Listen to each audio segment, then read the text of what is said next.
98, Kasper Wuringen. And the team is coached by Mika Borg. Assistant coach Jacke Nico Hemo. And team manager Rina Kaiso Oyala. Big round of applause, ladies and gentlemen.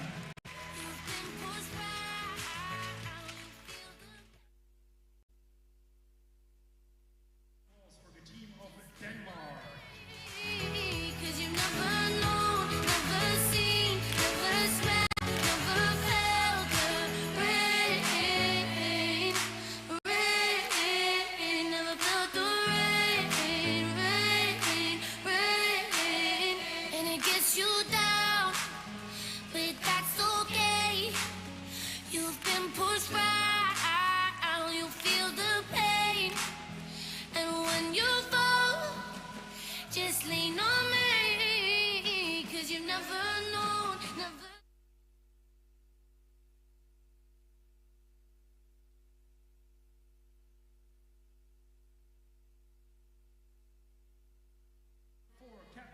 Christopher Dahl Hansen. Number 9, Alexander Elker Ibsen. Number 28, Alexander Pedersen. Number 31, Anders Berendt. Number 32, Danny Hilbrand Morgensen. Number 2, Katrin J. Jensen. Number 10, Nikolai Richardson. Number 22, Mats Larsen. With the number 69, Tim Dalsgaard Pedersen. And with the number 92, Simon Dottoy Kistersen. The team is coached by Rasmus Eder. Assistant coach René Tiverstedt Hilsen. And team manager Annette Nielsen. For today's game, also please give a big round of applause to our referees, Michael Roche, Davor Matjasevich, and Gerhard Mentz. Now, ladies and gentlemen, please, if you may stand up and enjoy the national anthem of Finland.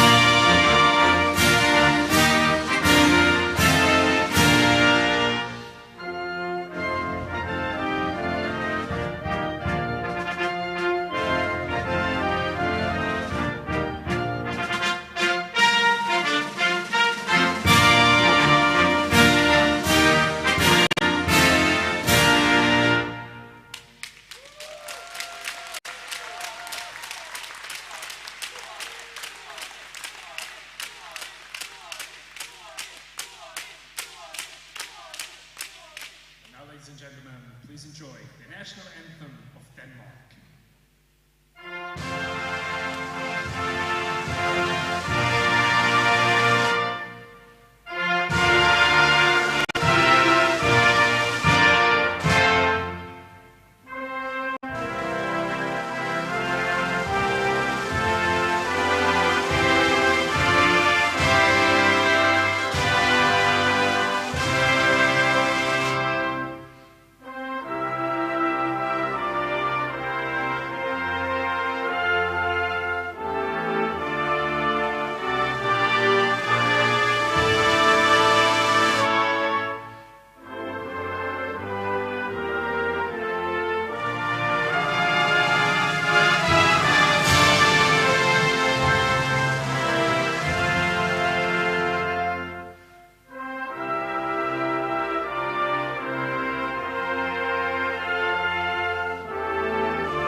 very warm welcome. Good morning, everyone, here to Stadthalle in Sursee.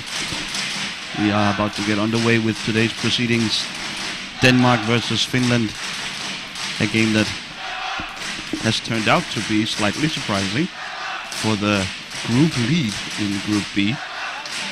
Today's winner, all but certain to run away with the top finishing spot in Group B.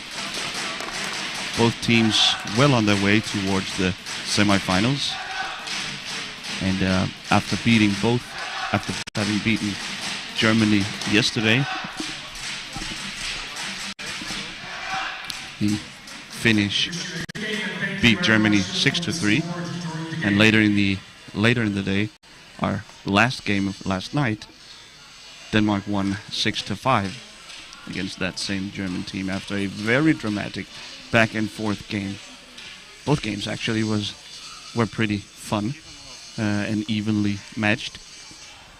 This then promises to be equally entertaining.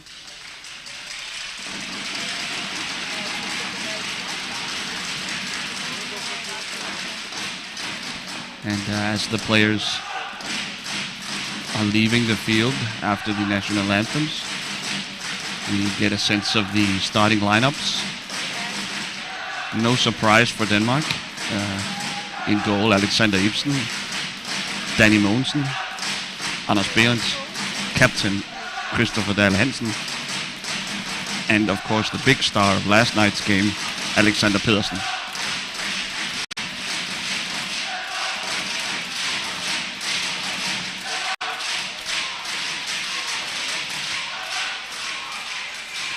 The Finnish lineup, also absence of big surprises. We have captain and goalkeeper Atso Ahonen, who will make his way to half court to draw straws with Hansen.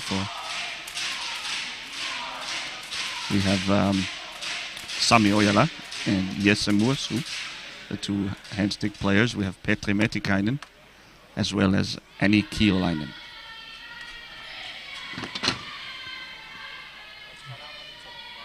One small detail to notice is that Christopher Hansen is wearing a neck brace for today's game.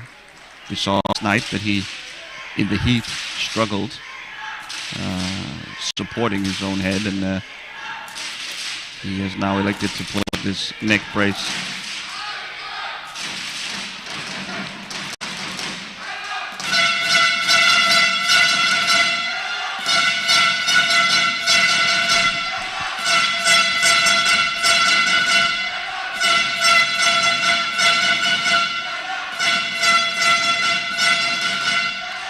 Today's referees, Davor Matijasevic and Mikael Roche, are just about to get us underway. The Finns won the coin toss apparently and are about to get us going.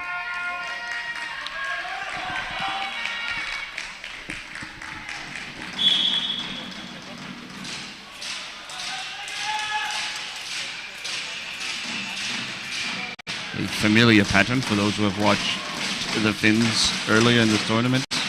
Jesse Mursu will initiate the Finnish offense. Ojala,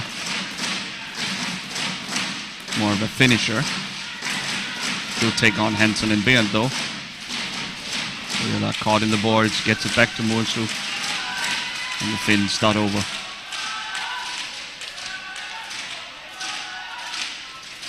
Mursu, it's all about seeking out the cracks in this very solid, narrow defending Danish team.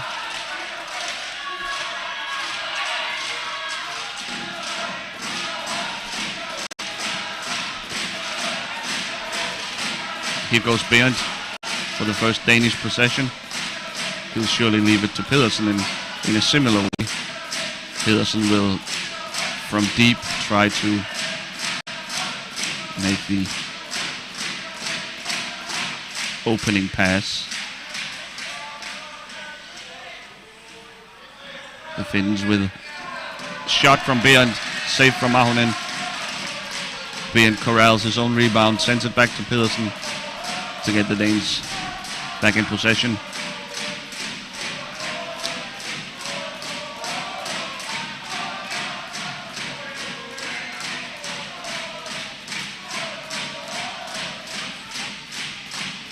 Both teams faced Germany yesterday, as I mentioned, and the Germans sport a more active, more fluid defense, and so these two narrow, more compact defenses provide a completely different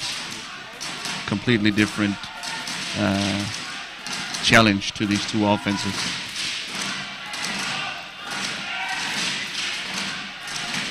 Beyond shot blocked by Metikainen in the goal area, and Ahonen will smother it for a Finnish goal ball, I'm pretty sure.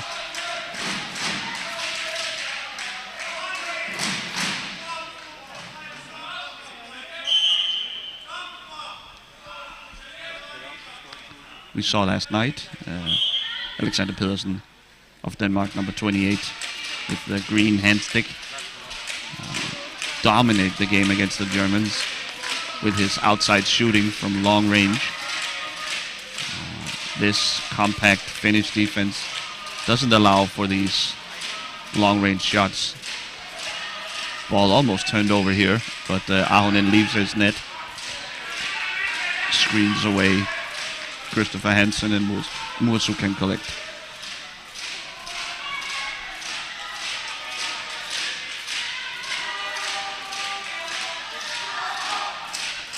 These two teams, of course, know each other very, very well.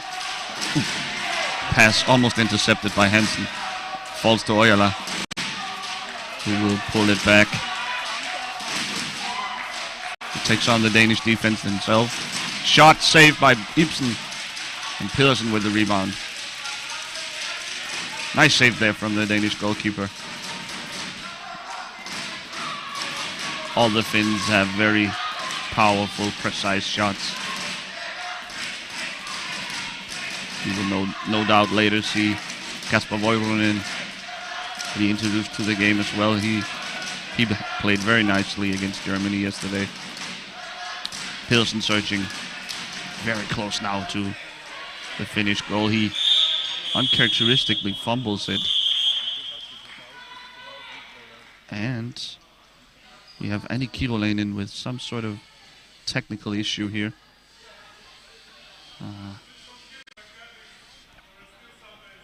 The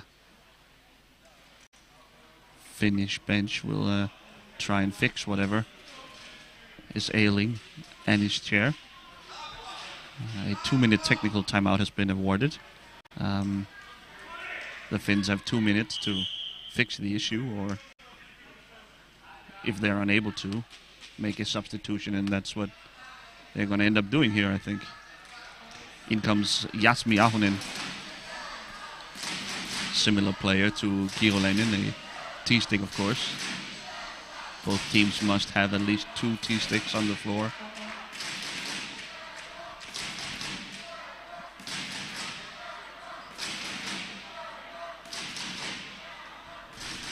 Scorekeeper's table will just get the paperwork in order, and Ahonen can enter the field. So a free ball for Denmark here, very close to the Finnish goal. As Ahonen takes position. Pedersen is allowed to shoot directly off of this free ball if he wants to. He doesn't. Instead, he leaves it for Beyond.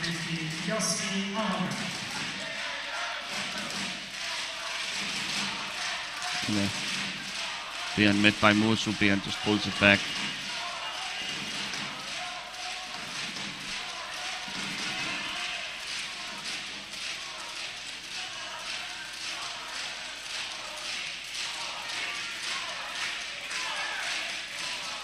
Ibsen and Beyond trying to get around Mursu. Pedersen. Ojala stretching across to cover off that corner. Pedersen with that. There it is! Pedersen, that golden left arm of his can snap the ball around so quickly through the tiniest of gaps. He gets by Metikainen, who almost looks surprised. I think goalkeeper Atso Ahonen would expect Metikainen to close off that near post, but the snap of Pedersen's left arm is just too much to handle.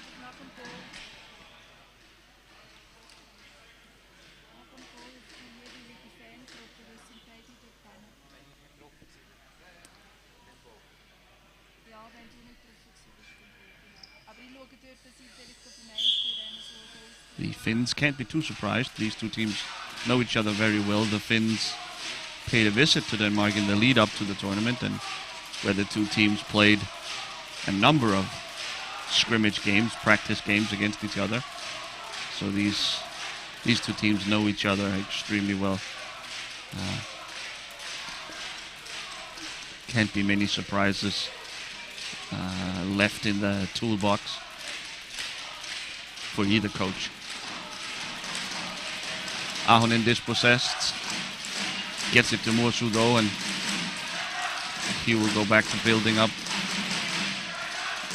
It's a little bit of a stalemate so far in terms of not creating a ton of chances. Really, we've only seen about one for each, if you can even call what Pedersen scored on a chance.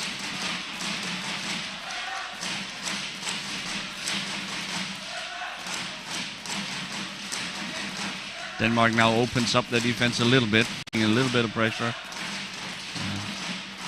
In a 2-2 formation. Mursu sends it wide to Ojala, but Pedersen is there. Berend also getting in. Mogensen. Mursu is in there. It's under Mogensen's chair, I think. Players are not allowed to sort of dig for the ball underneath Mogensen's chair. It's on him to move off of it. He does. Metikainen pokes it out. Ojala recovers. And the Finns reset. Interesting, the slight change in defensive approach for the Danes.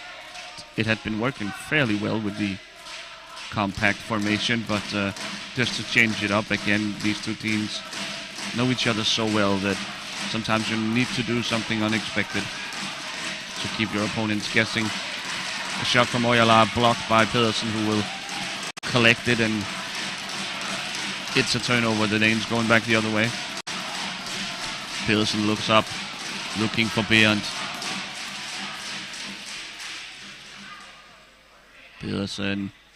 Ooh, the Finns need to be so careful. Shot, score. It's another brilliant shot by Pedersen. Spins around and on a dime, and just sort of spins the ball into the far corner. He will have a Finnish timeout here. They need to discuss things. They're still working on Kievalainen's chair.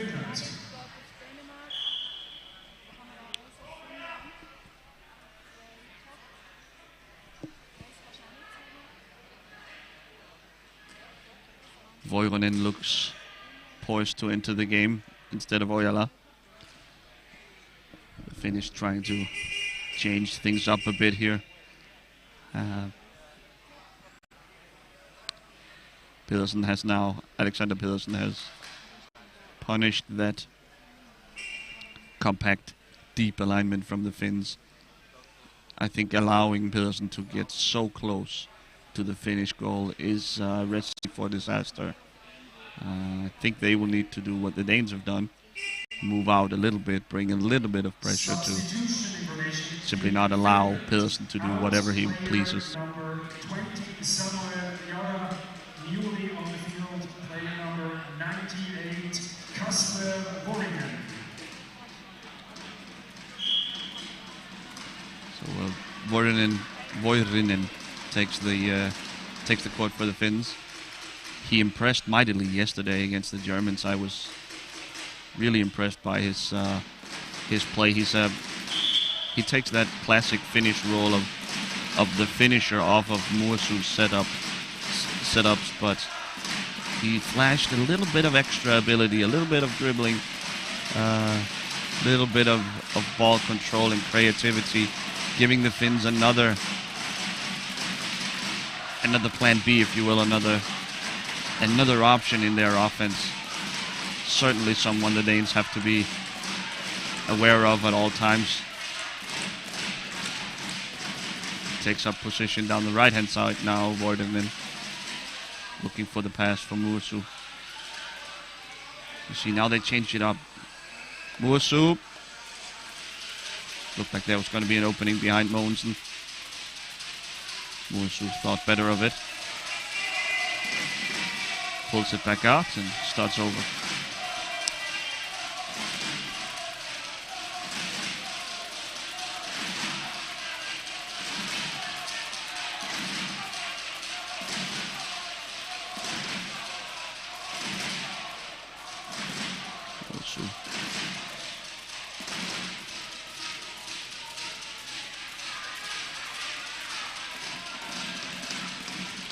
But as mentioned earlier, opening this kind of defense is a completely different challenge to opening up the Germans yesterday, who brought much more pressure, a much more fluid style, and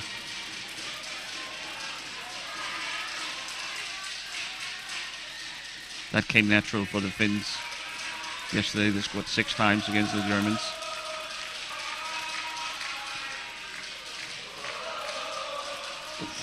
Tough defense by Pedersen, but Voidonen equally tough.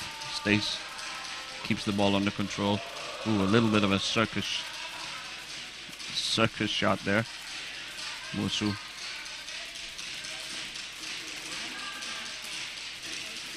The Danes, in a repeat of yesterday's game, completely comfortable sitting back and inviting Finnish pressure. Then by a snap of their fingers, pouncing on a loose ball and going for counterattacks. Muosu back to Voidonen.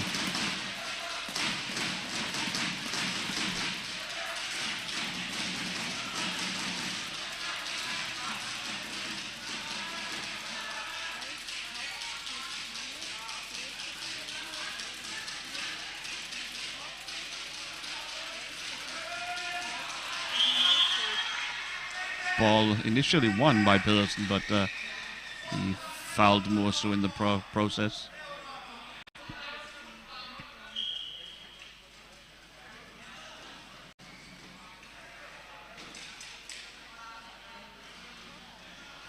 Ooh, Muosu, nice move. Ooh, tough tackle by Mogensen. The referees initially let the advantage play out, but now that the Finns weren't able to make anything of it, they will get their free ball right in front of the Danish goal. Always a tense situation.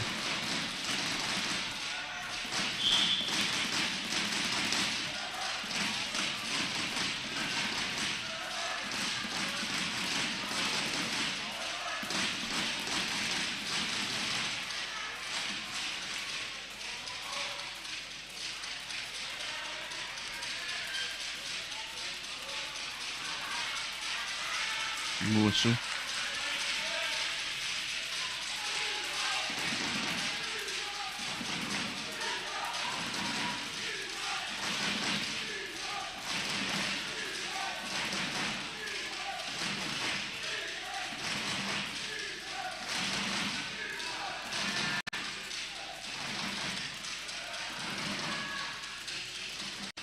Will be a nice pressure. Almost able to steal the ball there in a dangerous position. Muosu and Voidonen though combined to retain possession. Muosu with a bit of daylight, shut down by Mogensen. Muosu back to Voidonen. Nice pressure here from the Danes. Clearly whenever the Finns play the ball into wide areas. The Danes are swarming around them, trying to use the boards as an extra defender. Surround the Finns. They are retaining possession really well, the Finns, but not creating a ton of chances so far.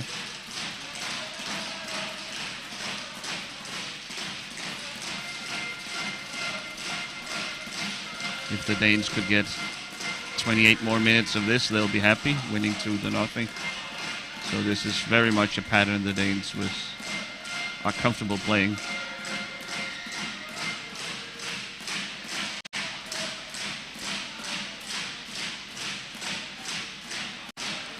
There it is, Beyond with the steal.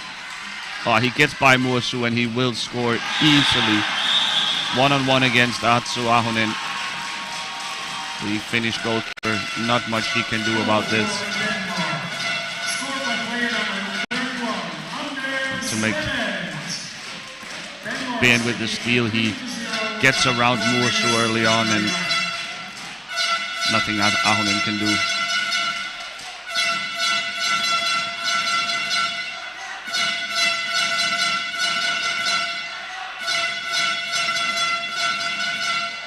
It was as if Mursu and Voiren, the moment they turned it over, they focused too hard on getting the ball back. Instead, they should probably have tried to just stop the progress of Beyond and force him to turn back. And Pedersen steals the ball.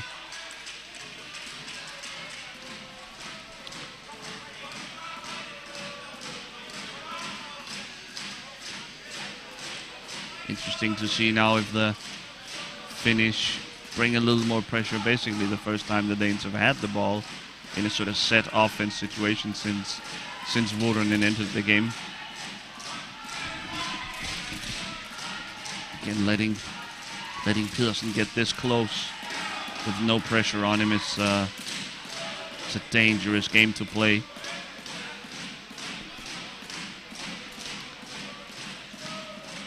And you can tell the Danes are fine with... Oof, an ugly turnover here from Bernd. Vuorinen, can he find Mursu? He does! And it's 3-1. So the Danes getting a taste of their own medicine here. A quick counter-attack from the Finns. And the 1-2 point punch of Vuorinen and Mursu. Pulls one back for the Finns. Almost thought that stretching Mogensen had it covered. But Vuorinen threads the needle, passes it under Mogensen's stick and finds Mursu for an easy goal. First goal for Finland is scored by player number 37, Jesse Mursu, assisted by number 98. Turnovers so costly in these games. With quick, dynamic players, they can turn a turnover into goal in the blink of an eye.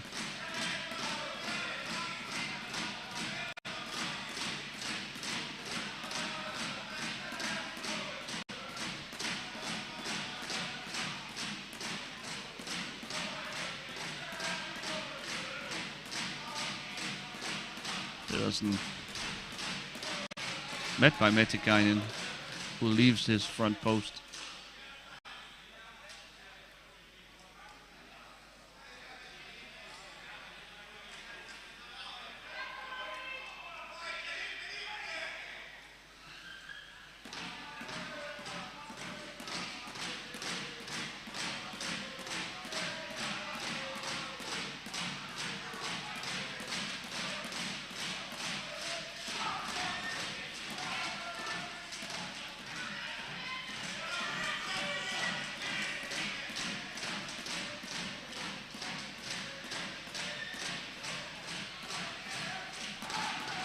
Pedersen, at any moment he can snap that left wrist of his, and Metikainen almost wins the ball for the Finns. Finnish team out player number 37, Jesse Mursu, and during the game, player number 88, We have a substitution away. I think the next time the play stops. Shot blocked, I think, by Mertikainen or saved by Ahonen. Tough to tell. So we get the substitution that was announced earlier. Out goes Muosu, and in comes Elerica Itsumetsa, the Finnish veteran. She plays a similar style to Muosu, trying to initiate the offense, have the role of playmaker.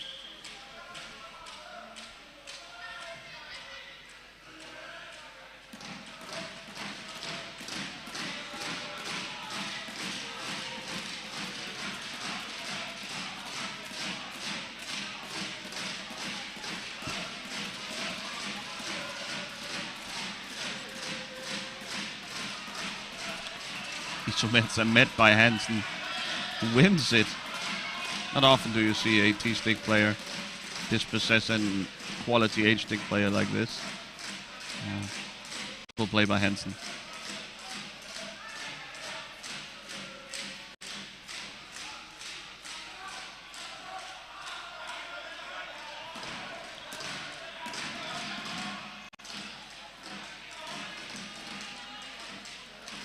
Ooh, off the post and then saved by Ahonen.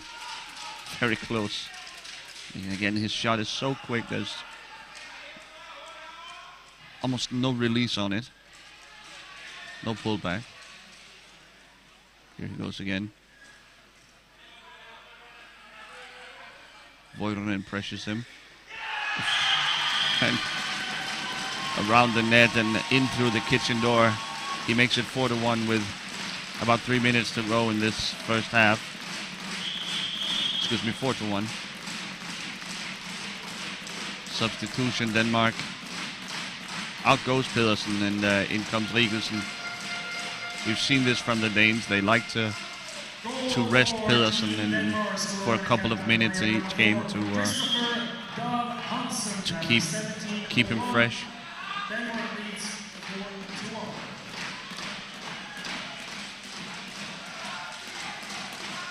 This is an early morning game, and so the arena here is still relatively cool, although the Danish fans are doing their best to heat it up. Later in the day, as the later we get in the day, the temperature rises quite significantly, and late in the day the rest factor is even more important. Both for man and machine, these chairs have a inbuilt heat fuse that will blow. It will simply stop the chair dead in its tracks whenever the temperature gets too high. So that is something you also have to manage when you're coaching a team. Try to keep the chairs cool. It's a nice pass from Rigelsen to Beyond. Rebound in front. Ahonen. But Elerica Isometsa picks it up. Isometsa back the other way. She'll try to set up Voironen. Hansen.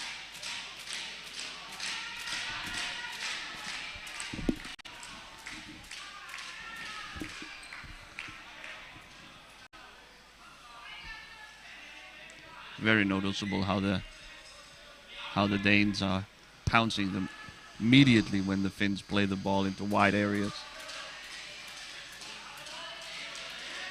Bringing multiple defenders, trying to surround their opponents. Voironen will try and attack the middle of the defense.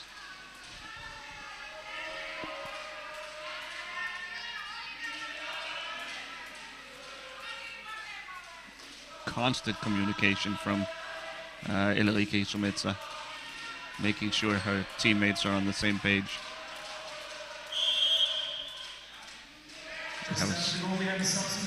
Have a slashing in front, which will force the Danes to pull back and defend the goal area arc here.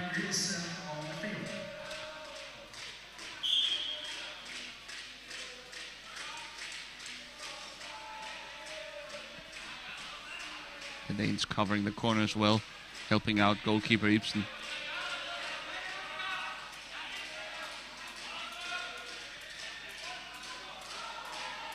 Now they have a hole in the middle here. Oh, blocked by Rigelsen. A little quick with the shot from Itsumetsa. Mogensen comes out with it. He'll leave it for Bernd. And the Danes will build up. Voironen opportunistically goes for the steal. Ahonen, high pressure now from the Finns. And that ends the first half. So a pretty safe 4-1 lead from the Danes.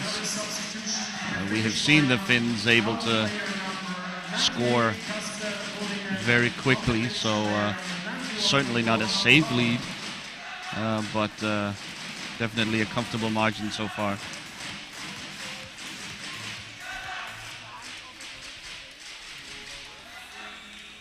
So we will, I will sit back and rest my voice a bit. It's a little hoarse here in the morning.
Welcome back here to the second half. You just heard the buzzer go off there, and we are ready to go.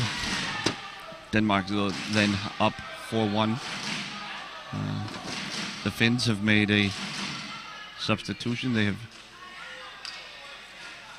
put Kasper Voidonen back on the bench, and in comes Juha Palonen, who I believe makes his tournament debut. He didn't play, I think, against Germany yesterday.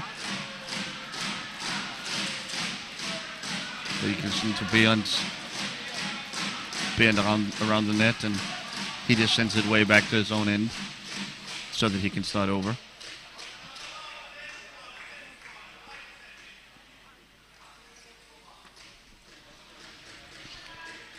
Just inviting a little pressure from the Finns.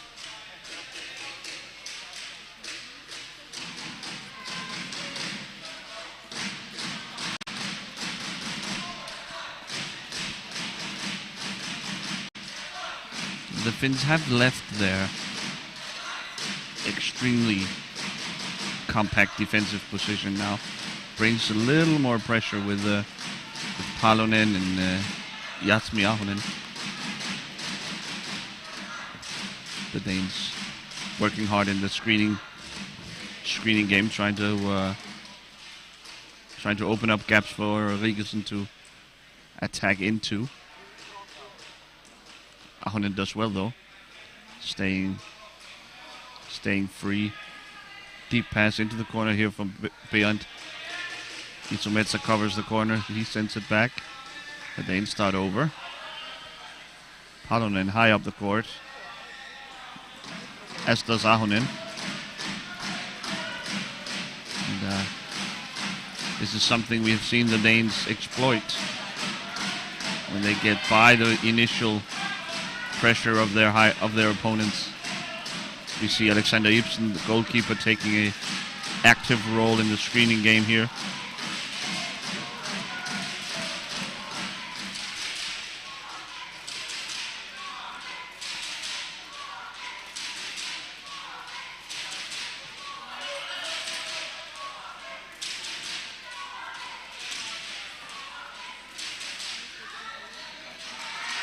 Here goes Rigersen to Beyond, shot, score.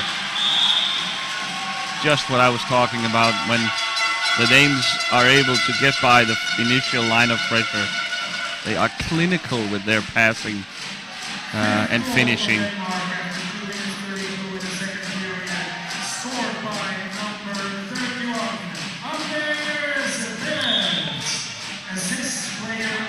In fact, the counter-attack was so quick that our cameras weren't quite able to keep pace with it.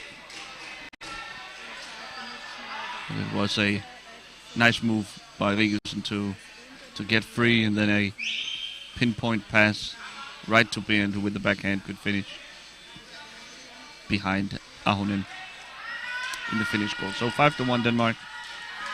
And, the Danes seem in control. Palonen now will do the playmaking. He leaves it to Ulrika.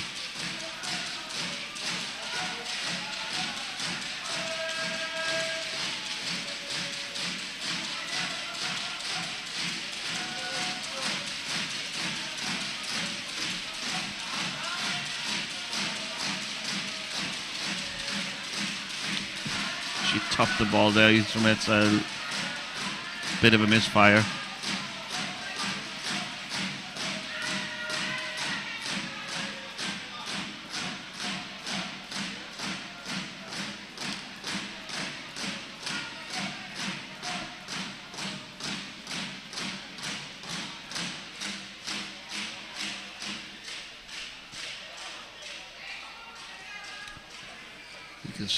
Working that backhand.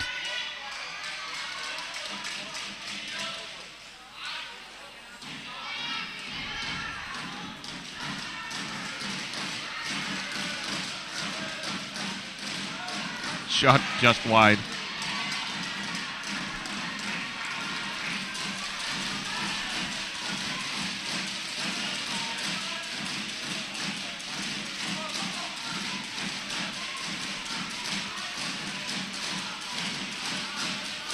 Palonen's shot hits his own teammate, I think, Jasmi Ahonen, with the unfortunate block.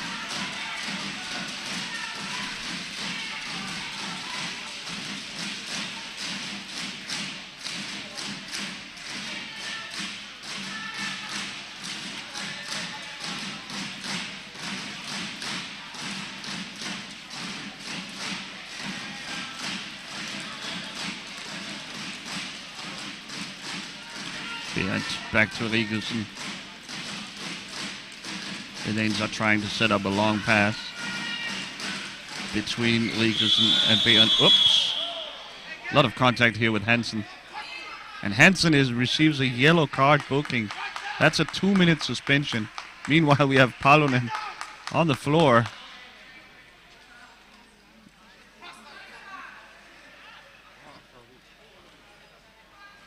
Finnish officials rushing to his aid, and some of the medical staff here as well. Knowing Palonen will be all right, it's always a bit shocking when you flip over your chair like that. I'm afraid I didn't catch what happened in the moment there, but clearly referee Matijasevic saw it and has sent off Christopher Hansen. So the first sending off we've seen in this tournament. And it'll be interesting to see how the Danes handle this. They are now one man down for at least 2 minutes. Should the Finns score off of this, that would end the suspension.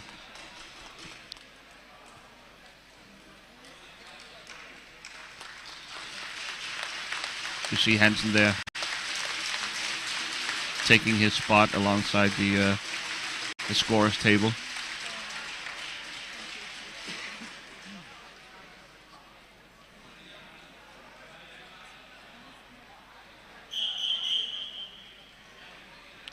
We'll get a Finnish substitution. I think Palonen will get a moment to collect himself. In comes... He actually leaves the court now and leaves the arena to go back to the dressing room. I hope he's all right, that nothing too serious happened to him here. It's always a risk of hitting your head on the floor, and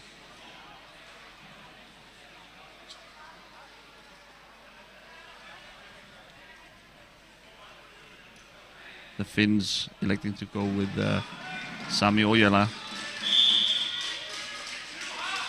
instead of Palonen. Ojala now with a golden opportunity to get one back on the Danes. Ojala searching. He's got a corner here on Ibsen. Goes for it again, Ibsen. Just able to keep it out. Of course, when you man down like the Danes right now, you run out of players to cover off the corners. Ibsen does well here. Receives attaboy from his teammate Behrend. The Danes now will try to kill this penalty, to use a phrase from ice hockey. Does well to get Anders Behrend out into space, away from the Finnish pressure. You see Ibsen again very active in the screening game, trying to make up for that one-man deficit. Rigelsen around Ahonen. Ojala goes for the steal. Rigelsen sends it back. Mogensen covers it off. Behrend now.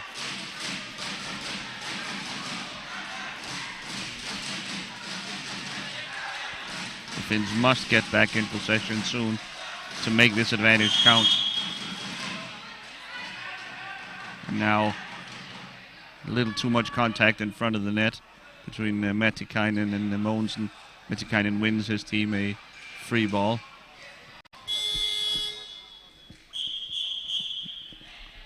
Now we'll get a substitution. Voirinen comes in for Itzometsa. Substitution in the Finnish team. Of shooting now on the court for Finland.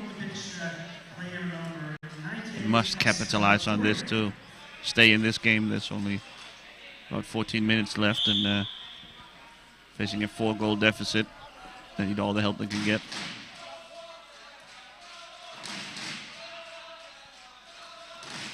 The Danes sitting deep. They were forced to... Ooh, shot from Voidonen. Blocked, I think, by Mogensen. Ibsen now with a save. And we have another goal ball. Great job by the Danes. Killing this penalty.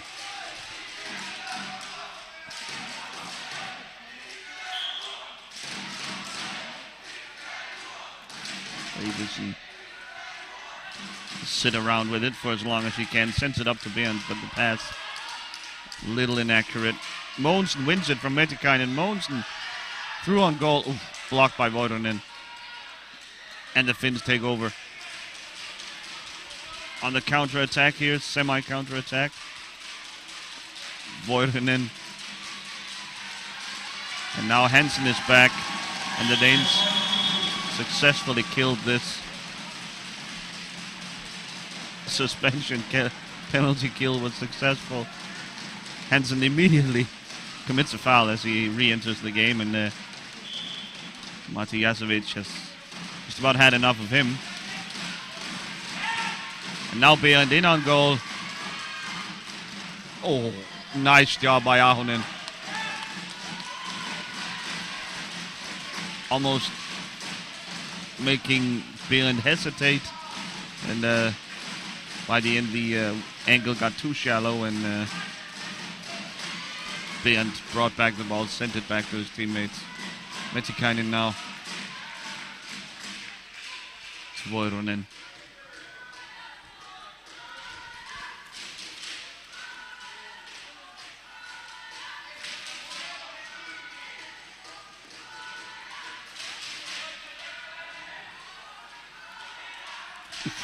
Shot and a save by Ibsen.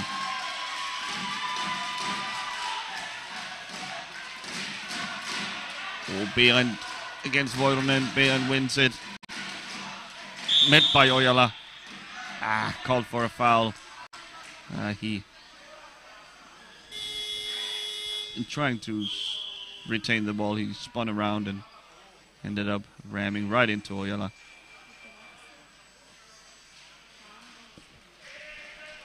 A change here, Hansen out, in with Simon Christensen.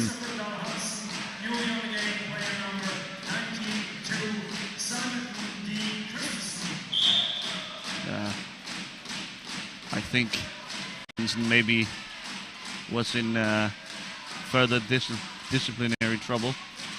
So the Danish coach Rasmus Uller decides to better be safe, bring in Christensen, and not risk any more suspension or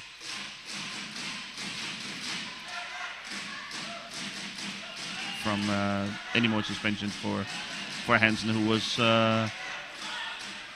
walking right up to the line. Ojala. About 10 minutes left. It's just about to be closing time now for the Finns. They need to create something.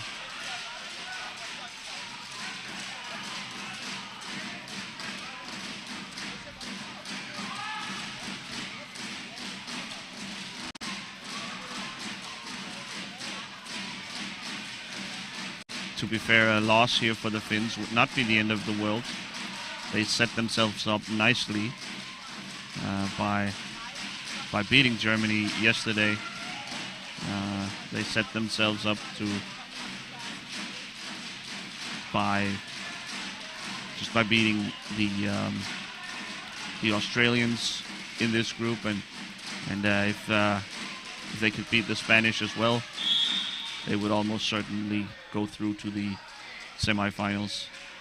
So a loss here, certainly not the end of the world for the Finns, but of course you never know what might happen in a game against Australia and Spain, so at least a point here would have been nice, but seems like the Danes will hold on here.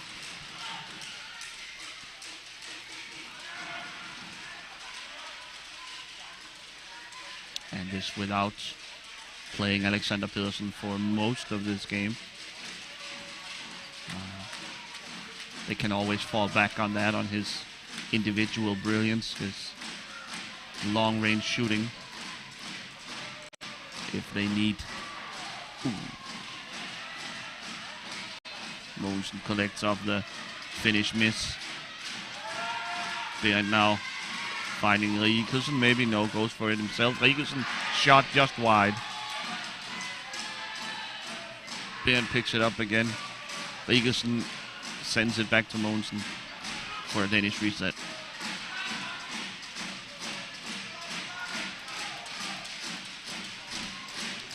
The Danes, on the other hand, have basically cemented their spot in the semifinals already after playing only 3 games of 4. We still have a game against Spain to go tomorrow.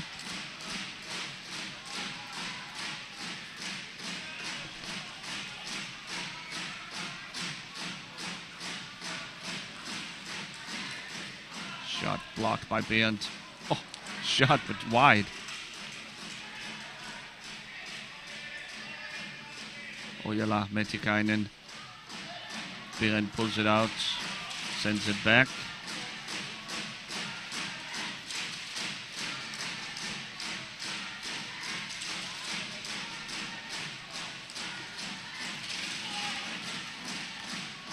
Positioning in this Group B, atop the Group B, may be crucial in the long term. However, in all likelihood, the winner of this game will avoid the Dutch in the semifinal.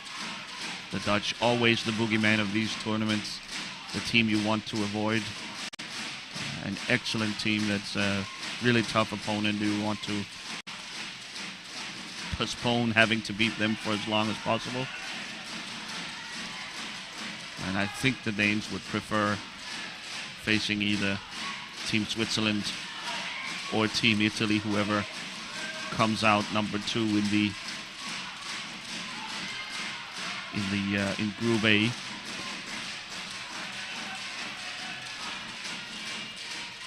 We of course don't know yet if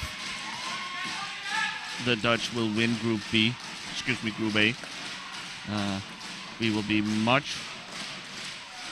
We'll have much more certainty about that in a few hours.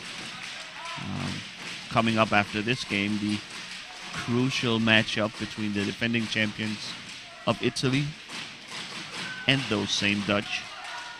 That's at 11:15 after this game. The Italians will be fighting for their tournament lives. They are, of course, trying to defend their 2018 World title, World Championship. And if they don't beat the Dutch, they will exit the tournament here early on. So dire straits for the Italians after they blew a 2-goal lead against Team Switzerland on the opening game on Tuesday.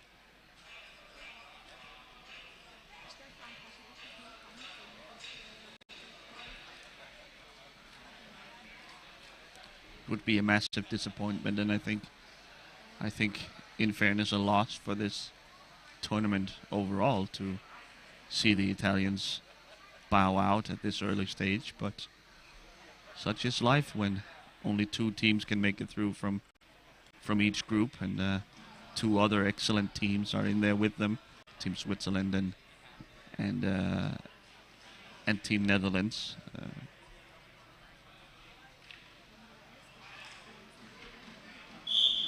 Substitution, Team Denmark, out with number 10, Nikolaj Nielsen, Neil on the pitch, number 28, Alexander Pedersen. So Pedersen will be substituted back in here for the last 6 or so minutes. And the Finns will rotate as well. Vurunen out in Muosu.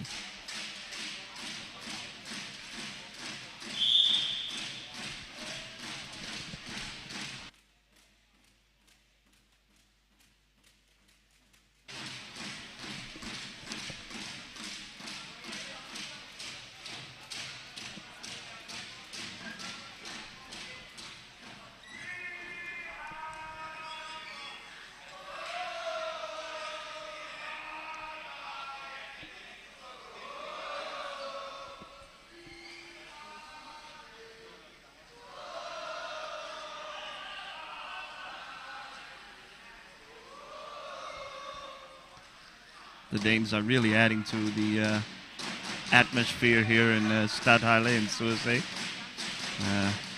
The Danish fans always travel well, and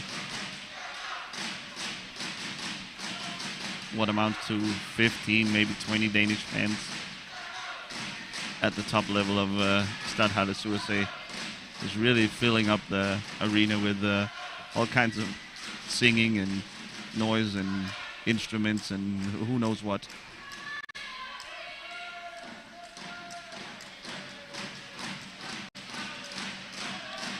Pedersen now on the move. He'll get it to Bieland, who easily will finish right in front of Atsu Ahonen. So once again, that Pedersen to Bieland combination proving lethal. Give these guys a tiny amount of space, and they will take advantage.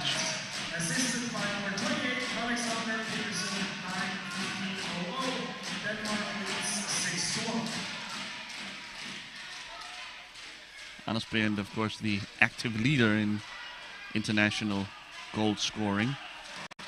He's actually closing in on Bjørn Saracen, the Belgian great, who's atop the all-time leaderboard, but Anders Bieland slowly but steadily biting off chunks of Saracen's lead.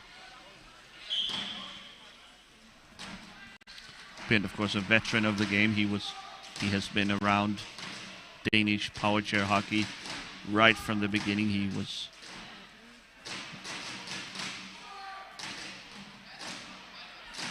on the national team. Honestly, before there even was a national team, he was touring the country trying to make friends and players of other sports realize that power chair hockey is where it's at. He was recruiting teammates all over the country. He was traveling Europe, playing on international mixed teams, and he and especially his mother, daughter Bieland, is part of the jury now here at Sursee. Has done an amazing amount of work for Danish power chair hockey. As Jesse Musu sends a shot that Ibsen barely saves.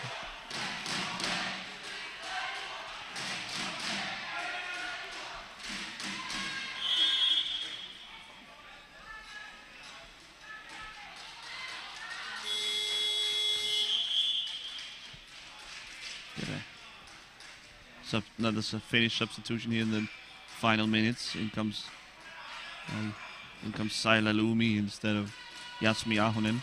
Substitution in Team Finland. Newly on the pitch with the number 14, Saila Lumi. So being the grand old man, he's not that old actually, but he's just been in this game for a very long time.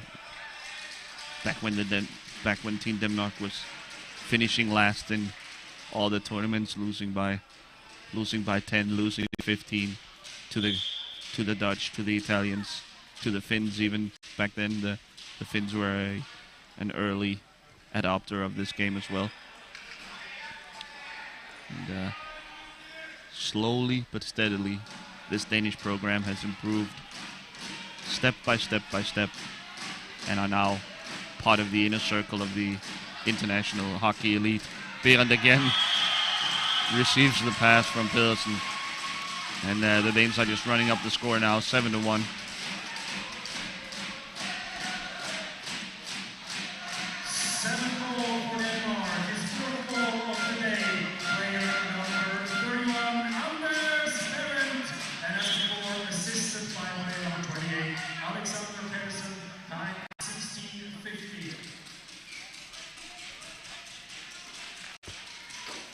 Finland loses his stick. Plays on anyway. The referees will pick it up here. Mentz, oh, shot off the post. Wusu's not done playing, even though this game is decided.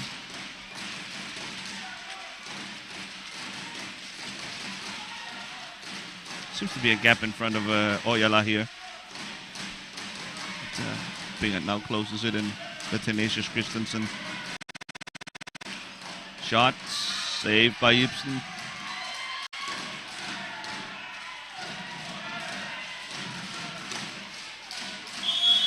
Met by Pedersen, who's a little harsh, little heavy-handed in his defense there. Free ball Finland, and we'll have a Danish substitution. Mats Larsen will enter the game instead of Danny Mogensen.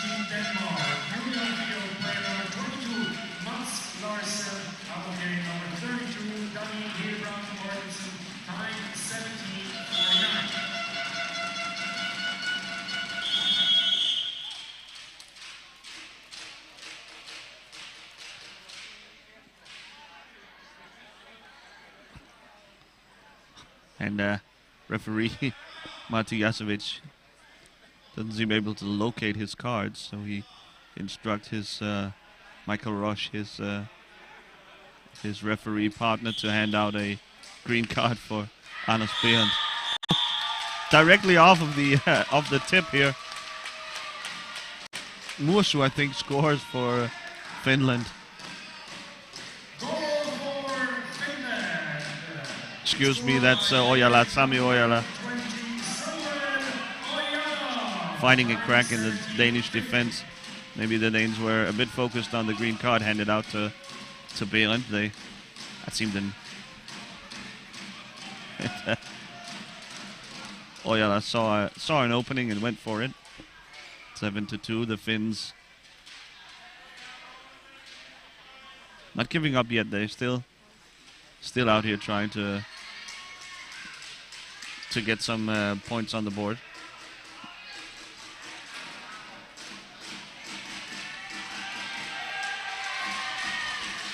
Ojala.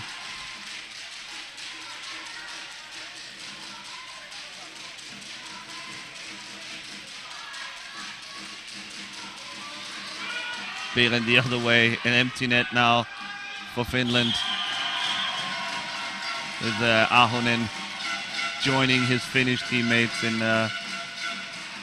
the screening game, and the Finns rolling their eyes, maybe also trying out this strategy for the future. Who knows when that might come in handy. Ojala kicking himself for turning the ball over. Obviously, when you bring your goalkeeper with you into the attacking phase of the game, you cannot turn the ball over, and that was the one thing you must focus on in that situation. But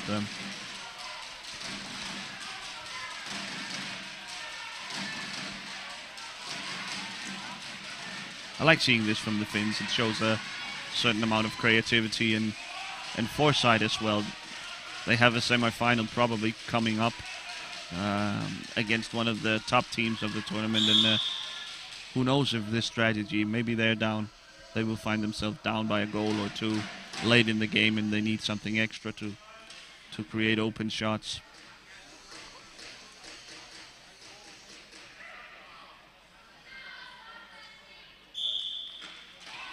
Ahonen, one of the all-time great goalkeepers in this game. Smart player, active in the screaming game. Normally, this is the most hyperactivity he's being brought way high. We saw this from the Germans yesterday as well. Brief moments. Shot turned away by Lumi. That could have been a two-point goal. Now though the Finns called for offsides. And Ibsen with another save to his tally here.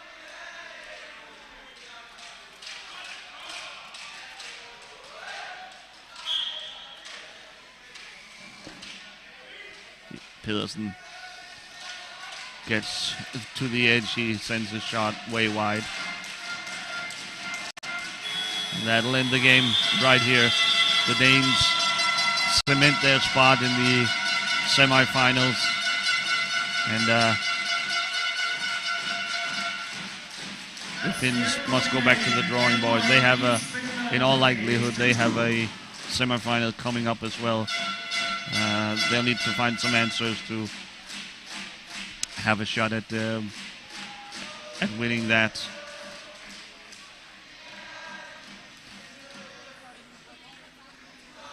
So the players congratulating each other on a good game. Thank you very much, ladies and gentlemen, for supporting our teams. I'll leave you with the pictures of celebrating Danes, and we will be back. Remember the great matchup between Netherlands and Italy coming up at 11:15. That's when it will be decided if Italy are to stay alive in this tournament. The Dutch then with an opportunity to eliminate one of their all-time rivals, long-time rivals, at this early stage. Until then, reminder 11:15, I will be back with that game, and I hope to see you there. Thanks for watching.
Johansson. And number 78, Lucas Schell. The Netherlands are coached by Dick Kotius, assistant coach Ad Hagenaars, and team manager Rob Hansen. The opponent of today, please welcome Bella Italia.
Number 28, Diego Mazzoli.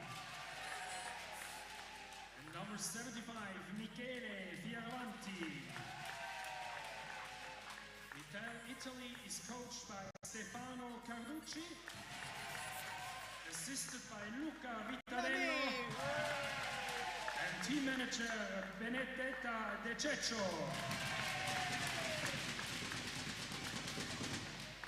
The referees for today's games, Mika Laakso, Marco Kech, and Christopher Stormark. And now, ladies and gentlemen, you may stand up and please enjoy the national anthem of the Netherlands.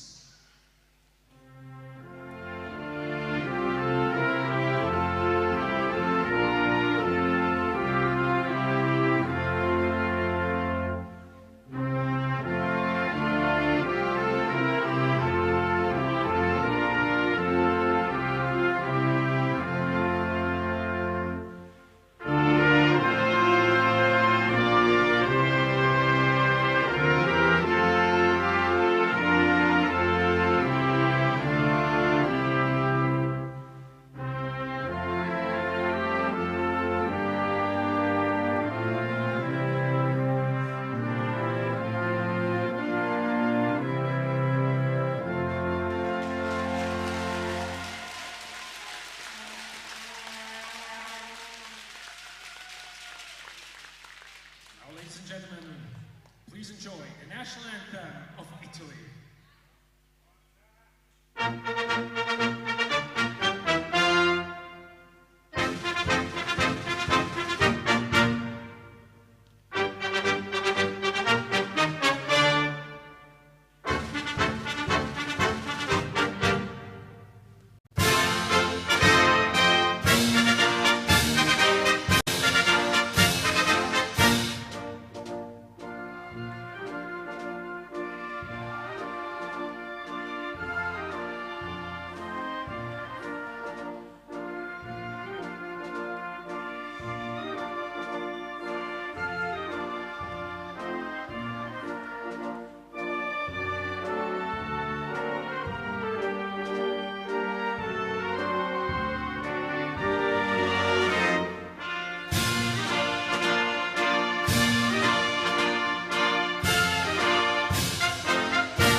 A very warm welcome here back to Stadthalle Sursee, where we are about to get ready for this incredibly important matchup of Italy versus the Netherlands. Italy, the defending world champions, find themselves with their backs against the wall after dropping the opening game of the tournament to Team Switzerland. They must win this game in order to stay alive in the tournament. The Dutch, the pre-tournament favorites, will try to finish off one of their longtime rivals before the tournament gets going for good. Alongside me here, I have Jan Oniger, former Swiss international. He will bring you analysis throughout the game. Welcome, Jan. Hello. Morning. The two teams are just finishing their pre-game rituals. Italian captain Jon Ginea makes his way to half court. He will exchange gifts and standards with Dennis van der Bomen, his opposite for Holland. Van der Bomen in the starting lineup alongside Team Heren, Kathleen Strijbosch, the goalkeeper, Ilse van Kamenade and Daphne de Meyer. Opposite them on the Italian starting lineup, it's aforementioned Jon Ginea, it's Marco Ferrasa, it's Patrick Granzotto, it's Claudio Comino, and goalkeeper Fabio Graziano. Jan, your expectations for this game? I have to admit, I'm really not sure what we're gonna expect. I mean, I think it's a really great matchup, and let's see. That's like Holland's first real test, and let's see if they are back on the way to the finals, or I mean, 4 years ago they were in a rebuild and were not the strongest team ever, but now I think they regained their strength. So let's see how this works out. Van der Bomen gets the game going, sends it forward to Team Heren. Comino steals the ball and Italy will take over. Slight surprise to me, Jan. I don't know about you, to see Heren in the starting lineups. Yeah, also, I was also surprised. I really thought it's Jules van der Heyden. But Tim developed really strong in the last years. I mean, he's been there for a long time also already. But he developed his game in the last 3 or 4 years really strong. So Ginea taking up the position in the left-hand corner of the Italian offense. A backhand from Comino, save, blocked by Van der Bomen. Ginea fighting for it. Heren comes in to steal it. Back around the net to Van der Bomen, who will collect. A hot pass towards Heren, who couldn't catch up with it. Now he's battling Comino for it, and Ferrasa getting in there as well. The Dutch to get back to Heren. The Dutch with so much talent, it can be hard to really know what to expect from their lineup decisions. They have so many great, especially hand-stick players, that any lineup is a top-class team. So Ginea takes over, sends it back to Granzotto. We have a whistle here. There's a blocking foul on one of the Italians. The Dutch will receive the free ball. Van der Bomen, the veteran. He's looking for Harry, I guess. He finds him. Shot saved by Graziano. Great save by the Italian goalkeeper. That's a big opportunity wasted here for Holland to take an early lead. Van der Bomen and Heren right back at it. Heren. Yeah, that's a method or a tactic that we're going to see a lot today. That the Dutch player drives around the screen, that their T-stick sets, or the lower pointed hand stick player, and then they just play the ball to the center, or like cross court to the center, and then yeah, they always try to open up the chances like this. Italians on a break. Yinier met by De Maya, met by Here. Granzotto will dig it out. Granzotto will pull it back out, and the Italians will start over. Comino sets the edge, blocked by Here. Beautiful, almost effortless block by the young Dutchman. The pass, though, off target. Granzotto can collect. And he will initiate the Italian offense.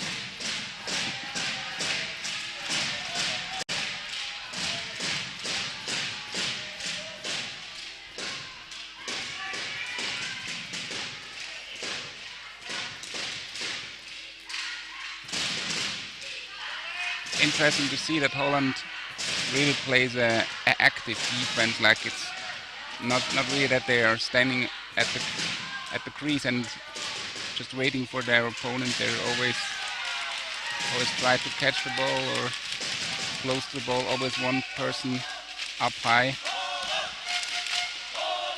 And the Bowman the other way now.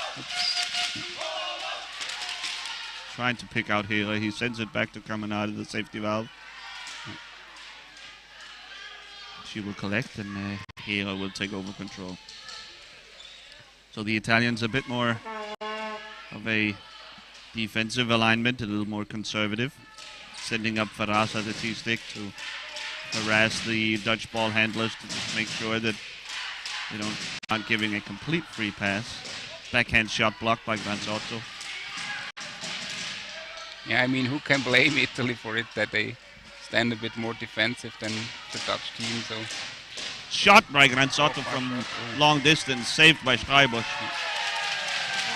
So important to stay alert as a goalkeeper. Here the other way. On the fly. Shot blocked by Comino. Great shot there from Granzotto, but kept out by Streibusch. Yinier. Some confusion as to where the ball was, I think, from Here.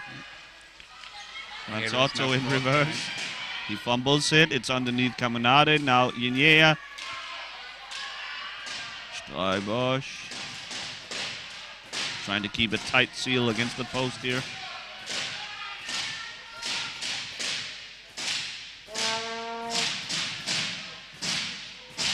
Finally, the ball comes to rest in the goal area. The Dutch will have a goal ball here. You see the slow motion shot from Here, blocked by Comino. Streibusch tips it to Van der Bowman, who will get the offense going. Here. So the game off to a slow start. Shot, off the crossbar. A high ball will be called here. Seconds after you mentioned the slow start. The caster's curse, very much in play. The ball, of course, not allowed to travel at a height more than 20 centimeters. So any ball that touches the crossbar is definitionally a high ball. Comino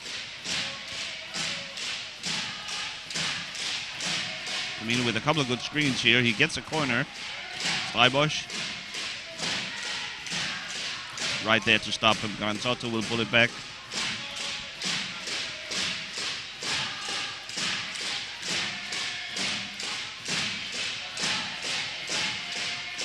The Italians a little more of a old school style team with a lot of driving movement, not as much passing as the Dutch.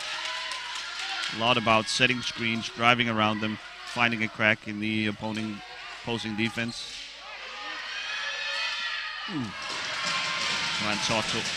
Graziano again with good goalkeeping, closing the door on the front post, the near post, I should say.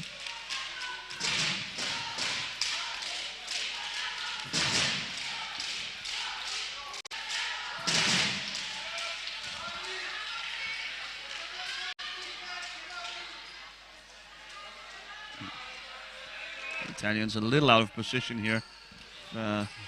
Here I could find the right pass. They could have exploited the opening. Instead, everything settles down. Ooh. Nice pass from Van der Bomen and a nice cut by Hera. Instead, the other way, Granzotto in the corner.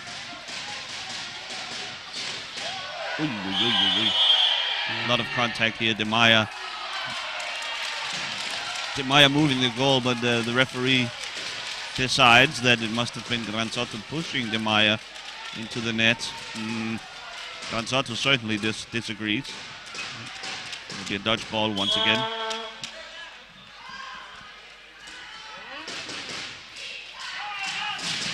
Yeah, I also thought De Maya should have stopped earlier. So that's why I'm a little bit, yeah. Of course, the referee was right there. He had the perfect vantage point. Yeah. The woman.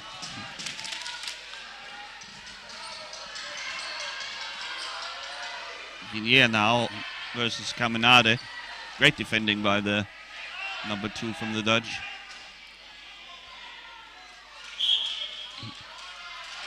Get an Italian free ball, and the fight for position around the goal area arc is immediately. Ratza and Van den Bomen, they're at it. Yeah. Every little inch is important here.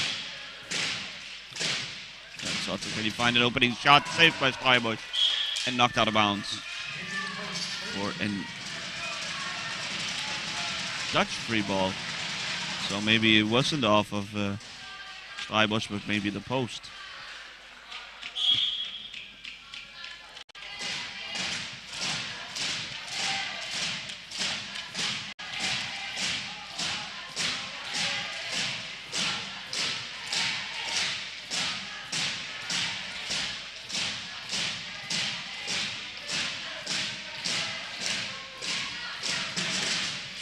Van der Bomen.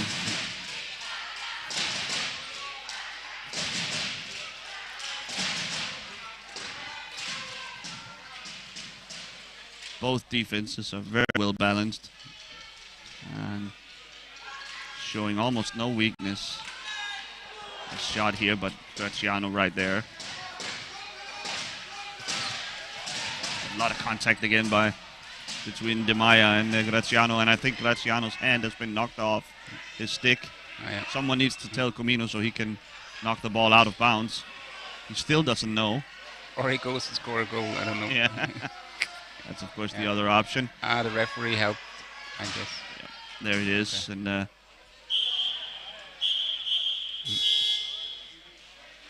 it's not the first time we've seen this from Roberto Graziano. It might be worth to tape his arm down. Would you say, Jan?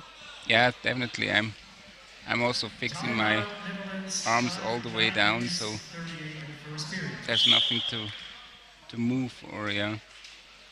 Clearly the contact between Graziano and De Maya, the thing that led to Graziano dropping his hand, basically, his hand falling off the joystick.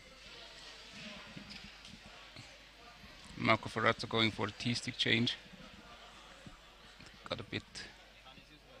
Ferrazzo always doing the dirty work, getting his nose in there, and sometimes that can be a little harder on the gear.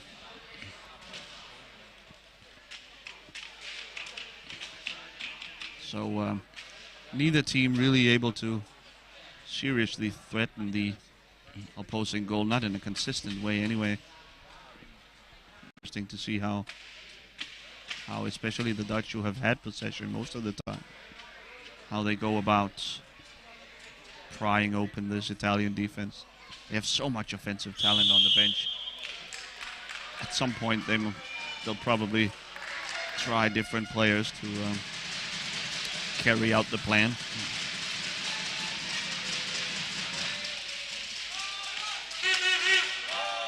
Yeah, I mean, so far there was not a surprising moment in the Dutch game. I mean, it's pretty solid, it's pretty strong, but like the Italians had always had an answer to it, like were always ready.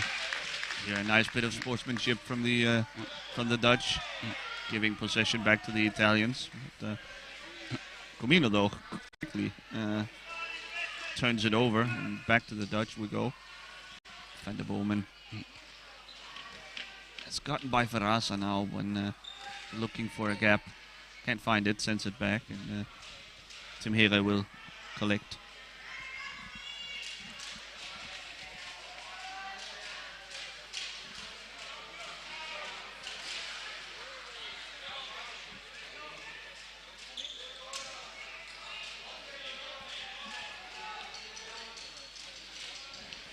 Here back to Caminade, pressured by Verrazza.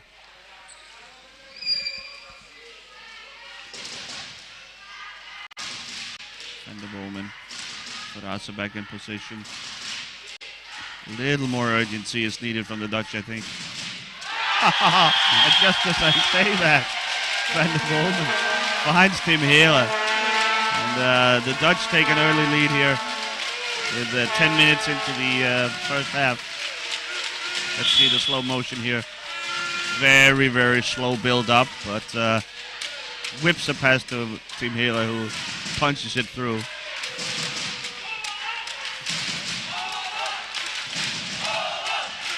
Italy now. Remember, this is a must-win game for Team Italy. They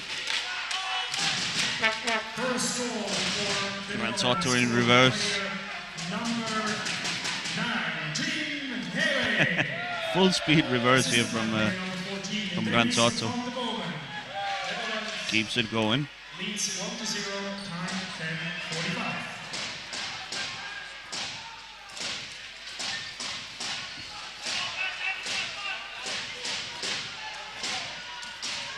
10:45. Maybe there's a lot of Nassim Afra. The German superstar. Sorry. Yeah. The German superstar who's known for his style of reversing through the course.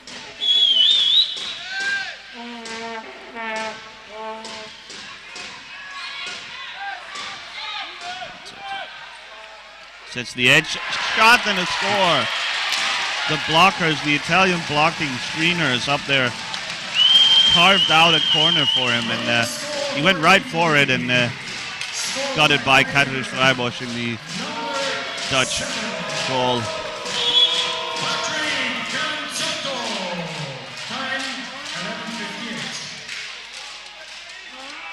Okay, so a sign of life here from the Italians. That was an example of the Italian style of wanting to set up a driving lane more so than a passing lane. And, yeah, the Dutch bench and the Dutch also here fighting for it. Wins it, maybe. A lot of contact again for Rasa and De Maya. De Maya, tough player. Not afraid to get in there. Mix it up.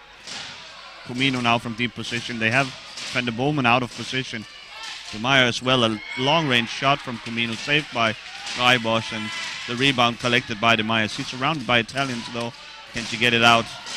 He'll try to get it out behind Verrazza. Eventually does, and Van der Bomen now can counterattack. Can he find Hele, who is streaking down the court? Hele now. And we'll have a reset. The Italians with a chance to get back in formation. Verrazza still with the high pressure. The game starts to heat up a little. Good for us.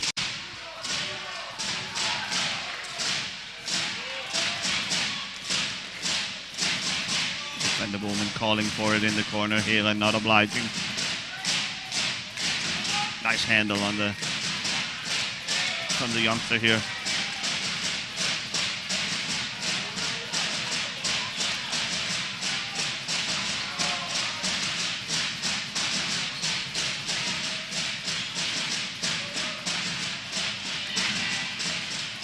Yeah, around the net, tries to find a crease in the Italian defense. Graziano covers his near posts well, though. It's very quick, Graziano, on the line. Veraza wins it. A T-stick player.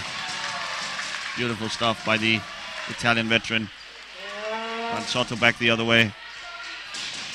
We'll look for Comino.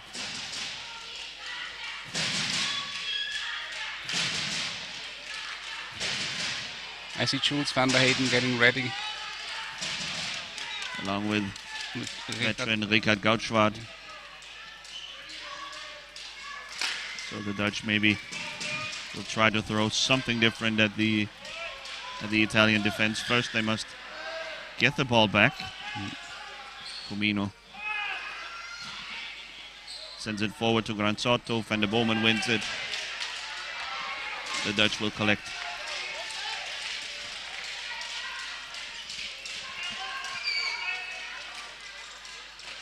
Van der Bomen met by Guinea. Granzotto, Comino covers him off. It's a team effort to stop a player like Van der Bomen. Here, Van der Bomen. Coming out ahead, do have a corner here. But instead, Van der Bomen shoots down the middle. It's blocked by the Italians. Guinea back the other way. He'll shoot first time. Saved by Schreibusch.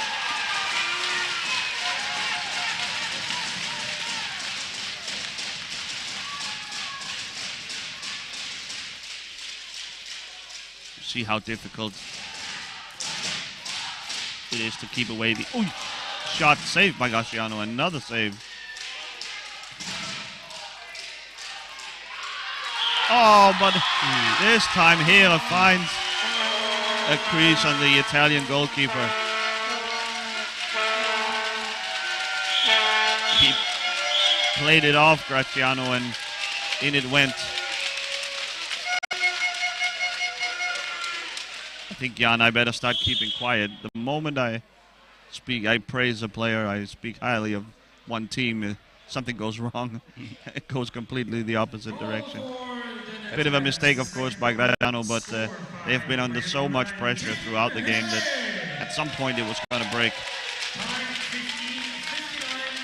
Yeah, I think you were talking about Murphy's Law, or is it? Yeah. So, even though the game situation now changing, there's only 4 minutes left here in the second half, the Dutch will carry on with the substitutions we talked about earlier. In comes Van der Heyden and Gautschwart, and out goes Caminade and De Meyer. An incredible luxury for the Dutch to have this amount of hand-stick talent sitting on the bench.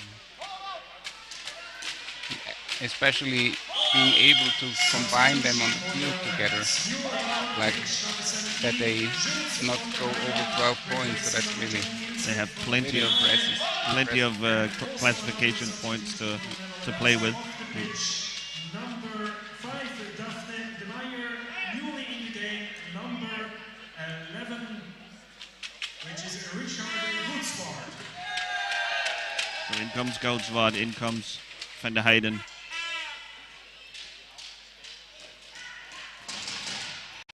Van der Heyden, teammate of Dennis van der Bomen in GP Bulls Eindhoven.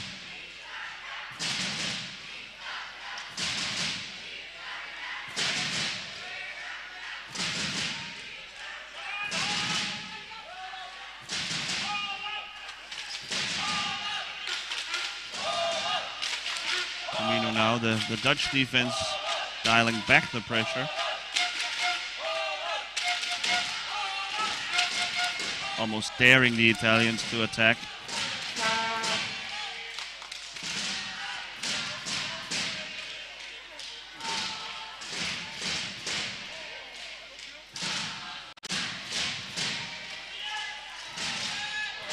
Comino tries the pass, Van der Heyden shuts him down.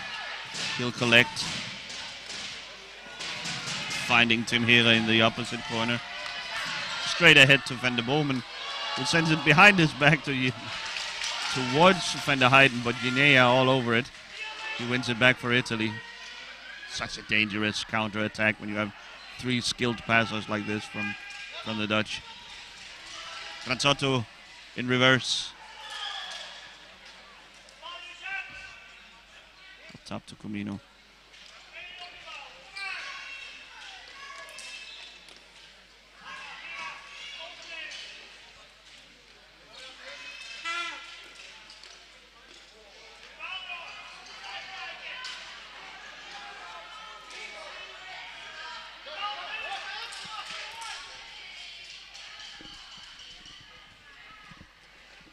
Dutch now with a bit lower defense than before. Shot but saved by Schreibers. The Dutch have dialed down the pressure.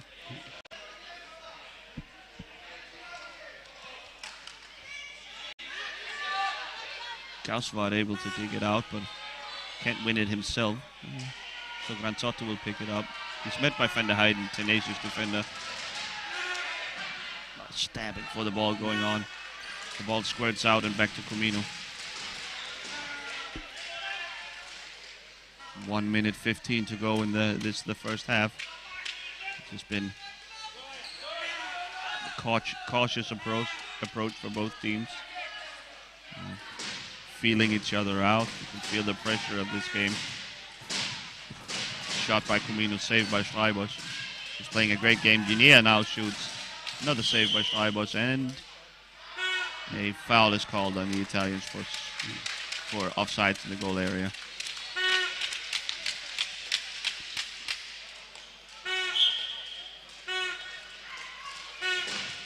High pressure game this, of course.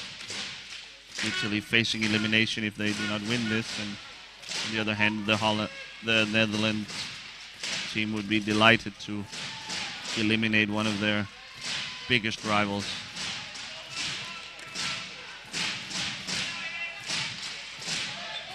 A lot of contact for Rasa and Goudswaard. Van der Heijden up top to Here. Back to Van der Heijden.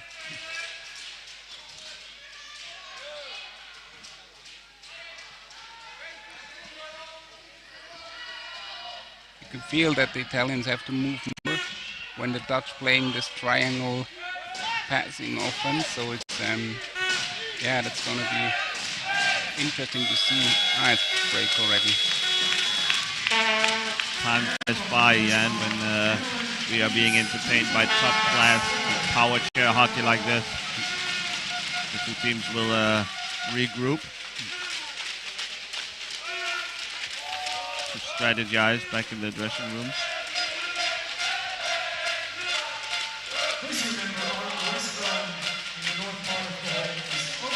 Jan and I will return in a couple of minutes with the rest of the game.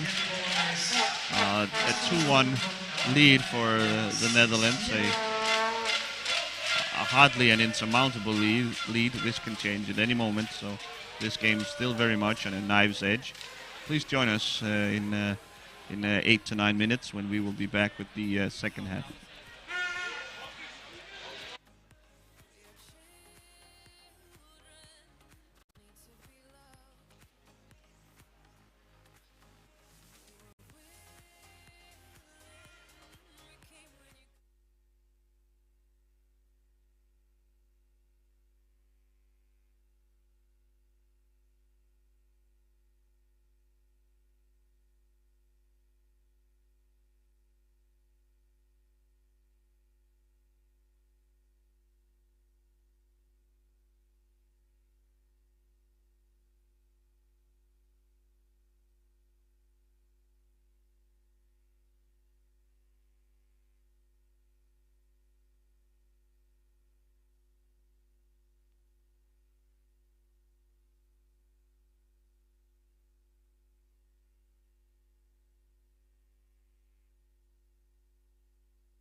Welcome back here to Stadthalle in Sursee. Second half just about to get underway. Italy facing a 1-goal deficit. They have their backs against the wall. It's a must-win game for the Italian defending world champions. It's incredible to think that they might, if they do not turn this around, they might be eliminated here already on Thursday. Jan and I were discussing in the during the halftime. We were sort of panicking, messing around with our papers here. We couldn't figure out how on earth the Dutch could fit both Heere, Van der Bomen, and Van der Heijden into their lineup and stay below the 12 classification points. That's the upper limit. Gauchwart and Schreibosch, of course, help. Those two players are only count for half a classification point each. And before this tournament, Dennis Van der Bomen was reclassified as a 3.5 point player, and that alongside Tim Heere, who's also 3.5, and Van der Heijden, who counts for 4 points. That just about makes the math work, and the Dutch are able to play this lineup and stay at that 12-point limit. Pretty crazy, Jan, how half a point to one of your top players can open up an entire new lineup that the rest of the community just haven't seen. Yeah, absolutely. I mean, I was just counting in the first half, and I thought, yeah, I was counting with that Van der Bomen before, so yeah, I didn't expect that. And now, I mean, yeah, to have to see those three hand stick players together on the field, that's really huge for the Netherlands. I mean, very powerful lineup, and it might be a sign of things to come later on in the tournament, in the playoffs, in the semifinals, possibly the gold medal game, to see what type of lineup the Dutch will utilize. There's a shot here from Comino. It was blocked by the Dutch defense. The Dutch staying with that sort of patient, laid-back defense, sitting deep, inviting Italian pressure. Passing back and forth here from Van der Heijden and Van der Bomen.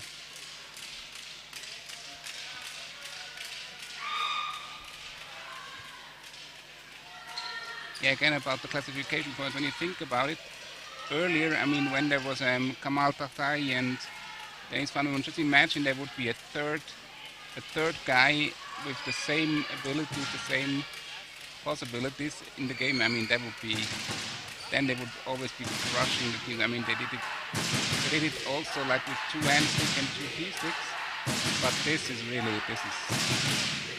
almost a little bit incredible. Like, and I mean, what I thought about Klaus in the halftime, the Dutch normally they had a really always high-pointed goalkeepers, or like always 1.5 points, or sometimes even 2 points. And I mean, yeah, with 2 0.5 players, they really have way more options.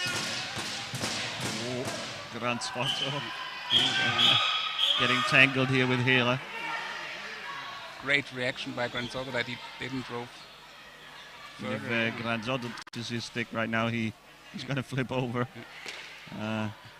He gets help from the Italian bench, and he can play on. Might be just a referee ball here, I guess, yes. In the Dutch zone, though, so always a bit of a tense moment. Okay, so the Dutch will just pass the ball to the Italians. They were in possession after all.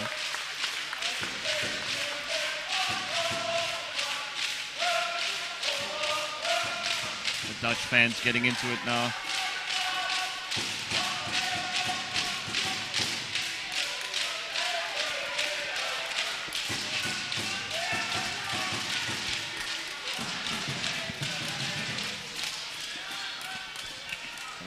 Setting up shop.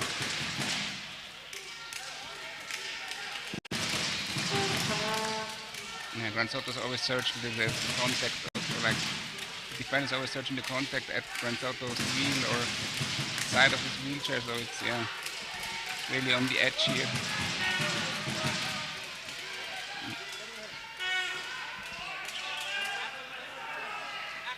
Shot. Oh, wow. Behind the back, just wide. Oh, Franzotto sends it back, but Van der Bowman was there. Sort of cherry picking. He passes it to Van der Heijden. Gauswaard sets a sheen. Van der Heijden met by Jinea, met by Ferrasa.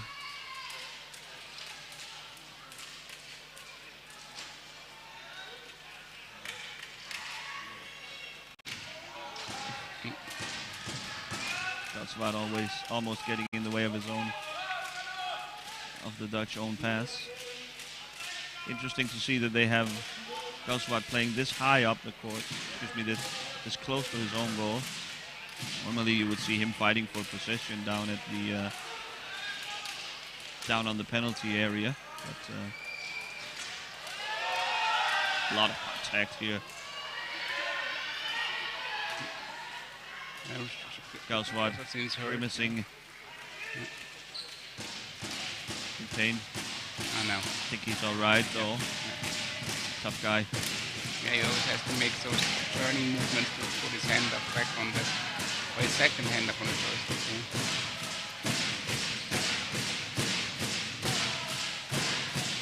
Van der Bowman. And I mean, it's such an unthankful work to Van der Bowman. Screen Marco Ferrazza. Ferrazza, a tough player that always fighting through the screens. Such a skilled driver, really impressive. Pass from Van der Bowman to Van der Heijden, but kept out by Graciano. Here.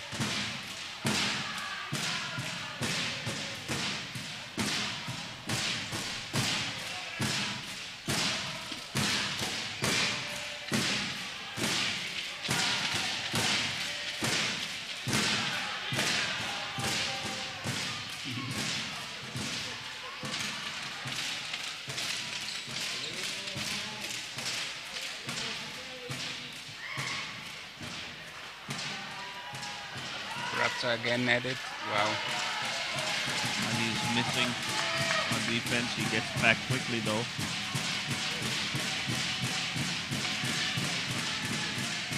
And the movement blocked by Ginea. So hard for the Italians to force the issue here. Ferrasa. Great job by the Italian number 10. Against Van der Bowman. Ginea. Here. He's got Van der Bowman in front. Can't find a passing lane. Sends it back to Van der Heijden. Yeah, and the Dutch will start over. Franzotto really carefully closed the gap there. Always staying in the passing lane, yeah.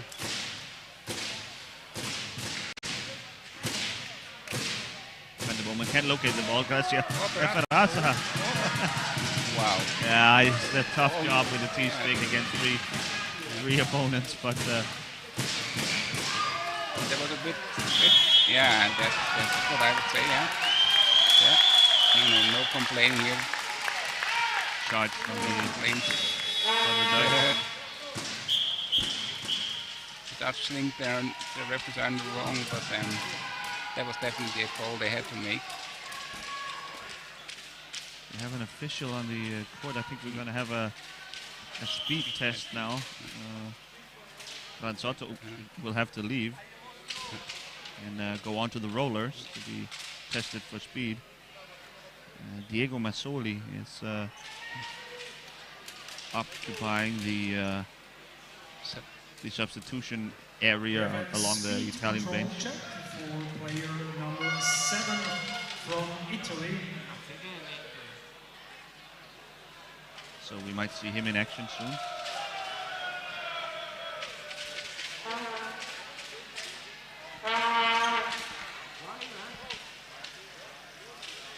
I expected that they take Marco Ferrazza from Italian team because he always looks so fast. But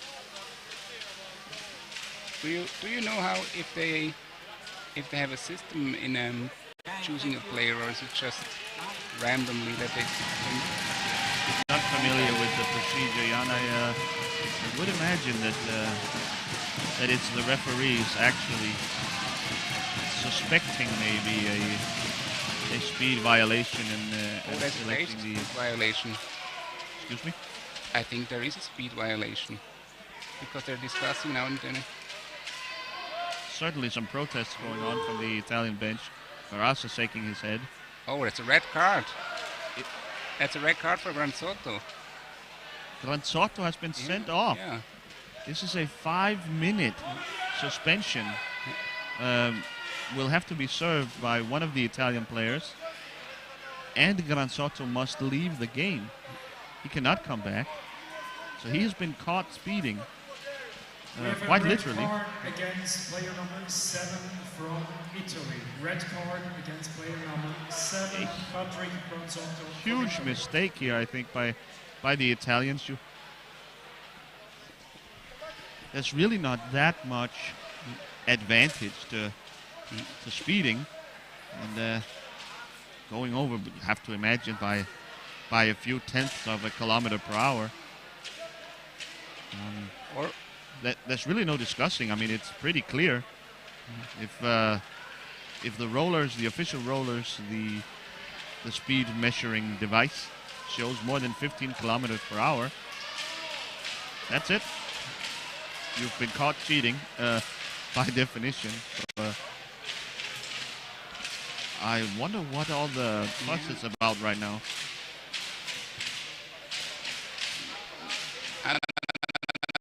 I just remember a case that I had with the Swiss national team at the European Championship 2016 when Saila Lumi from Finland got a red card, and I think it was because the referee thought she changed the gear during like seconds before the speed test, and I think that's an issue here as well.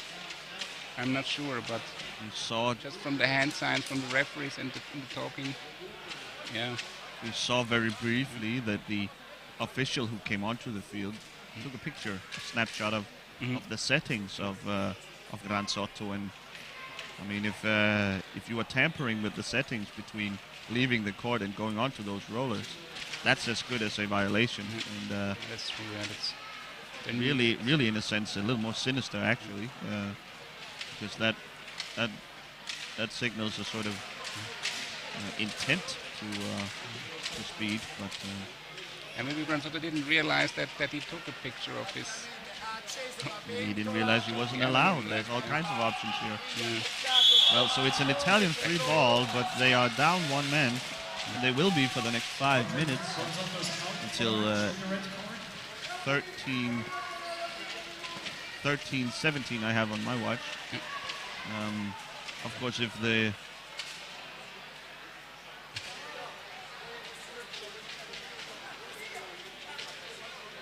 and just a final detail on the suspension. While the 5 minutes are ticking away, Granzotto's classification points still counts.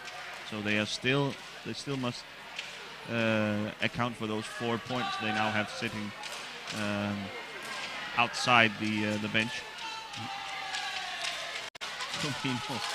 As if the Italian build-up play couldn't be any slower, Comino will take his time here. Yeah, bringing Graziano ahead to sort of shield him from any Dutch pressure.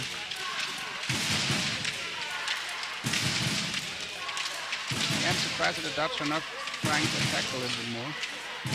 They could finish this game here. They could take a decisive lead. Maybe just 5 minutes is a long time, Jan, you know this, but maybe just start out by feeling out what's the Italian plan here. Are they going to try and score themselves? Then maybe stay back in defense. If not, well, we might force the issue. I think he's just really doing what he does best. Fabio, carrying and shielding the ball. That's really one of his strengths. Here wins the ball, steals it cleanly from Firmino, and pushing the empty net left by Graziano, obviously. That's a calculated risk you run if you are Team Italy. That was a clear steal, really impressive. Like, it's really immersive now. Like, I was talking about Firmino's strength, and then seconds later Team Hero is there. Nice for me to hear that you are subject to that as well. Caster's curse. I have some sort of issue with Graziano, I think. Jules van der Hayden's foot is... Oh, he's holding his foot. Oh boy. Can see. Van der Hayden, of course, suffering from a disease that brings with him very brittle bones structures, and I didn't saw it. I didn't see any contact, and his feet and legs are well protected behind that barrier, but he may have just broken his leg, everyone.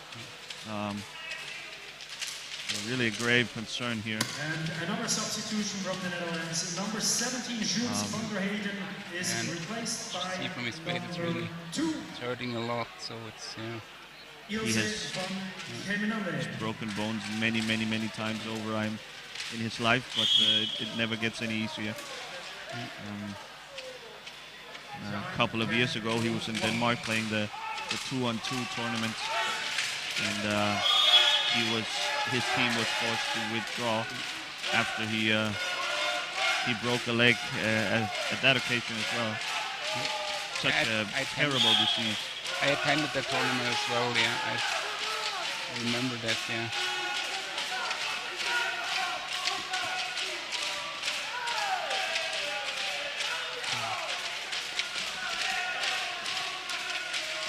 He will be attended to by the medical staff here in the arena. It's always a bit shocking to me when these guys, they play so powerfully, with so recklessly, fearlessly, and they know that. Oh!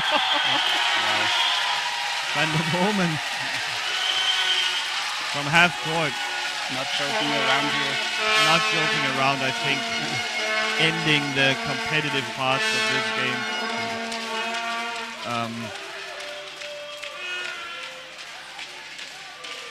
We will have yet another speed control now. Van der Bomen now has been selected for speed control. The referee reminds him not to change the gear. Yes, not to change any of the settings on the chair to sort of dull down his speed. I don't know what the referees are seeing here, Jan. I'm not particularly worried about Dennis van der Bomen speeding, but it's tough getting a 5-minute match penalty like this, because even if you concede, you're not allowed to return to full strength. The normal 2-minute suspension ends effectively when a goal is scored, as you might know from ice hockey and other sports. It's really the same in ice hockey. Also, when you have a 5-minute penalty, you cannot put in a player after 5 minutes, in those 5 minutes, when you concede a goal there. So the Dutch can keep running up the score. Substitution for Italy. New in the game, Emma Doni. Comes Emma Doni and Mattia Ramina instead of Ferrazza and Guinea. And we didn't saw it, Klaus, but Anna Rossi she was below the speaker's protest, or like the announcer's protest, and she said it was because the red card was because he tried to change the gear. Wow. Like Anna Rossi just confirmed that right now. Another substitution in sign language to me. New in the game with number yeah. 3. Yeah. Nice to have a translator here beside me, picking up all the details that's going on in Swiss German. No, it was on a roster, so it was English, but like, yeah. It was just weird. So all of a sudden this game has, the Dutch have... And there's Mattia Ramina. Ramina with a shot from distance. I mean, obviously it's a time of desperation for the Italians. They must try to conjure up some sort of threat on goal. Here, and the Bowman, the Dutch changed as well. In comes Caminade and De Maya, the starting lineup. And the Bowman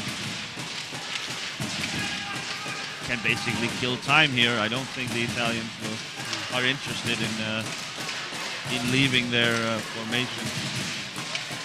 And there's still now 1 minute, 1.5 minutes left. Still a minute and a half to go on the suspension. A little less now, but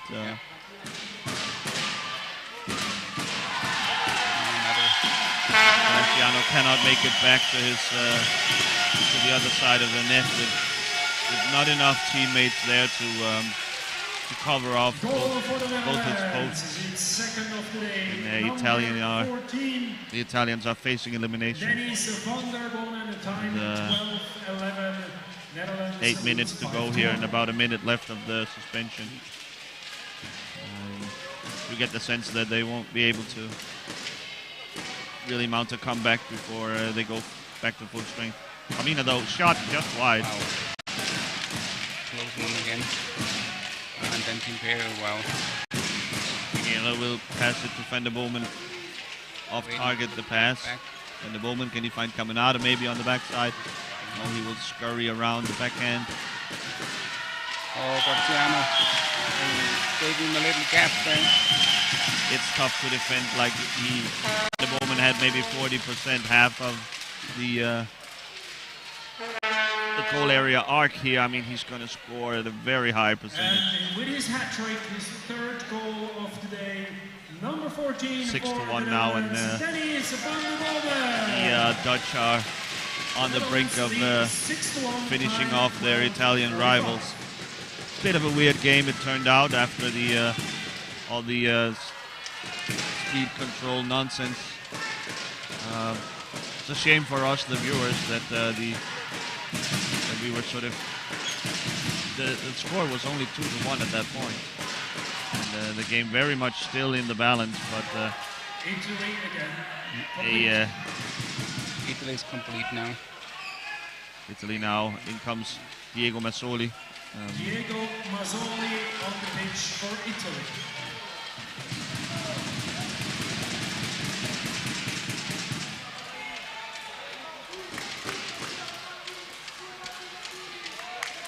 It is rather shocking to contemplate that the Italians might be eliminated here already on Thursday, having their title defense cut short.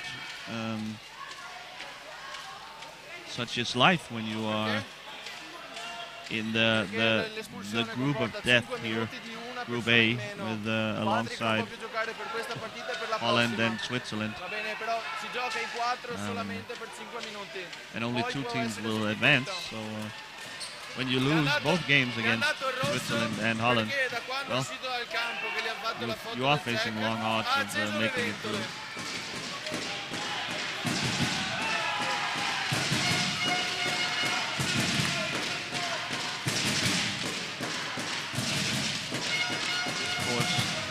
Losing to an awesome team like Holland is nothing to be ashamed about. The damage was done. The critical damage was done to the Italian hopes of the title defense on Tuesday, on the opening game of this tournament, when they blew a 2-goal lead against Team Switzerland.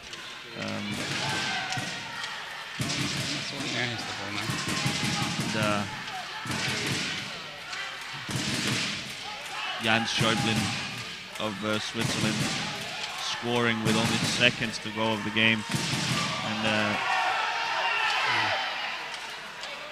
securing that 6-5 win for the Swiss.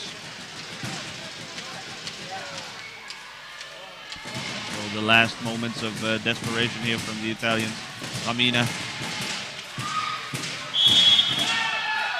No, there was no gap between. I would have wished that. I would be the referee. I would listen to the other side. There was no gap for Ramina there. Even though the game is out of hand, my colleague here frustrated by yeah, and I mean what he regards as a missed call. 15-37. No, he made the call, but just on the wrong side. Yes, pointed in the wrong direction perhaps, but the ball will stay with Italy after this timeout.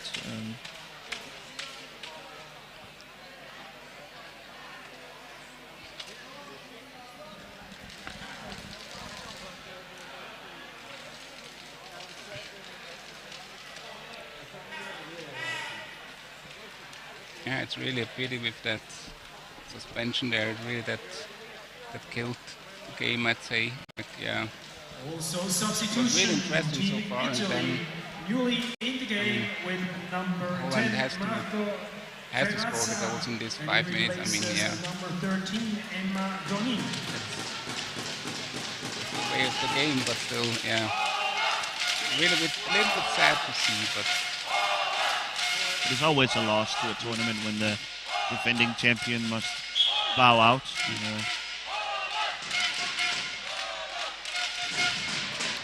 This sets up tomorrow's game at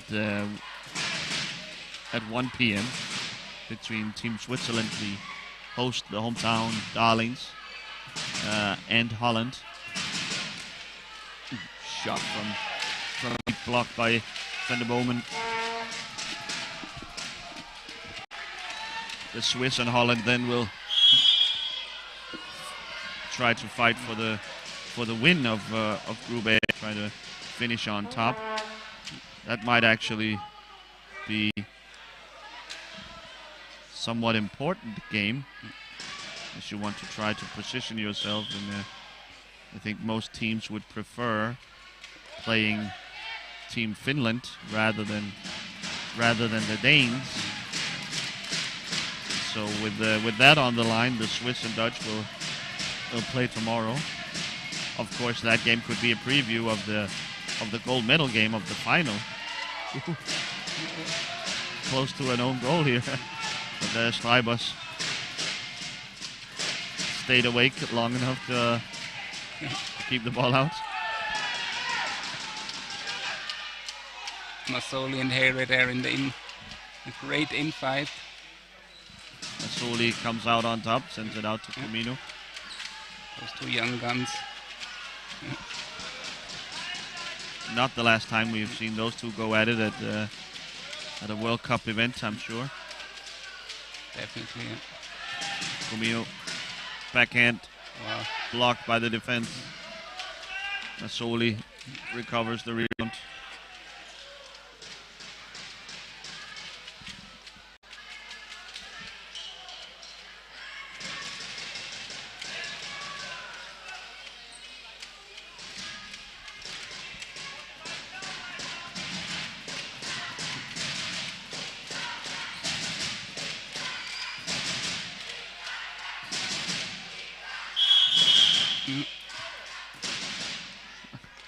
A lot of contact in front. The referee has had enough.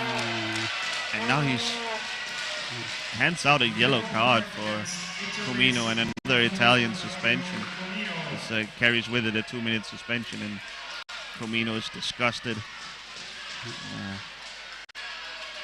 Drives off the court sort of violently. He picks up his stuff on the bench and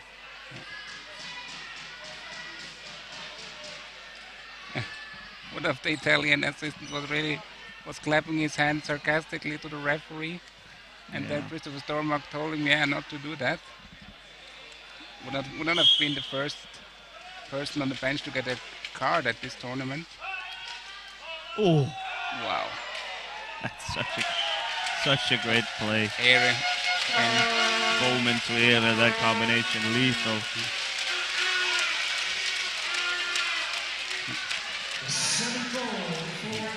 So Comino allowed back onto the pitch, as I mentioned. The yellow card, 2-minute suspension is ends whenever a team scores. So.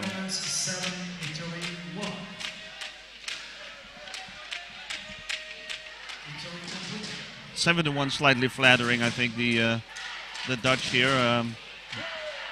They were perhaps the better team today, but not by an amount commensurate to that margin. But no, definitely not. Obviously, the suspensions Killed it. Wow. basically put an end to the Italian title defense.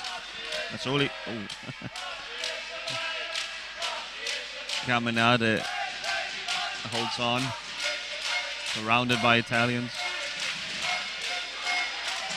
And the Bowman in on goal. Mazzoli blocked. Great work. Great job by Mazzoli.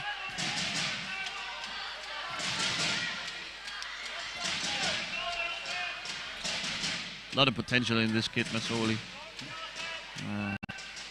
He could be a future star. Takes a page out of Gansotto's book and goes in reverse, but Hela steals it.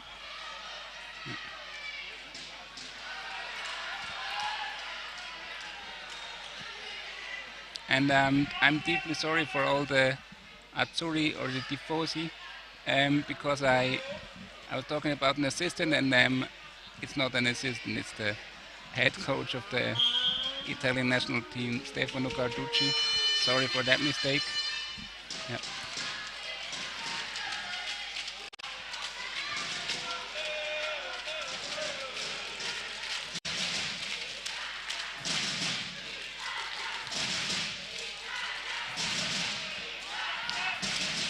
It's great to see the Italian fans still chanting for their team.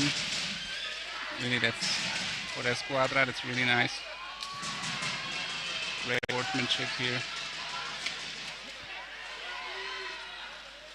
Wow. Wow. And the Dutch are just showing off at this point. Timihera behind his back, stole the ball himself. Was it the goal of the tournament so far? It's got to be up there. I mean, we've seen some brilliant scores. But look at this. Look at it again. Behind the back. Wow. Whips it into the corner. I mean, that's an incredible score. We've seen a lot of brilliant goals, particularly from long range.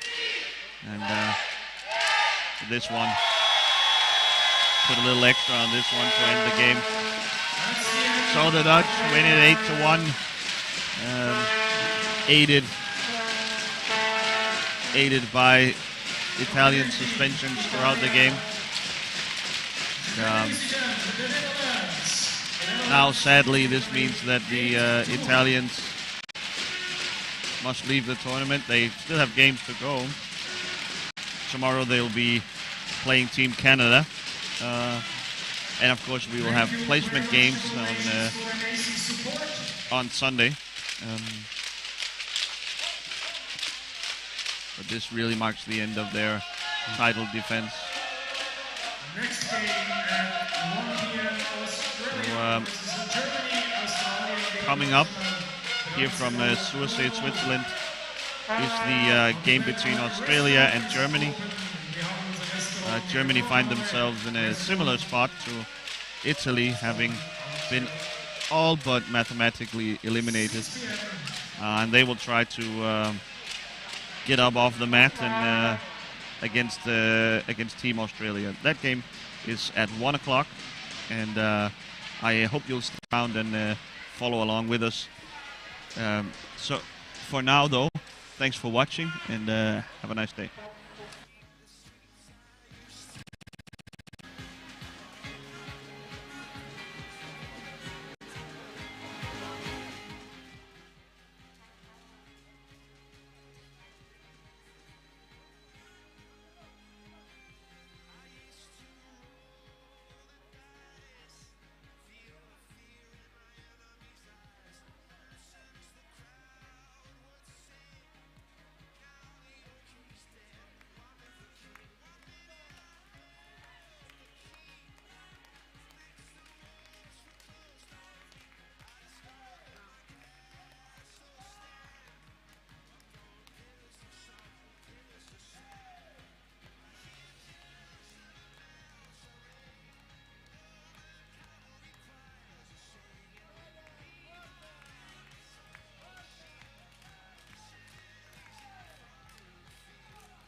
from quite far to be here. So please, ladies and gentlemen, give a really big and warm round of applause for the team of Australia. Said you follow me.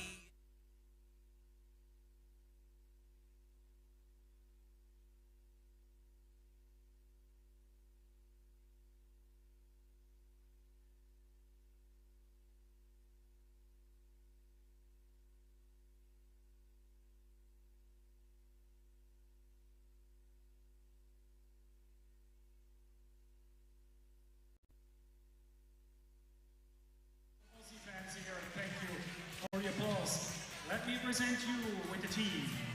Number 11, Kieran Watts.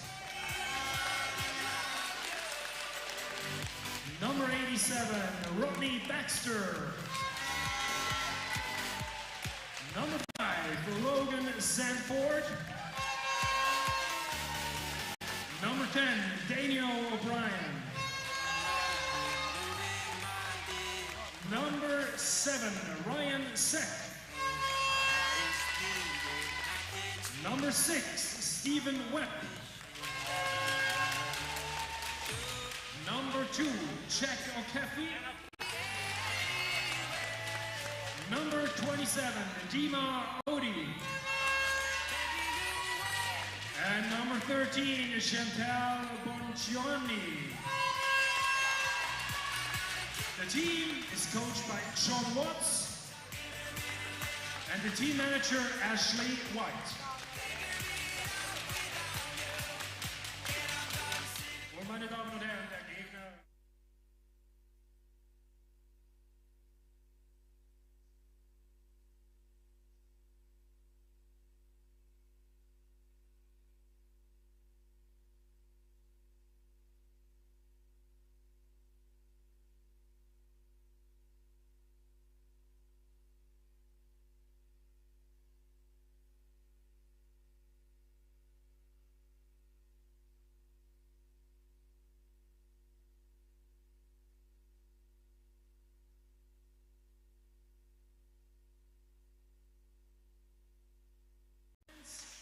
Eure Mannschaft mit der Nummer 1, Jessica Trommer.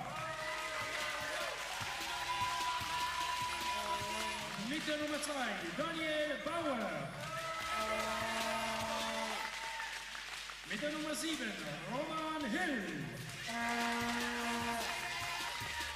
Nummer 10, Tim Trey. Nummer 35, Lukas Busel. Mit der Nummer 18, David Huber. Nummer 61, Kahn Sissig. Und mit der 94, David Bauer. Das Team wird trainiert von Gerd Altenried. Assistent Pascal Sauer. Und der Teammanager Julian Wendel. The referees of today's game, Kimo Virtanen, Peter Borges, and Davor Matjasevich. And now, ladies and gentlemen, you may stand up and please enjoy the national anthem of Australia.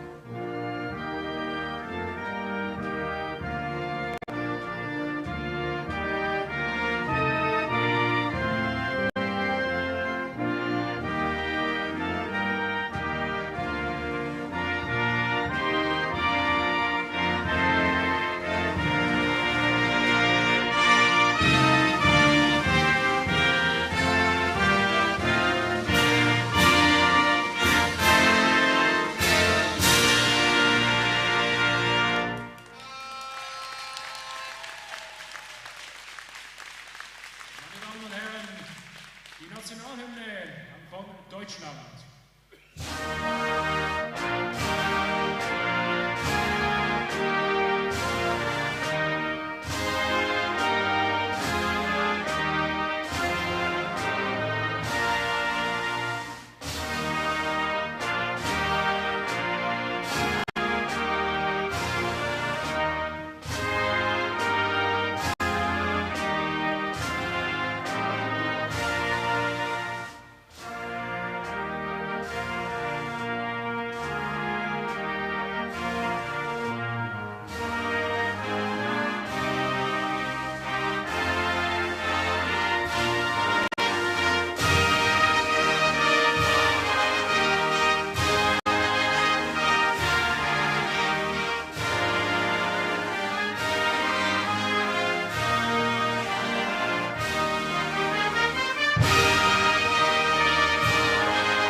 thank you very much for your support and have a good and fair game.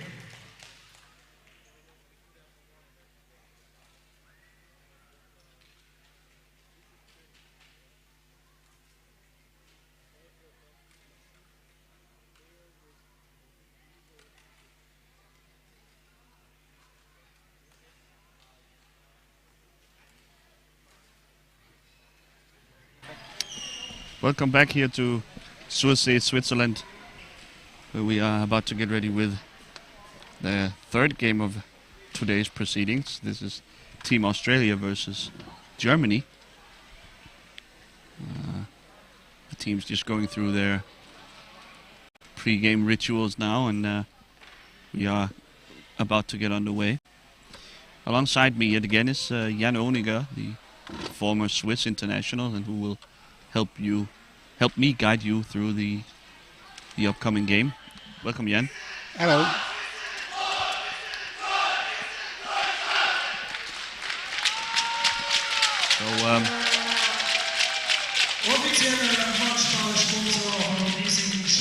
This is a game between two teams who sadly basically have been eliminated from the tournament. We are still in the group stages, and Australia are here as a opportunity to learn, to improve their program. We are trying to spread the game, obviously, to the rest of the globe, and the Australians are here showing the flag representing Oceania. The Germans had legitimate title hopes going into the tournament, but they and today's captain Jessica Trommer will be disappointed to have lost both to Finland and to Denmark in the group stages, and there's only 2 teams stands from the groups. That's it, I'm afraid, for the Germans. They have been hit hard by the corona pandemic, the COVID-19 pandemic that just seems to never quite have let go of its hold on Europe. Their key player, Nassim Afra, has been sidelined due to corona protocols, as has normal captain Jörg Diel, the veteran. And so it's a hampered German team that shows up for this game. And the starting lineup from Germany is number 7 Roman Hill, it's number 10 Tim Treidi, 35 Lukas Busel, and number 2 Daniel Bauer, along with, of course, Jessica Trommer, the goalkeeper. Australia has had a hard time in this tournament. They've taken some quite large losses. They've faced the cream of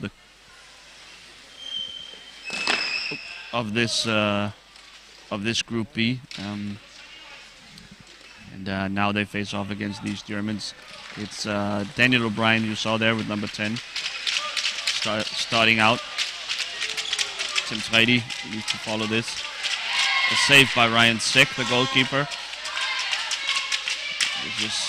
Here's Kieran Watts with number 11.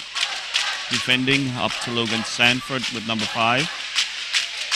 And rounding out the Australian lineup is 87 Rodney Baxter. Here's a pass from Treidi to Busel, just kept out by Seg. Yeah, it's good to see Sanford back after his fall yesterday, so I think he recovered well. Or yeah, he looked like he's all fine. Looking at it again. Sanford collided with one of the Spanish opponents, and as we see Tim Treidi opening up the score of this game by going through the kitchen door, the back door, and tucking in the ball behind Ryan Seck. Just to finish off with Sanford. Sanford collided with a Spanish opponent and flipped over his chair. A rare sight. And, he hit his hair against hit his head against the floor, and was sidelined for a bit there last night. But he seems to be up and ready to go. Good to see. An early lead for the Germans here, and they are heavy favorites for this game. Despite going for a slightly alternative starting lineup. Sisik, Khan, and David Huber have been two of the stars so far, along with David Bauer as well. So they are getting a rest on the bench. Perhaps allowing Australia a bit of a break. So Germany back in possession. Tredi here will initiate the offense. Daniel Bauer in his hand stick configuration. It's also sometimes used as a T-stick, but it's gone for the hand stick option this time.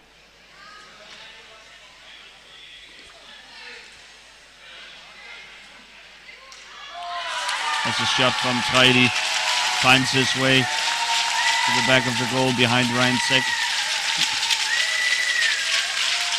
What happened here?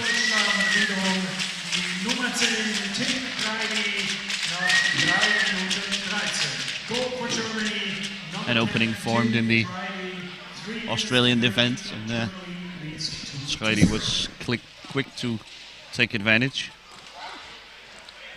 I think it was Lukas Busel. Was it Lukas Busel? Oh, yeah, I'm so sorry. He touched the ball in the middle. The arena announcer didn't saw it, I guess.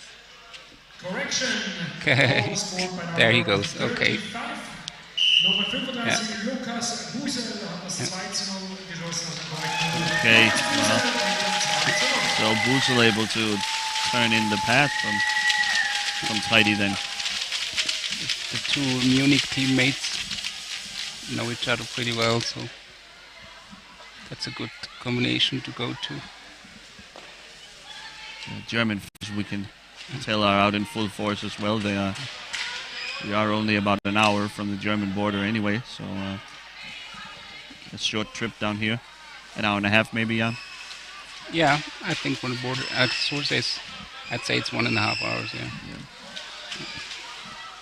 But like the most teams come from the middle of Germany, so it's maybe a 5-hour trip for them.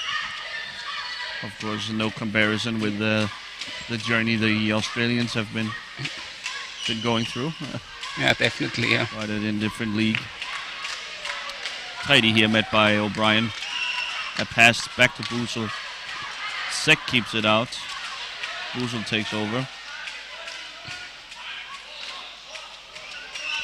Baxter fighting for it, reaching over. Yeah, I mean the Australians, like, I'm always happy to hear when the Australians tell us that they arrived well and like good in sound or well in sound, because like some years ago they were, I think, yeah, it was the Australians that their wheelchairs were stuck in Dubai, and the team was already in Italy for the World Championship. So yeah, always glad to hear that arrival. Oh, Roman Hilder almost scored the T-stick goal. Good chance there.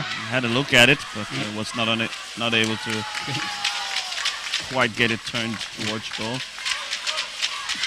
Yeah, plane travel for guys like us with the wheelchairs is always a bit of it feels a little risky. We're obviously very dependent on our wheelchairs, and especially when you're bringing it as equipment, as cargo, it's sometimes a little dicey. Yeah, definitely. Yeah. I mean, even travel to holidays is sometimes like, ooh, does my chair get there in shape, or do I need to fix it at the airport? So yeah. But I think this time it all went well. So what I heard so far.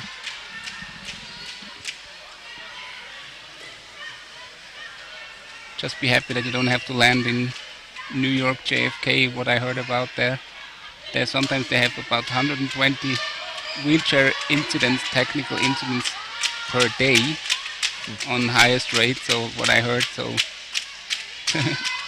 I'm glad they landed in Zurich and not over there. The Swiss, of course, known for their Grundigkeit. We have Treidi building up play. Finding Busel again, the backhand. Nice. Saved by Sek.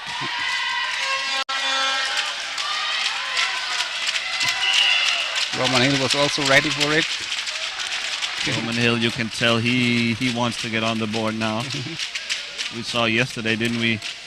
Sarra Granada scoring the first T-stick goal in World Cup history. Hill wants to copy that. To join this club, yeah. To join this very exclusive club. Only one member so far. We saw Team Spain against Australia yesterday. That's when Granada scored her goal. And we saw Spain basically focusing in their entire offense around trying to set up T-stick players for scoring opportunities. Playmaker Roger Badia basically spending in the entire game trying to set up his teammates for looks on goal. And they came close a few times, so it's, yeah. I mean, it's not a general tactic. Well, nice shot from Busel, but saved by Sek. David Bauer gaining the ball there, or trying to. No. Brian comes out of it. Oh. Fighting for it here along the boards. Bit of a scrum forming. Bauer tries to get it out, back to Treidi. Eventually does. Busel in position to receive a pass, but Treidi can't find the handle. Screen from Busel, Treidi. And Sek covers it well. Oh, a pass to Bauer, but Bauer can't quite get enough power on the shot.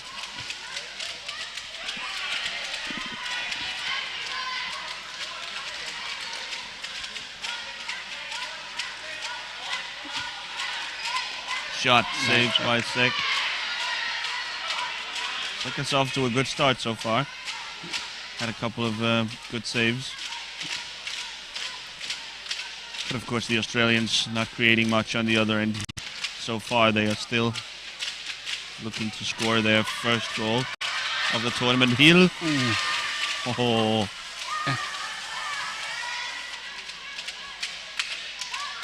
But I think that would have only counted as one. It was not intentional. There must be some intent. There must be some goal-scoring action from the T-stick player for it to count as a 2-point try. And, I think Hill would have taken it either way. Yeah, definitely. Yeah. Substituted by number 2, Jack O'Keefe. Here's Jack O'Keefe and coming in instead of Daniel O'Brien. Jack O'Keefe anstelle von Daniel O'Brien.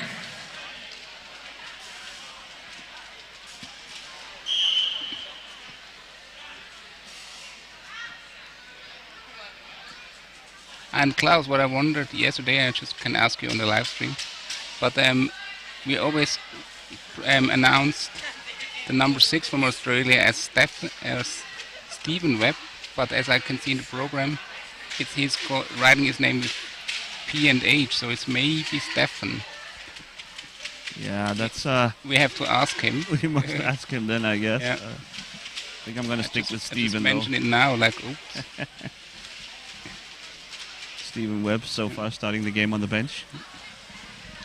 It's always a challenge with all these new names. I must admit, I'm not 100%. Wow, nice steal by Busel stealing it from. Sorry from to interrupt you.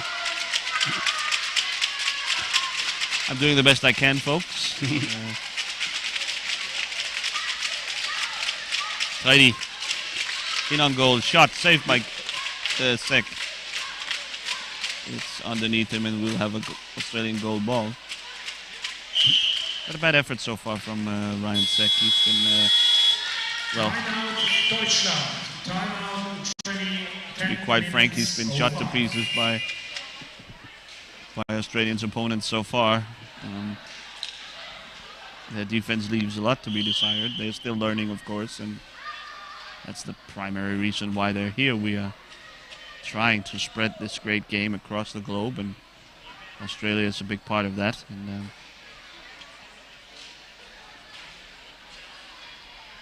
yeah, it's important to keep them in the boat, especially for the Paralympic approach, or like, I mean, it's a futuristic topic, but still, yeah, it's out of the minds of important people in power chair hockey. So yeah, of course, that would be the ultimate reward for putting on these great, well-organized tournaments over and over again, and really having a well-organized sport internationally is always with an eye towards acceptance as an Olympic sport. Of course, it's an issue with these motorized wheelchairs, but has been made exceptions before, and I'm sure the PCH organizers would love to become an Olympic sport with all that attention and other good stuff that comes with that.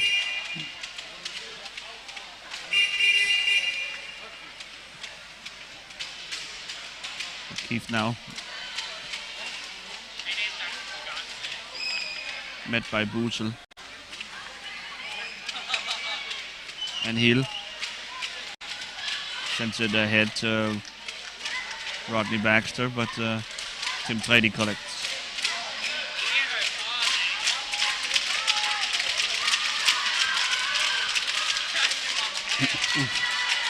Hill once again getting in there, trying to poke it in under Ryan Seck, but no dice. Seck collects, and we'll have a goal ball once again.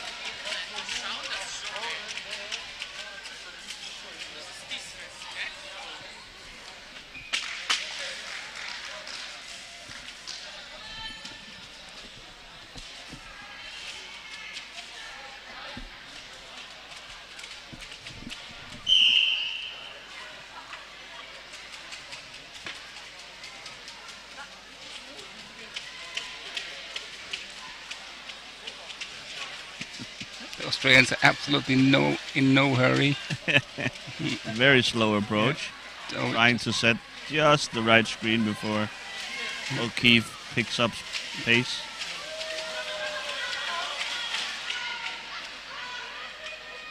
Hill getting in there once again. Righty. 3-on-1. Searching him. Hill. Wow. Oh.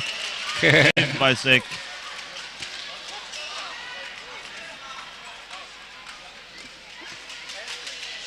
I really think Brady's going to shoot himself.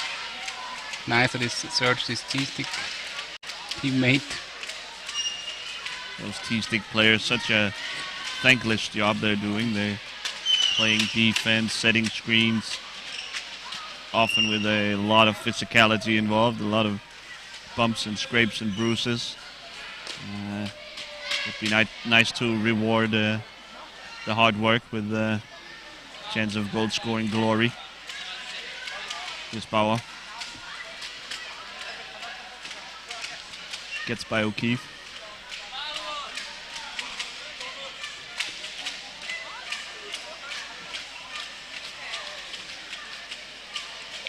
Friday now carrying the ball.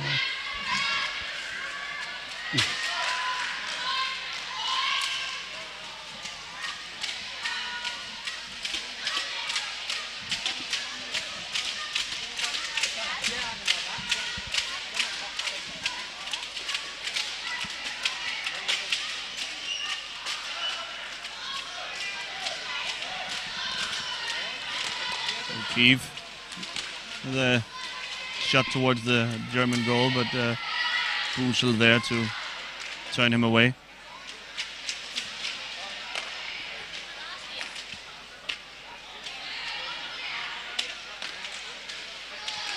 Rodney Baxter sends it around the boards. Bauer picks it up. 8 minutes to go in this first half.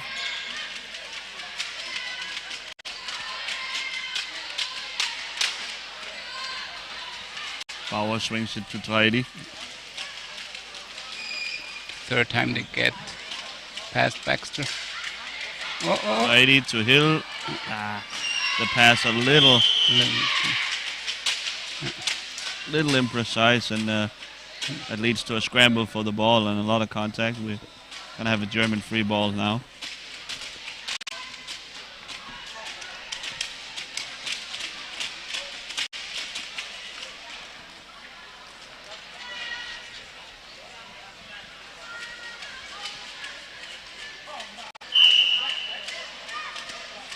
It has been another heartbreaking tournament for the Germans.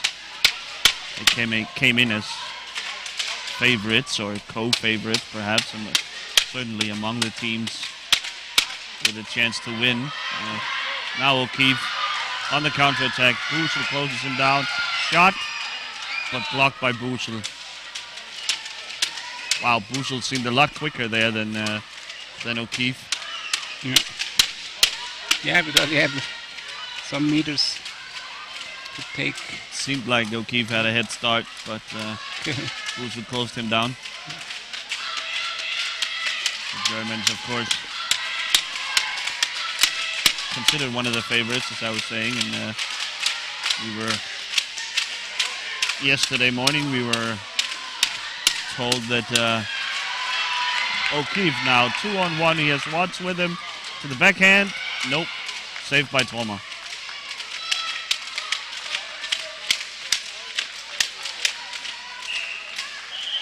Would have loved to see O'Keefe spread it out to his right here so he could take advantage of the fact he had a teammate there with him. Have a technical timeout here. Daniel Bauer with some sort of issue. And it would have been a T-stick player again, I guess. Yeah, it was Watts. It was Watts, yes. Yeah, who would have been on the other side.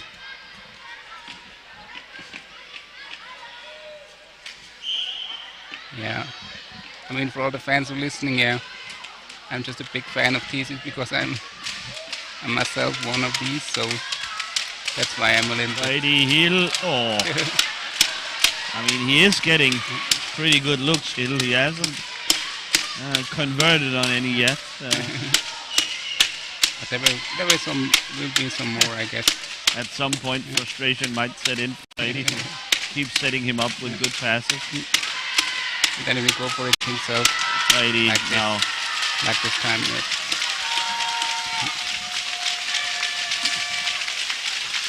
Sometimes you have That's enough of that. Righty says he does it himself and puts the Germans ahead 3-0. Goal for Germany, scored by number 10, Tim Triding, time 15-14, Germany leads 3-0. But yesterday we were told that the key player for Germany, the one who really all their strategy and tactics are centered around, superstar Nassim Afra, was down with COVID. He's actually very ill and bedridden. That eliminated all hope that he was going to come back in the tournament and rejoin his teammates. And so even if the Germans were able to stay alive, to stay competitive, make the semifinals, it wasn't a given that Afra would be able to rejoin them. Also missing is Jörg Diel. Diel, I'm told, is unsymptomatic at least. He's just waiting patiently for his PCR test to come back negative. He might rejoin the team at some point during the week, but with Germany having already been eliminated, there's no rush really. It might be better to focus on your health and to get back 100%.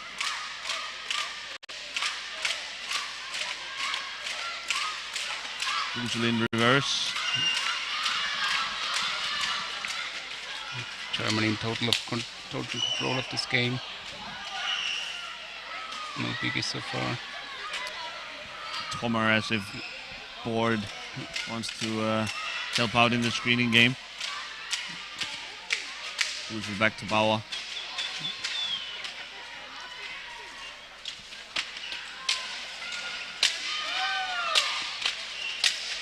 This German team illustrates how it is possible to put together a pretty good squad, even though you don't have top hand stick player class. Tough collision here between O'Keefe and Hill, not for the first time. But Hill closed that gap precisely. Hill was there and takes the charge. Now, one of the German stars, Kahn Sisik, set to enter the game.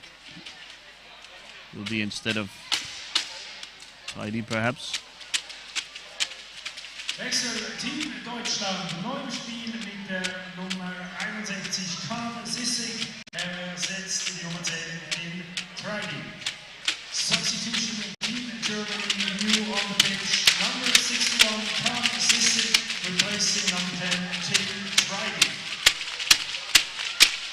Zeit 18:00. Time 18:00. So 2 minutes to go in the half. We're still working on some issue with Roman Hill. He's been involved in a lot of contact, and maybe something has been knocked loose. Hill, of course, utilizing a microphone to aid his communication with his teammates. And Kahn Sisik, the uncompromising German, blocked by Baxter. Great job. O'Keefe sends it away, and Sisik will start over.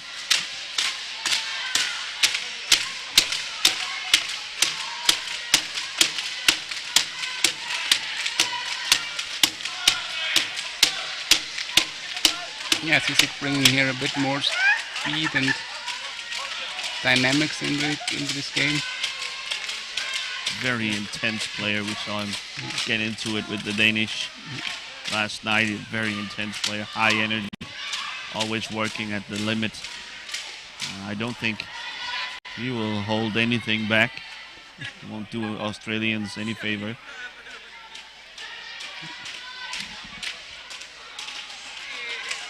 Searching his teammate there. Couldn't connect.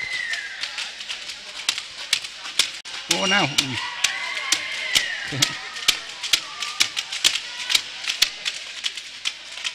Seems the Germans have made it a pet project of theirs to set up Roman Hill for. Really looks like. Because I didn't saw Roman Hill setting a screen in the last 2 or 3 minutes, so. Or even more. Bauer. Bit of, I think, fortunate pass from Sisik, but Bauer with the backhand finishes it off, and he opens his goal account.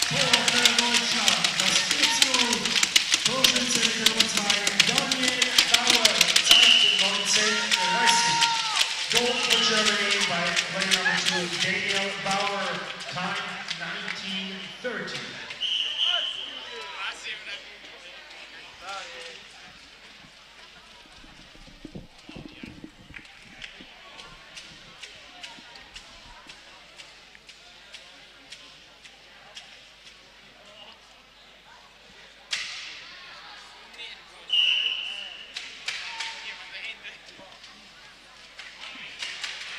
O'Keefe with that very slow approach.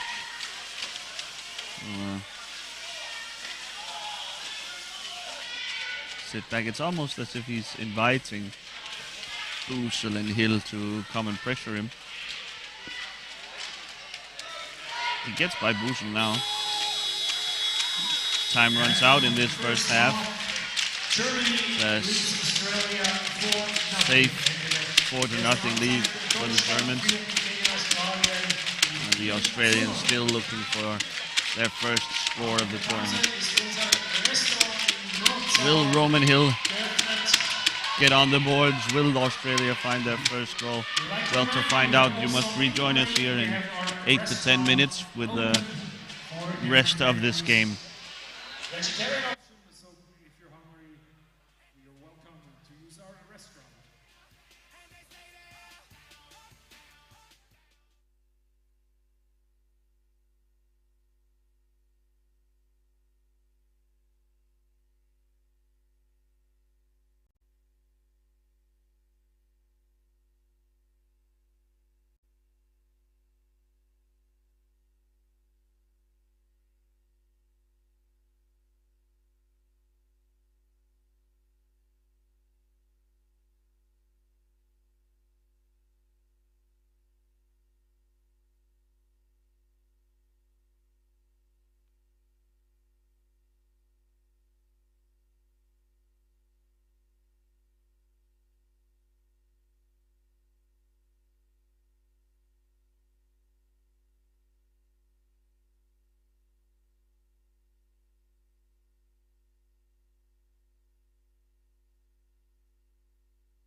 Spiel mit der Nummer 27, Dima Oni, anstelle von Nummer 87, Rodney Baxter. We'll come back here to the second half of Germany versus Australia. Germany sitting pretty on a 4-0 lead. We have some housekeeping to do. We have 2 substitutions by the Australians. In comes Ima Audi and Chantel Bongiovanni instead of Logan Sanford and Rodney Baxter. Bongiovanni, one of the few Australian players with World Cup experience. She was with the team in 2018 as well, along with Captain Watts, Kieran Watts.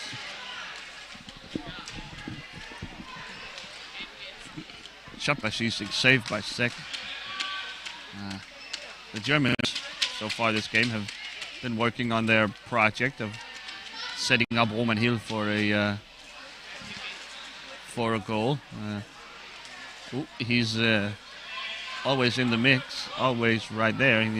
He's had a couple of good looks, but are yet to. Turn shoot. Oh, nice. A loose ball in front. The Australian leaking out a bit too early, and Busel snags the ball and just whips it into the back of the net.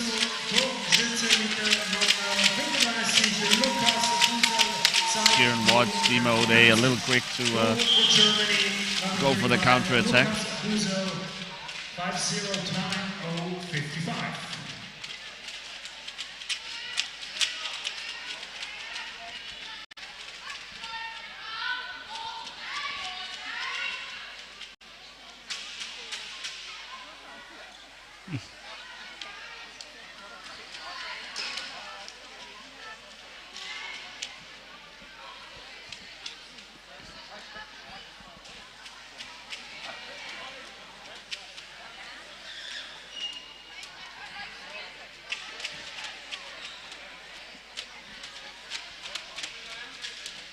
The German defense is sitting back, waiting, maybe trying to draw the Australians away from the goal and counter attack.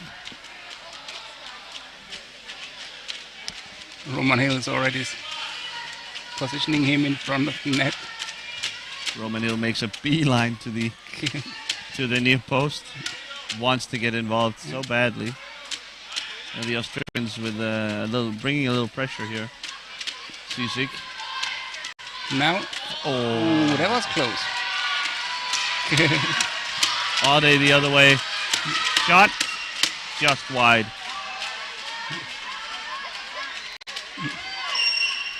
The Aussies, of course. Roman Hill again. Still searching for their first goal. Roman Hill. Also searching desperately trying to position himself. I think he's arriving a little early. Yeah, that's true. He needs to have pace in his chair when the ball arrives, so he can turn that into momentum towards the goal.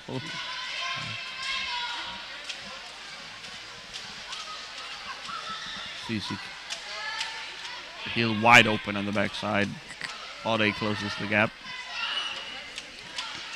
The Australians searching for their first goal of the tournament. It might be a player like Dima O'Day who can. I think Sek saved it with his front wheel there, one of the small front wheels. Hill would have been ready there. I think Hill is he's born ready. He was ready this morning. He wants a goal so badly.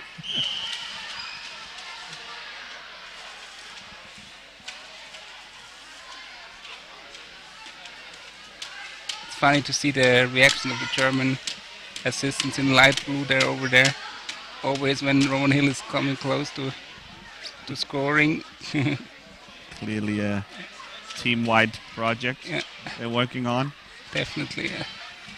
Everyone is involved there.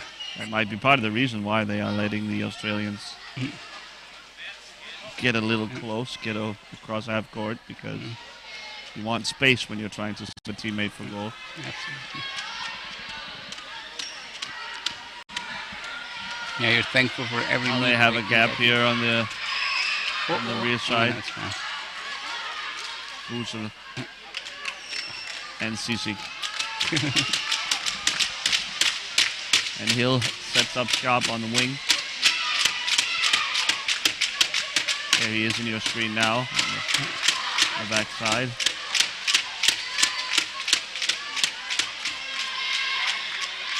Oh no.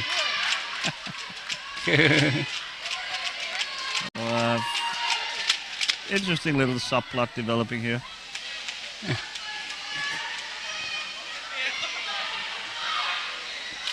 Yeah, and I mean the Germans, they don't have to score more if they don't want. Or like, yeah. So they can try this thing the whole game.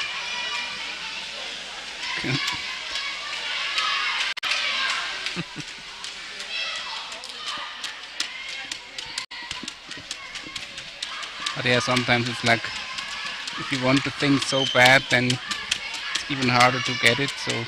Trying him a little too hard, perhaps. Yeah. Maybe put a little bit of... There's a pass. There Hill! Oh! The German bench is going crazy. They can't believe it. That was a really nice look for Hill. Nice pass from Sisik. Hill right on the blade. Oh. That would have been a two-point try, I'm pretty confident. Yeah, definitely. Sisik. I mean, he was at the short post, but it would have gone for a long post. Sisik. Oh. Hill. Nah. Nope. O'Keefe gets rid of it. Busel shoots. The ball trickling harmlessly wide. Sisik. Well, how did he recover that ball? Yeah. Sisik a wizard. And Hill this time. No, O'Keefe blocks it. Shot. And a score. In behind Ryan Seck. Or maybe not. I think we haven't had the official signal yet. Let's discuss it. Referees discussing.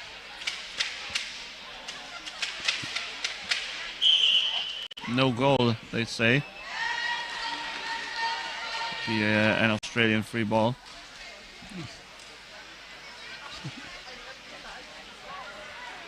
Oh, referee's ball. Huh.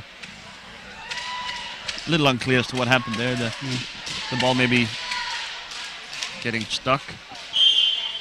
It didn't matter to Sisik. O'Keefe. I mean, if you score like this, it doesn't have to hurry. Busel dispossesses. O'Keefe. The Germans maybe stepping up the intensity. They feel the time running out on their little T-stick goal project here. Yeah, almost. Still 13 minutes left. So.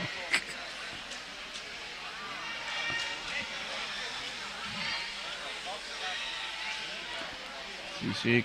Yeah.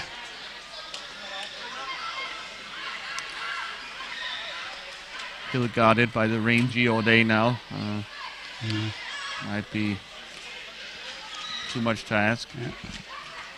They want the Australians to come out and meet them. Yeah. But, that was a bit of a risky pass. Yeah.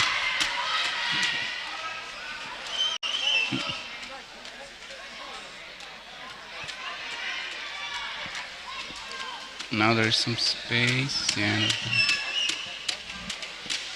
Sisik shot. Oh, off the post. Was that off Hill? Probably not. I think. Really, everyone's trying to pass the ball to Roman Hill. Head coach out the right. He cannot believe it. You gotta love this from the Germans. I mean, they've had an absolutely terrible time at this tournament. Been so unlucky again and again and again. Yet still keeping. Yet Geert Oudenreit, head coach, finding ways to keep his players engaged and high spirits. Hill wins the ball himself. Oh, no.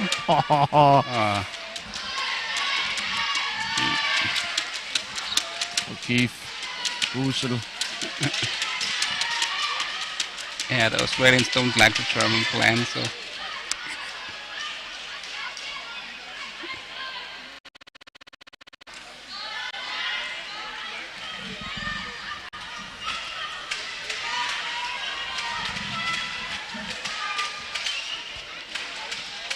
David Huber looking set to be substituted in for the Germans as another passer to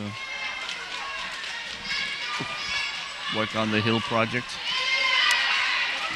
Audi, back the other way, shot, saved by Toma off the post. Woo! And the game was? Yay! There it is. Team Australia, I think it's Jack O'Keefe who was able to punch it in. Or might it have been what? Really? No.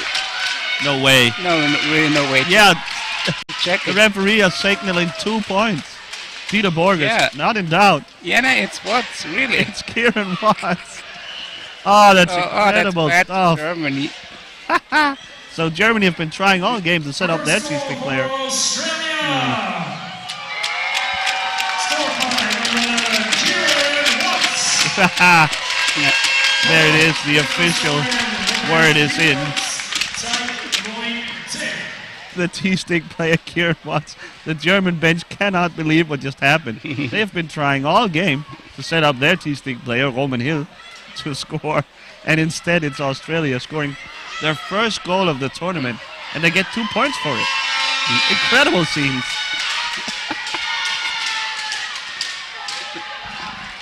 Really, the German assistants all in disbelief there.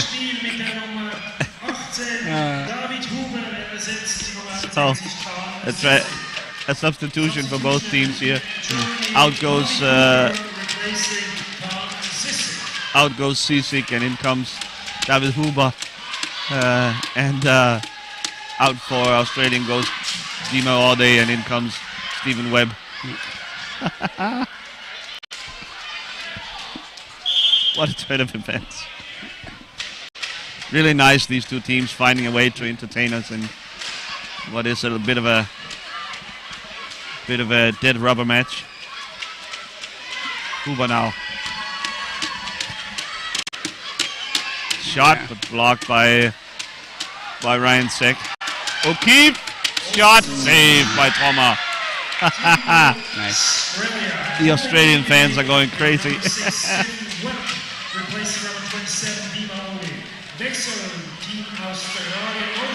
Stephen Webb now.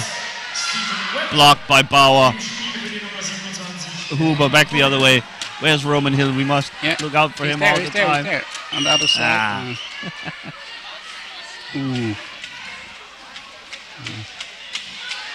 But I think the presence of Webb just closes a little bit the window for Roman Hill. Oh. Just as you said again, that. Murphy's Yep. Law. At the moment I said it. Almost jinxing the Germans there. But Stephen Webb, yes, of course, a little more rangy. Now he's blocked. Okay. No. Okay.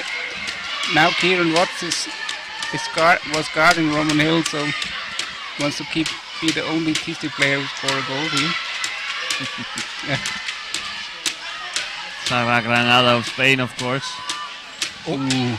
The first to score a T-stick goal in World Cup competition. Stephen Webb.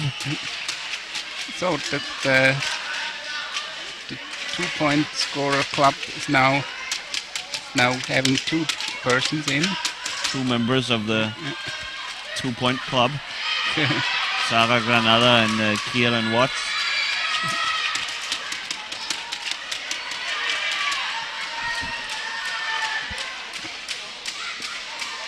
I think even the German fans were rooting for the Australians to score.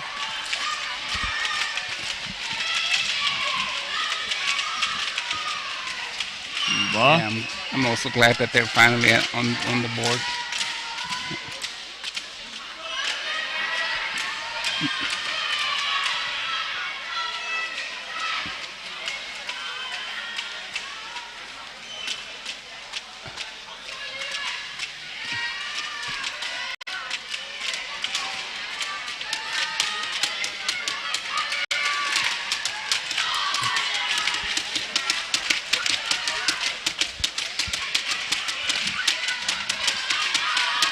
Huber sends it ahead, trying to pick out Hill.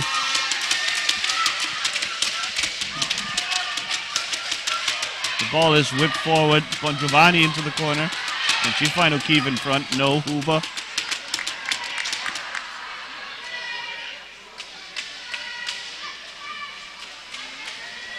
Huber back the other way. Hill has his back turned. Here we go.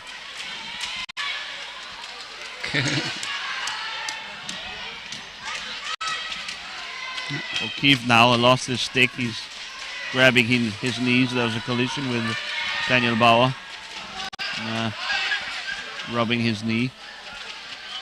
Playing now without a stick. He's gets it now from referee Kimmo Virtanen. And the Germans resume their attack.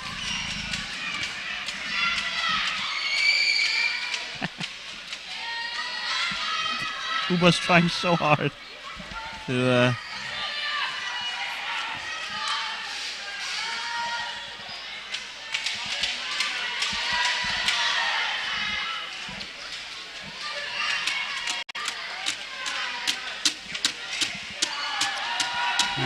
Stephen Webb snuffs out the German attack.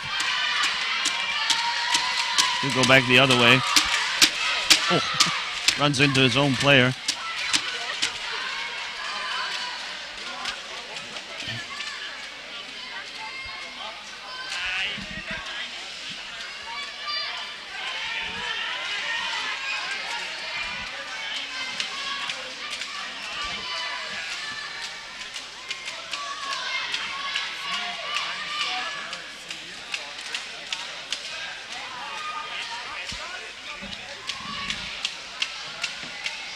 Hooper up the field.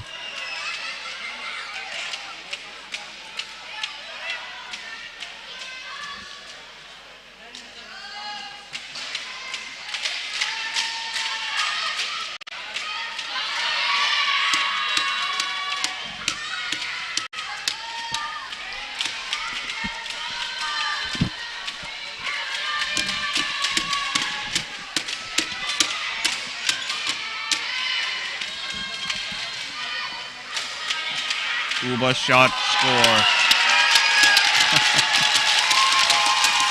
Yeah. Sort of shakes his head. I wonder if that was on purpose. He's been looking so much for Roman Hill so far. I guess when you're that open, you kind of have to go for goal.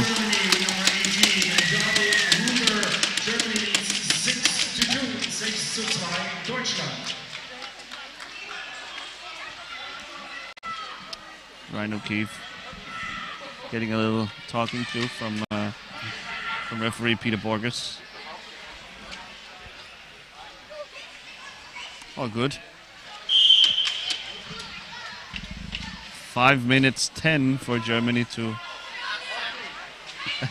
Huber yelling for his team to apply some pressure. They need the ball now. Webb though, that's little trip he takes. Ooh.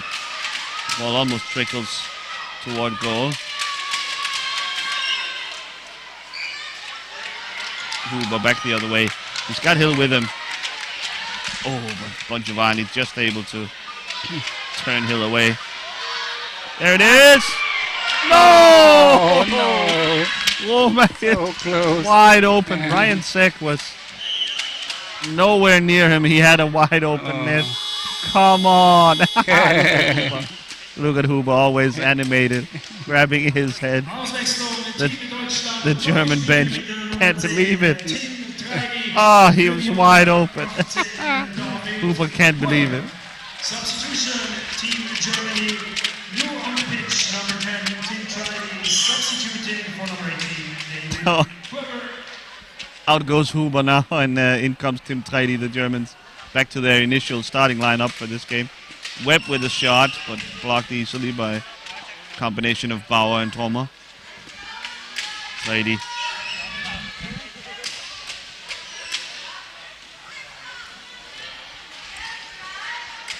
Puzel now.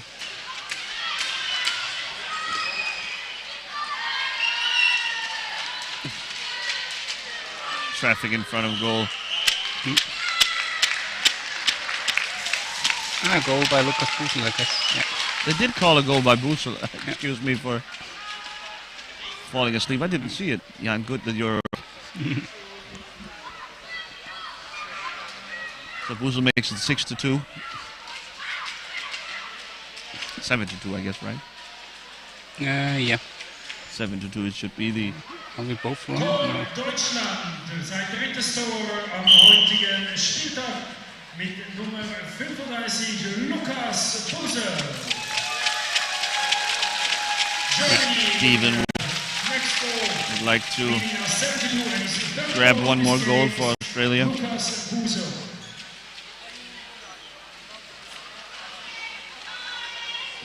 Webb going for the short corner. Little gap there, but Tomer keeps it out. Webb. Oh, O'Keefe! There it is for Australia once again. More traditional goal this time. Jack O'Keefe turns in the pass from Stephen Webb. Goal for Australia. Scored by number 2, Jack O'Keefe. Tor für Australien, Nummer 2, Jack O'Keefe, Zeit 16:34, time 16:34. Germany's leading 7-3. So 2 goals, 3 points for Australia. When it rains, it pours, I guess. They have gone through quite a drought.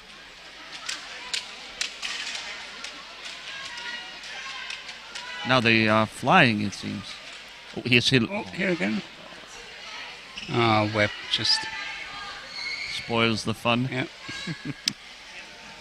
Once again, Treidi gets to the edge. Webb dispossesses him. Hill now doing what he does best, using his chair's physical play.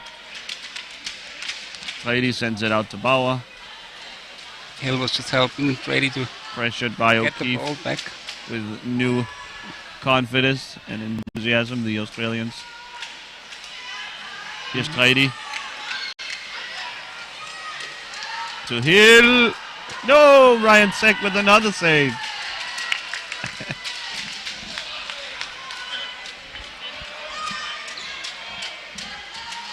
Oh, it did find his way to the back of goal.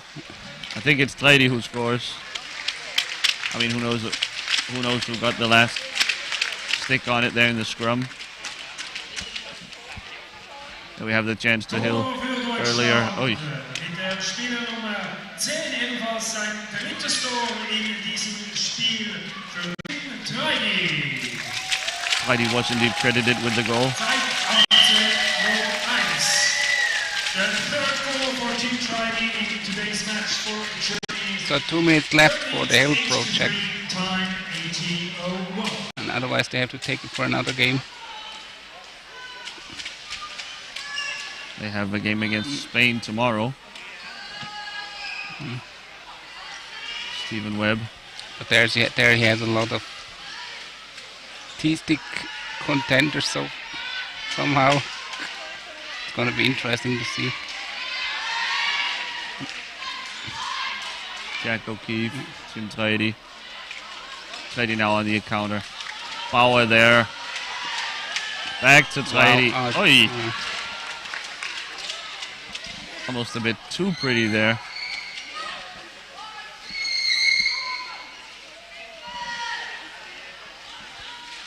About a minute to go in the game.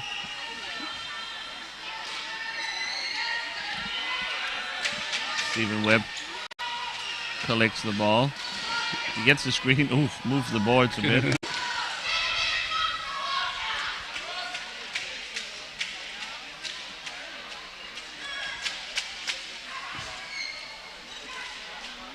Oh. Tomer takes care of it. For a German free ball. We have 30 seconds to go. time running out on the Roman Hill projects. He quickly hurries up the court to get in position. I'd say one last chance. The Aussies are pressuring high up now. Watts with another shot. No dice. Here's Bauer alone with set. Oh, yeah. Sort of fumbled the ball, but still manages to sneak it in. That lip smirk on his face. Right on the buzzer. This ends the game. Pretty alternative shot here from Daniel Bauer, but scores nonetheless to make it 9-3 at the buzzer. Big headline here is Australia finally on the board. Twice, indeed. Once by Jack O'Keefe and incredibly Kieran Watts scored and was awarded a 2-point try. 2 more seconds in the game. Just as I was about to wind down, 2 more seconds in the game. 2 seconds left. Put back on the clock. So the goal from Bauer. 4 seconds. Goal from Bauer, not quite the last bit of the game. 4 seconds put back on the clock, I'm told. 2 seconds. 2 Sekunden noch. Shot. No. Would have been a high ball nonetheless. And now I think we can put a bow on this game. Surprisingly entertaining game with a lot of fun little subplots.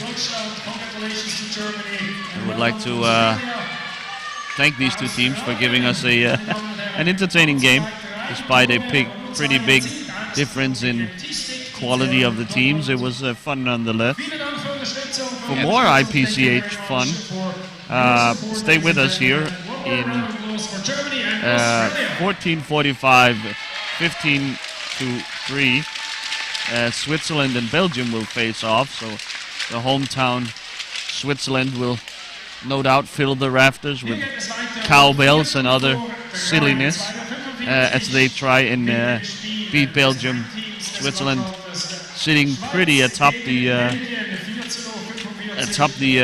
Group B and Group A, and they will try to stay there against Belgium. So thanks for watching so far. I'm from Jan Öniger. I am Klaus Westergaard, and I hope to see you back at a 2:45. Thank you. Thank you very much. Congratulations to the teams, to the winning team of Germany, and see you at 2:45.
and gentlemen, welcome to the next game. Herzlich willkommen zum nächsten Spiel. Und jetzt muss es laut werden hier in Susee, wenn die Heimmannschaft auftritt. Wir heißen herzlich willkommen das Team Schweiz. Please welcome Team Switzerland.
Nummer 3, Daniel Rolli.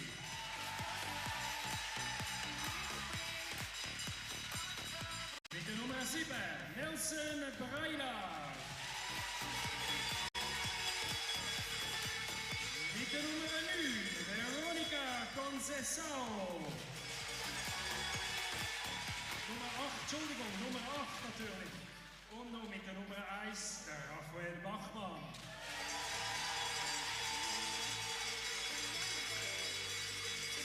And also a big round of applause for the opponent of Switzerland. Let's give it up for Belgium!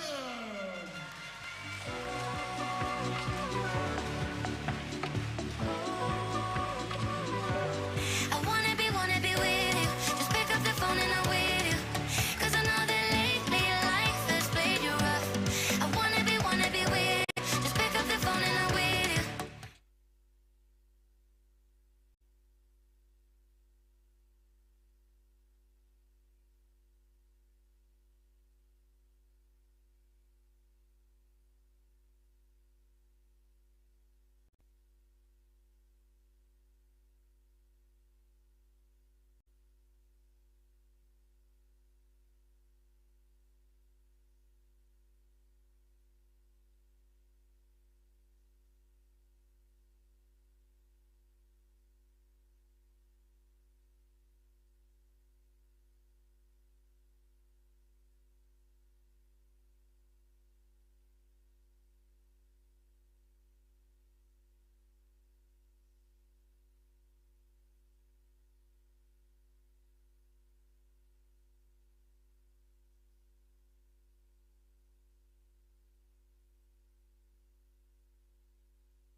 Ladies and gentlemen, liebe Damen und Herren, falls möglich, dann stehen Sie auf und genießen Sie, please enjoy the Swiss National Anthem.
enjoy the national anthem of Belgium.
Thank you very much for your support.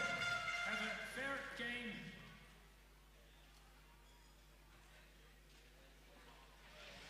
A very warm welcome back here to Stadthalle in Sursee. Good afternoon, everyone. This is Team Belgium, just about to line up facing the hosts of the IPCH World Championships of 2022, Team Switzerland. We are in Sursee, Switzerland, in the Lucerne region. We are just about to get underway here.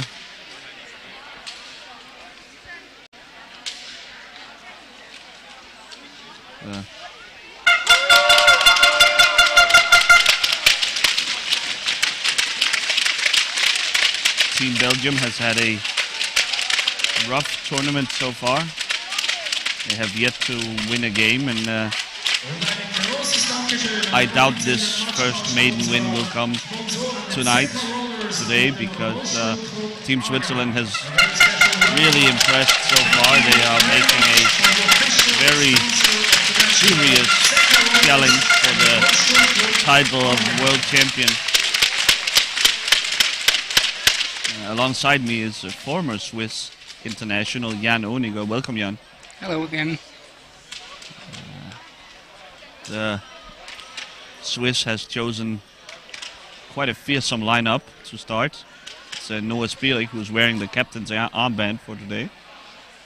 It's alongside Jan Schäublin, Manuel Melder, Dominik Zenhäusern, and in goal, Janis Affolter. Opposite that quintet is Team Belgium. It's Dan van Nerum. It's Jano Leux. It's Kaya Yashin, Maxim de Groff, and Peter Bultmann, the captain in goal. Dan van Nerum will get us started for Team Belgium.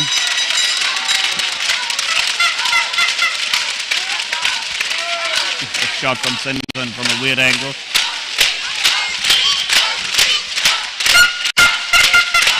A free ball will be avoided for Team Belgium.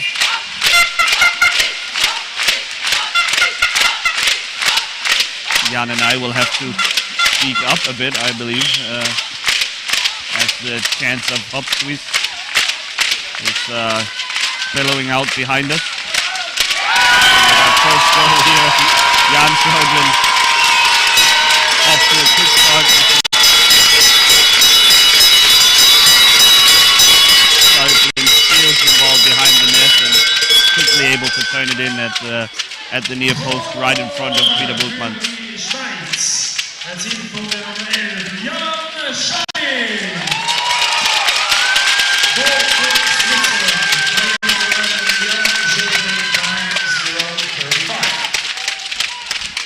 The Swiss quickly back in position.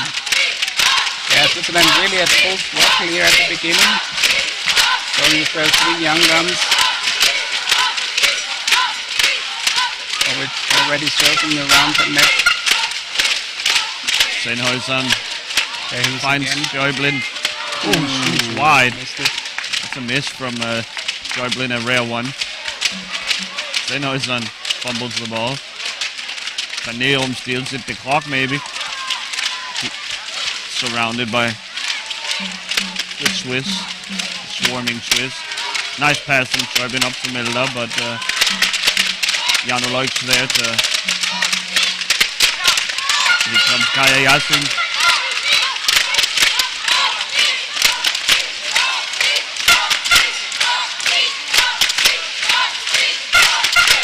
The clock with the steal. Kaya. A Belgium free ball.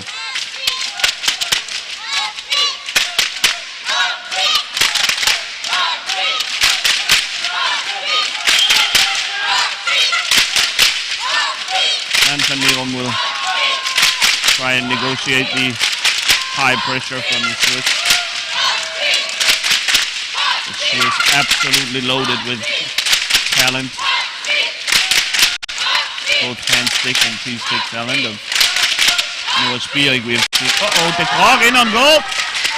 Oh, beautiful stuff by the young Belgian. Kaya instead the other way. We almost saw another T-stick goal. It's turned into a bit of a trend so far. Yeah, he anticipated pretty well that Dominic Sennhuysen was playing this diagonal pass. Well, I mean, he played the diagonal pass, but couldn't reach his teammate.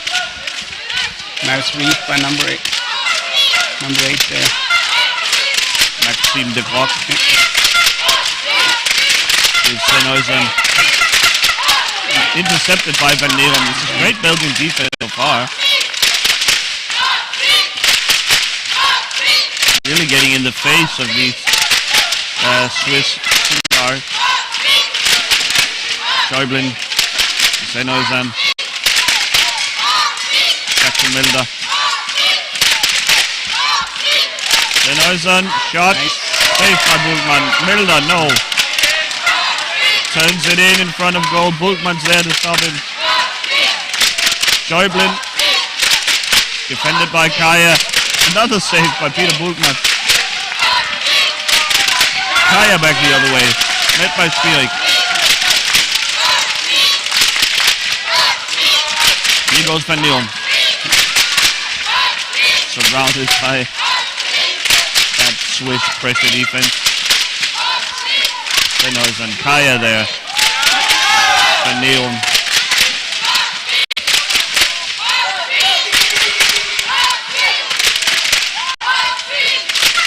Back to Milder. The Belgians have struggled so far this tournament. It's a very young team. They are here to learn, to gather experience. And head coach Ant van Oysten will be happy with what we've seen so far. Tenacious defending. The clock now needs to cover Sennhuysen. Schäublin, shot wide. Again, right. Sennhuysen tries again. Bultmann. Oh wow, what a shot by Sennhuysen. About that if Peter Bultmann is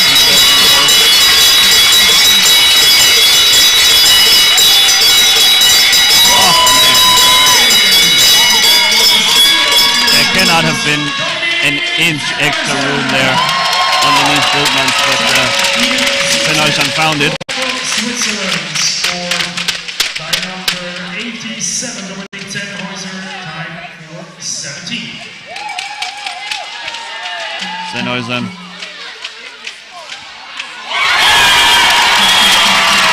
Turns around Bultmann again.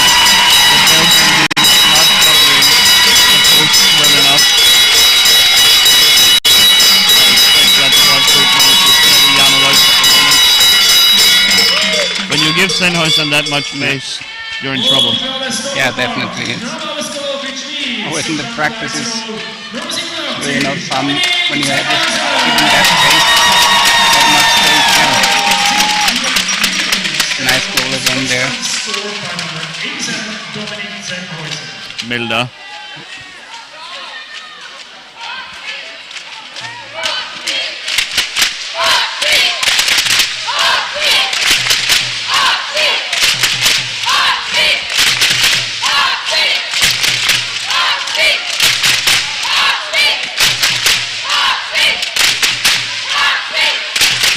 Working on Bultmann's Milder as well.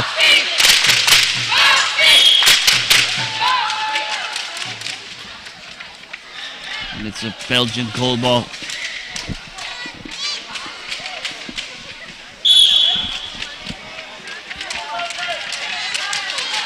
Swiss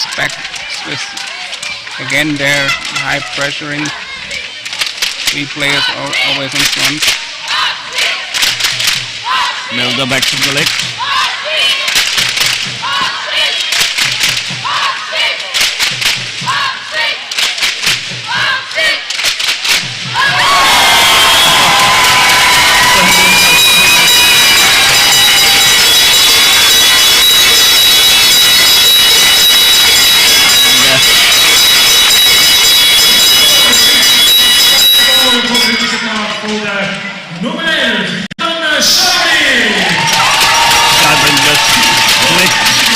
Backhand towards the goal. It's unbelievable the amount of power he gets on that backhand shot. It's incredible.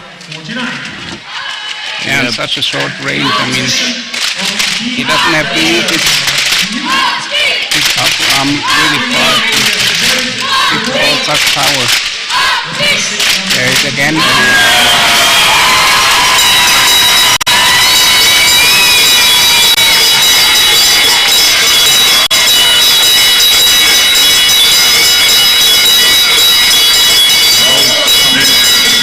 Fast and furious here.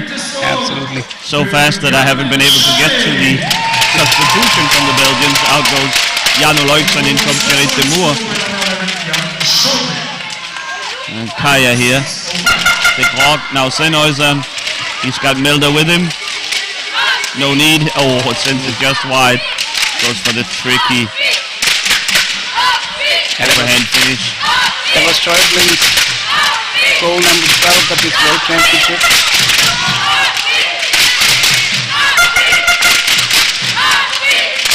Schäublin shot wide. Again we see the powerful backhand from Schäublin. Milder towards Sennhäuser. Gerrit de Moor defending. Despite having lost his stick.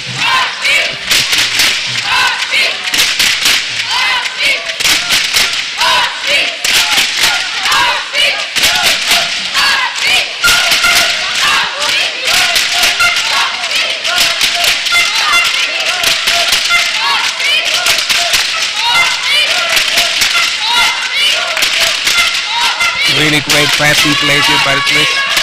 Oh wow. Oh, Sennhäuser. I think Schäublin surprised him as well with this great pass again. And Dan van Neerum just able to throw some gravel into the Swiss passing machine here.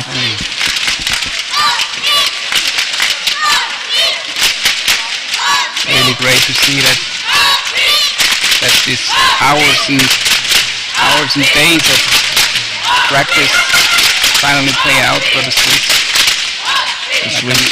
This tactic, this passing tactic is new for Swiss team, and then really they're heavily inspired by the Dutch system with long range passing, trying to pass the ball around the defense instead of driving through it. Milder from the corner. Kaya picks it up. Gets a block from Van Neerum. Straight ahead goes Kaya. Spirig is there. Sends a pass to Van Neerum. Shot blocked by Milder. Van Neerum again. Blocked once again by Milder. That was beautiful stuff by Manu Milder, getting way down close to the ground to block the shot from Van Neerum. It was a good effort.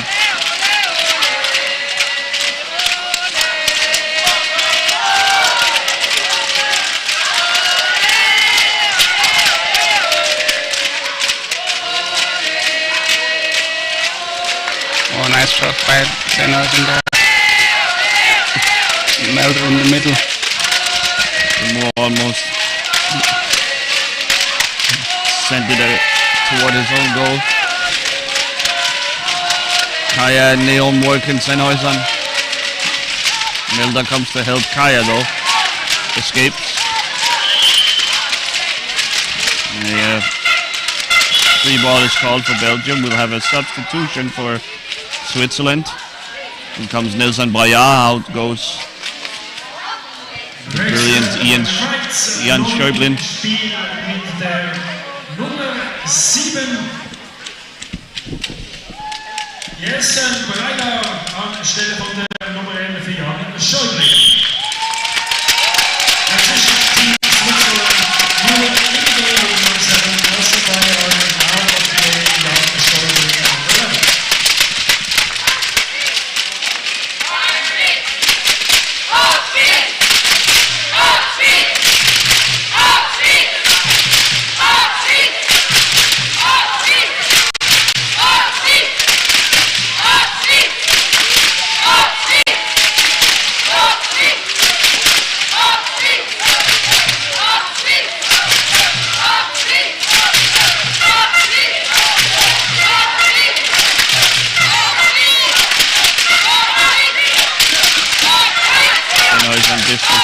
Kaya back the other way.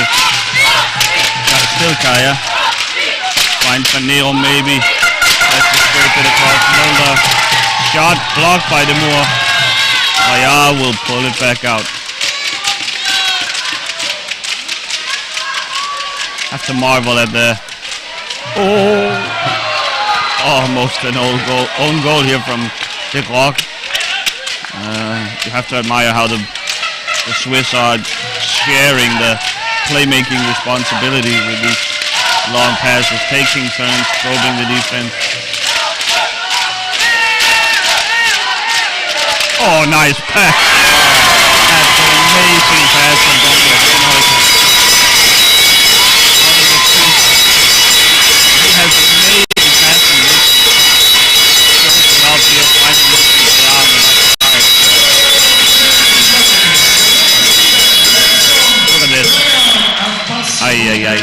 Great pass, really. Great pass. Completely cuts the defense in half, and Braillard easily turns it in with the backhand. Beautiful stuff by the Swiss, who are really showing off. Great display of passing hockey. Another pass, another shot from Braillard, but this time Bultmann's there to stop it. Great pass again, but Sennhäusern. Really nice.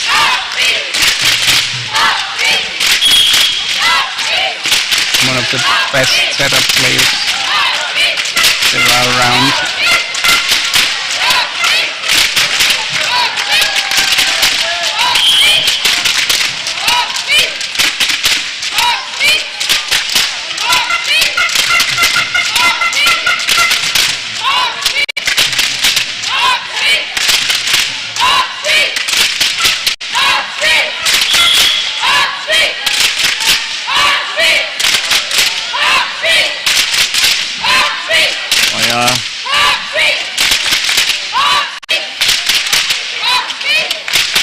Back to Braillard behind his back. And Neom has a block from Kaya arriving just late.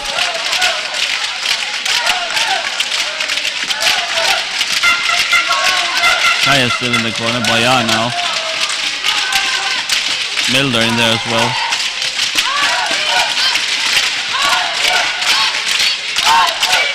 Braillard sends it out to Milder finally.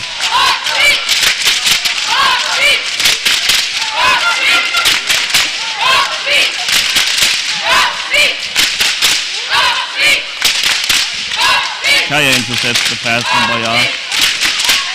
Belgians slowly catching on to the passing pattern from the Swiss.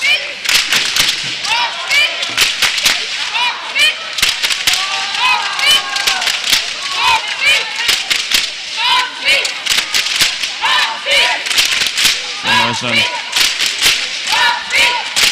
Intercepted by Van Nerum. Van Nerum shot blocked by Boyar. He sends it back to the Moor.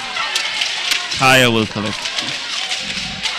Swiss have to be careful with those Screen from Bultmann. obvious passes. Yeah, the Sometimes. Belgians are onto them. Can't get sloppy. Definitely not. Yeah. Boyar.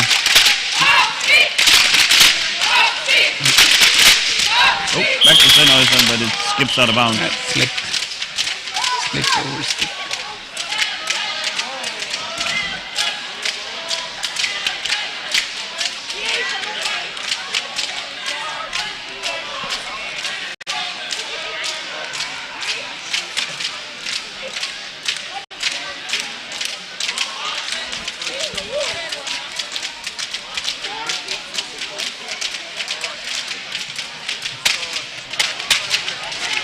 Referee Il Kasiki talks to the Swiss captain. Wonder what's the issue here. Either way, we're about ready to get going. Didn't get it or didn't Van throw it. Nerum. Forward to Rock, Kaya.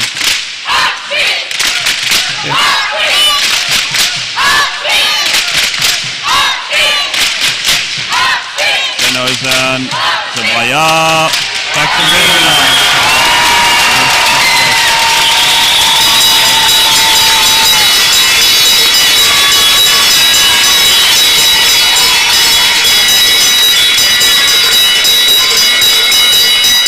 Doesn't get much more beautiful power chair hockey than this. I mean, all three handstick players heavily involved in every goal. It's beautiful stuff. Manuel Milder is substituted now, though. In comes Veronika Conceição. The next goal for Switzerland was scored.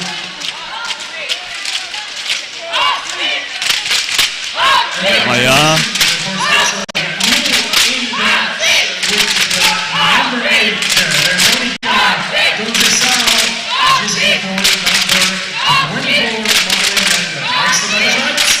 She'll take a shot.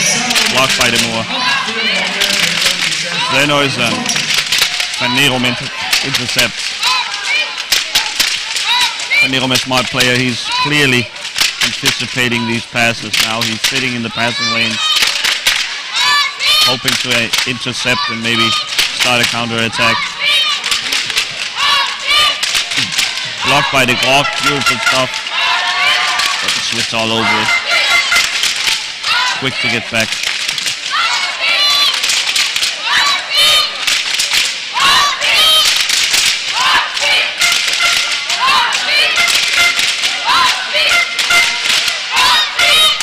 Conceição is shot just wide. Bultmann does well to cover off his back post. Boyar blocked by Bultmann. Boyar back to Spierig. Conceição will collect.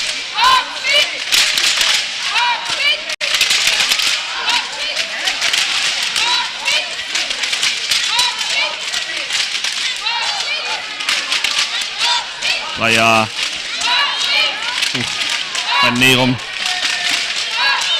Kaya. The Grog. Everyone's getting in on pressuring Boyar, but he sends it back to Sennhausen. Here's Conceição. It's her backhand side. Slashing against Van Nerum. Swiss free ball.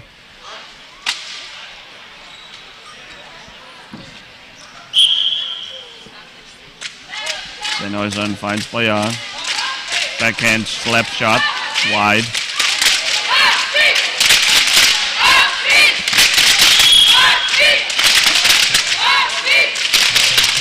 Charge is called against the Swiss.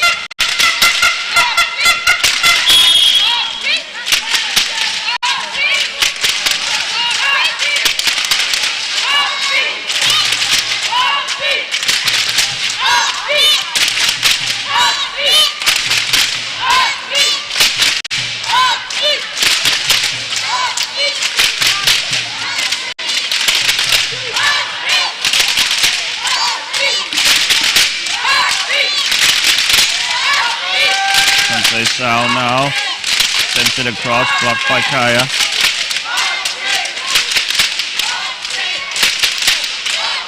Sennhuisen digging for it. It's underneath Van Neerom. Nice Sao sends it just wide. Almost took out referee Fabrizio Iotti.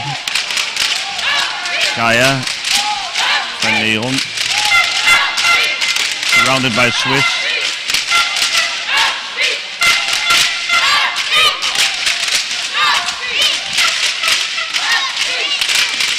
Sennhuisen to Bayab. Shot.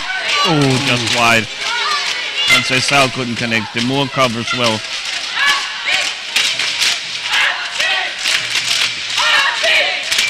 Sao with a shot blocked by Kaya. Oh man, Kaya is working really, really hard in defense. So firing from all angles. Shot wide and once nice, again. Nice save there. And out of bounds. Timeout Belgium. Timeout Belgium. Time 17:34. Timeout Belgium 17:34. One timeout per half, of course.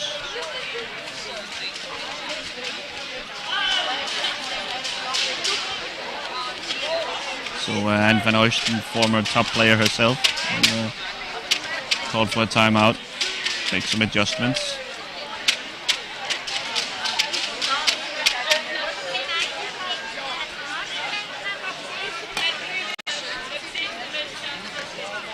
Tough game for the Belgians. The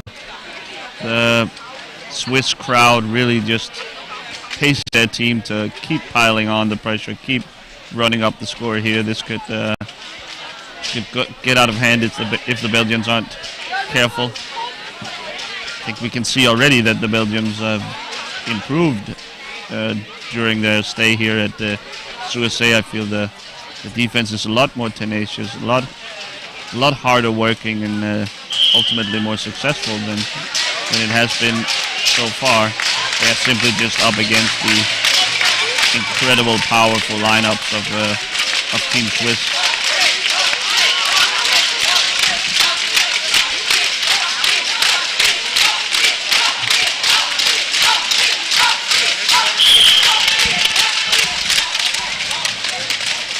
Kaya breaks out of the crowd. Tries to find Van Neerom, who has gone up court. Van Neerom sends it back to Kaya, stopped by Sennhuisen. Round the boards, Bayard.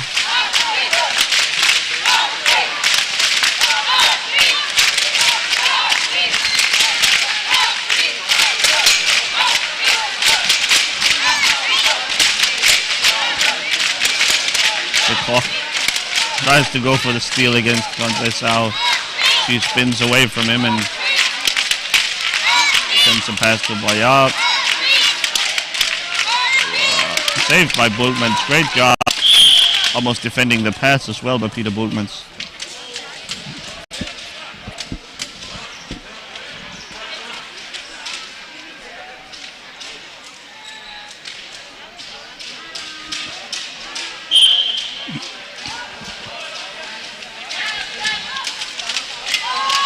Kaya will try once again. Read the ball through to Van Neerom. No dive this time. Bayard. Long pass to Sennhuisen. What can he do with it? Van Neerom pressures well. Kaya takes over. The Belgians were ready for that one.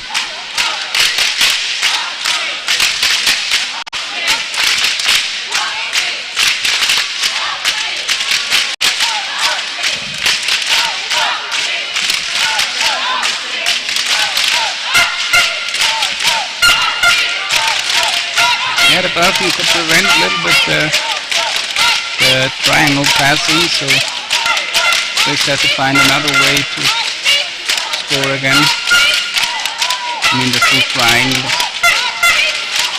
The Belgians are a bit more ready for it, yeah. About 30 seconds left in the half.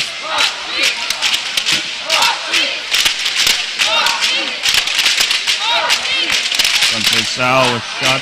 And I think at the start. Blocked by the clock, I believe. Van Neron. Raya takes over.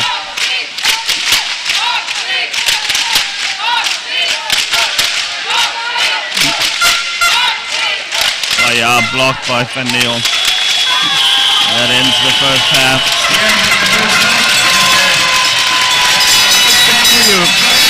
League. By the cowbell going off.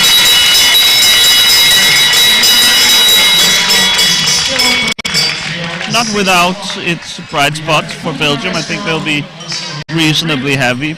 They are taking the fight to the Swiss at times. Not a completely hopeless performance so far. We will rest our voices, Jan and I, and we will be back with the second half in just a moment.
afraid.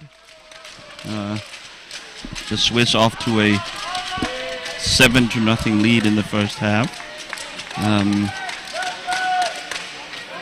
We have no less than 3 substitutions from the Swiss. It's onto the field goes Jan Schäublin. It's Daniel Rolli and David Hilda entering the game instead of Breyer, Sennhäusern and Spirik. The Belgians keep the same lineup on the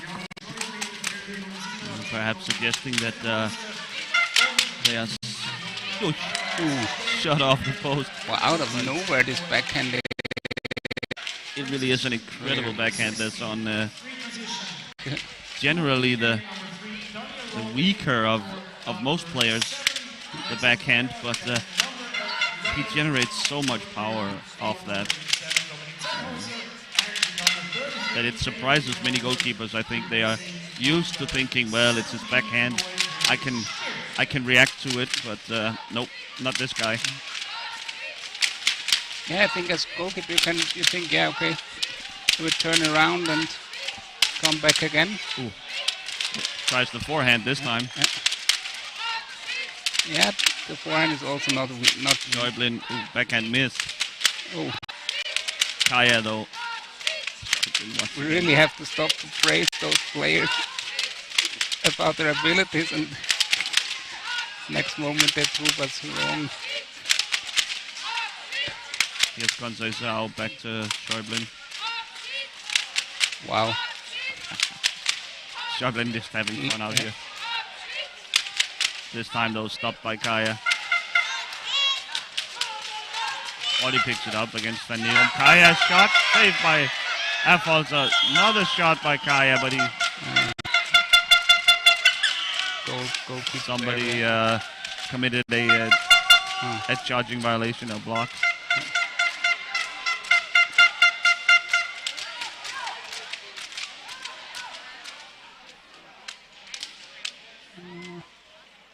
There's a little issue there. Maxime de Grock. Okay.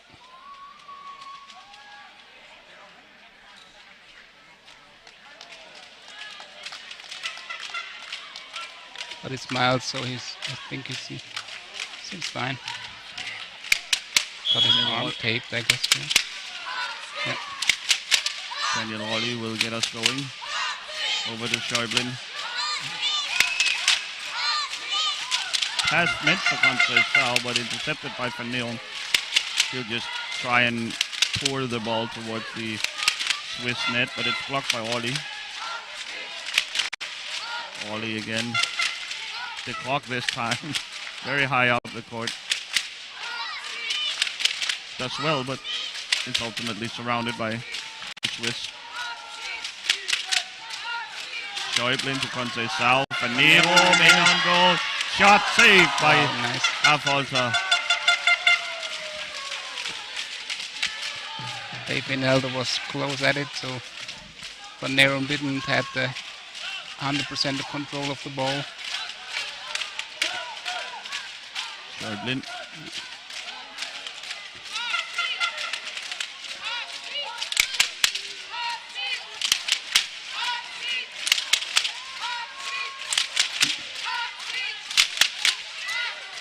Nasty backhand again. Wow. Whipping backhand. Reaching in there between. Peter Boekmans will allow his Belgian teammates to grab a mouthful of air and take a goal ball.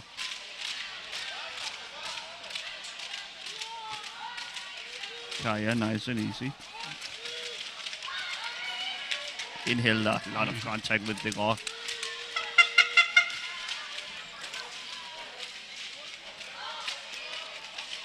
In Hilda. Goes for the ball. Almost gets it. It's below him. Underneath his wheelchair. Now he has it. Kaya. Dispossessed by Conceição. Schäublin picks it up.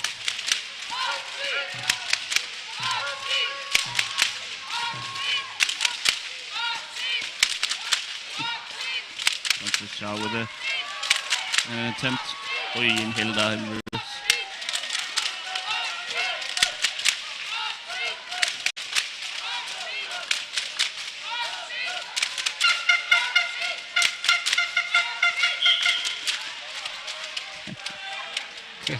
Conceição smartly positioning herself behind Kaya, and when he hit reverse, he backed right up into her and picks up a free ball.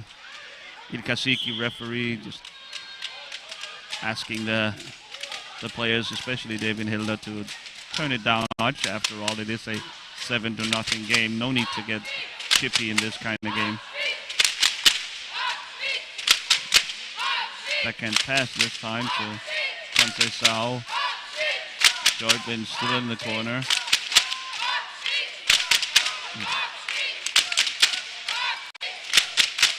It's Panerum attacking Conceição there. He will pick up a free ball. Not bad from not a bad job from Belgium. Panerum here. And Green card to Conceição. Conceição booked for maybe out of frustration after losing that ball.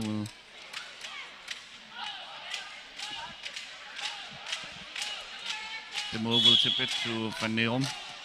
In Hilda right there immediately. So is Conceição. In Hilda. Panerum, Joyblin.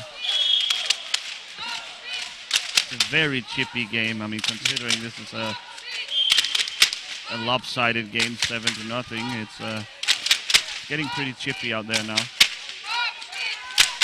Joyblin, a shot blocked by Bultmans. Kaya passes it out well. Inhilda again, physical. Yeah. Joyblin. But that was Panerum not looking at it for Inhilda. Joyblin. Pass to Conceição. It's in the corner now. Kaya. The Belgian free ball. A lot of little infights and little fouls there, yeah. Yeah, very chippy. Yeah. Panerum taking up position wide. Yeah. Wants a pass from Kaya, gets it, but Conceição is there. Joyblin. Volley. Couldn't quite handle it. Kaya correct. Oh, Panerum almost surprises Wally there. Getting a lot of contact. Panerum a little too quick. Yeah, that was the third time. Inhilda in Dave position. Inhilda just pointed it out. There was a third crash from Panerum where he didn't look where he drove. So next time it has to be a green card. Sorry, I have to So. tell that.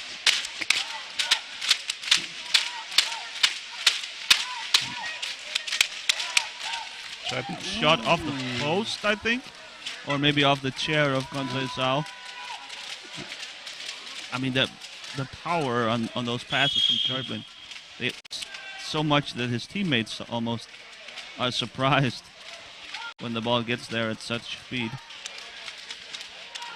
Joyblin graciously helping Kaya retrieve his lost stick.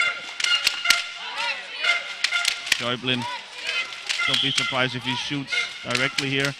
He doesn't. He takes it to Conceição. Back to Joyblin. Panerum there. Joyblin dribbling. Oh, Conceição couldn't handle the pass once again. So it's scoreless. Almost 7 minutes now for the Swiss here in the second half. The Belgians doing well defensively. I think that's why Van Hoosten is electing not to make any substitutions. They're doing so well. Her starting lineup right now. They're in a rhythm, in a streak. She of course is managing the spirit of her team. Another turnover here. Kaya tries to get it back to the clock, but here's Joyblin. Shot saved by Bultmann. And Kaya. Great technical skill on display again. Yep. Really nice. Schäublin. Just looking for Conceição. Cannot find her.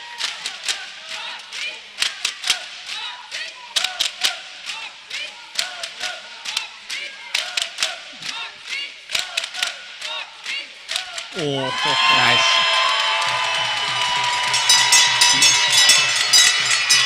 and 7:51 into the second half, the dam break.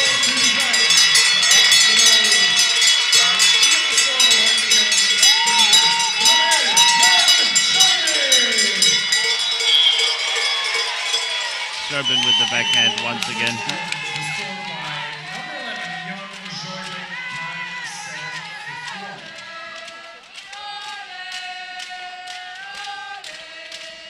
Conceição turns it over. Kaya picks it up.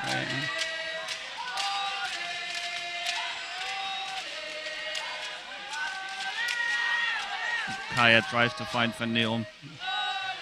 Conceição slaps it away. Boekmans takes the gold ball.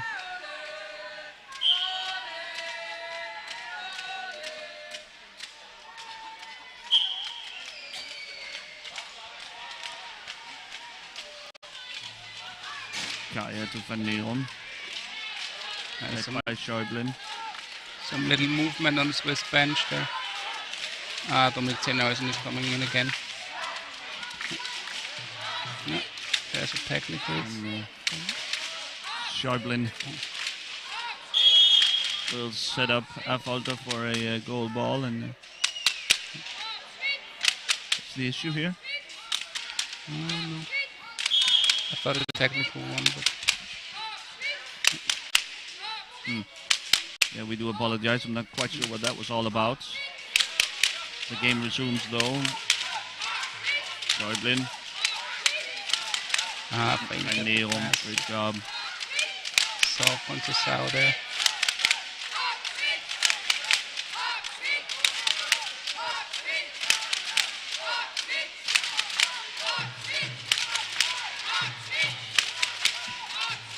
Saved by Boekmans. Schäublin, guarded by De Moor. Ball spins around.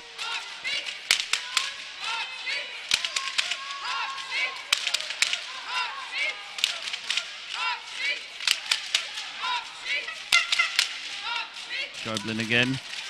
Backhand. Long range shot just wide of the net. Rolli now. Back to Schäublin.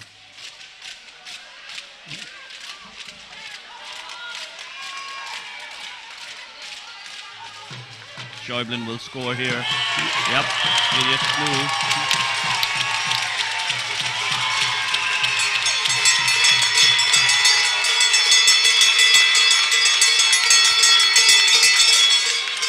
That was an easy prediction to admit. He knew, and I think Peter Boekmans knew as well, that it was going to be a race to the far post, to the near post there, but the backhand once again wins it for Schäublin.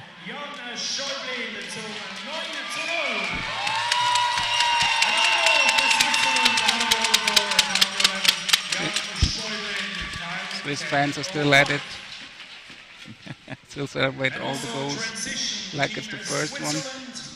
So the substitution, Zennhausen for Conceição. Kaya with a decent opportunity there, but sends it wide. I don't think this will make things any easier for the Belgians. Zennhausen has really impressed in this game with some slick passing, creative passing. And also a really nice goal in the first half. Yeah, with the backhand there, or sort of spin shot. Close on goal. Kaya fighting for it, but Rolli wins it. The clock now though, maybe to Van Neelm. Van Neelm is there again, yeah. Helpens. Now Zennhausen has got it under control. Sends it to Schäublin, but Kaya's there. Thought he mishandled it a little, but could get hold of it. hold on it. Sennhuysen up to Schäuble. Schäuble, oh, just wide.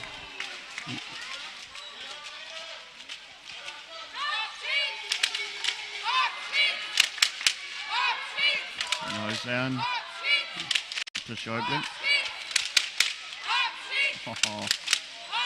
Oh. Great pass from Sennhuysen, but intercepted by Kaya. Again.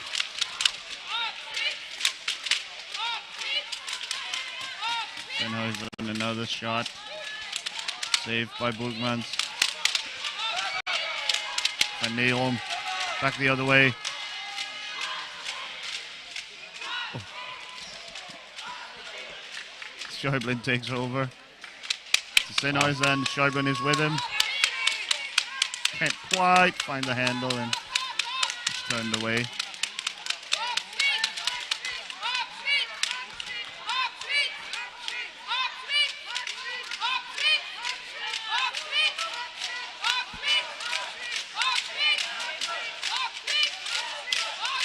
Sennhuysen, Schäuble. Shot, but a save from Bulkmans. And we will get a goal ball.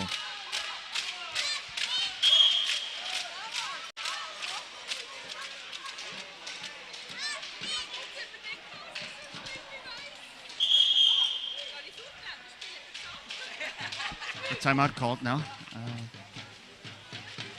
I'm not sure by whom. Timeout Schweiz. Timeout Switzerland. Time 12:44. The Swiss wanting a timeout here.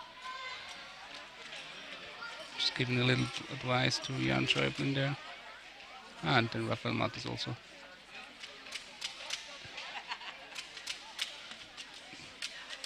Also not. Wants to change a little tactical approach there. Can't forget to stay hydrated as well. It is extremely hot here in Stadthalle. And as we get later and later in the afternoon, the temperature is sure to only keep rising.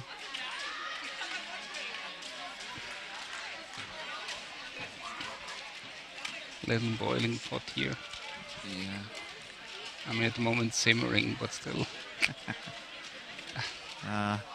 Maybe this is an opportunity, Jan, for the Swiss to try something different, to work on new offensive openings. Maybe that's what the timeout was about, trying out some new stuff in a game that is well in hand. Maybe also told them to stay up a little more high. Yeah. Get the ball back again faster. Inhilder. Or they try to set up Inhilder as well. That might be so. He's trying anyway. What? Now here's a penalty Penalty shot. shot, okay. And who's I think taking it's it? called on the item. Yeah, I think. Booked with the green card. Okay. Inhilder may have had the edge there, and And Inhilder goes for the penalty shot. Wow. I think so. Might be a little much for my liking, but What is it? I didn't hear you. Okay. incredibly rare to see you. Definitely. But he can do it at that score. Let's see if he can convert. Inhilder taking his time. Against Bulkmans. Gets by him. A shot. No good.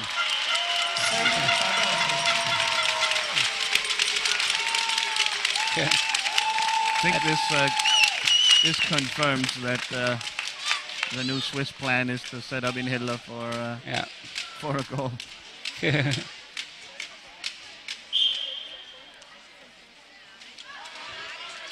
Wow, that was a Kaya gap. to Van Neelom.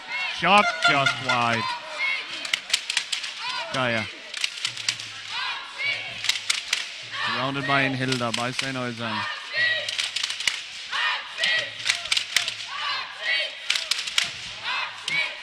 ball pops out.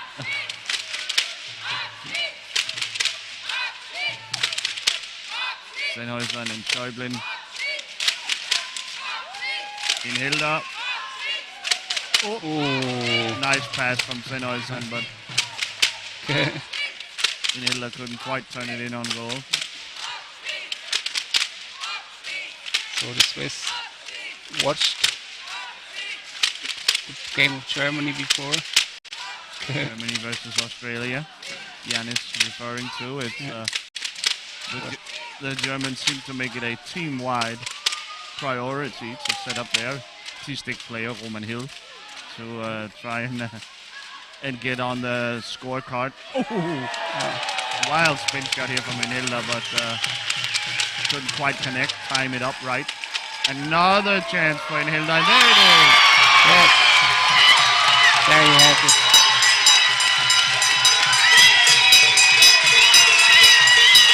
Nice.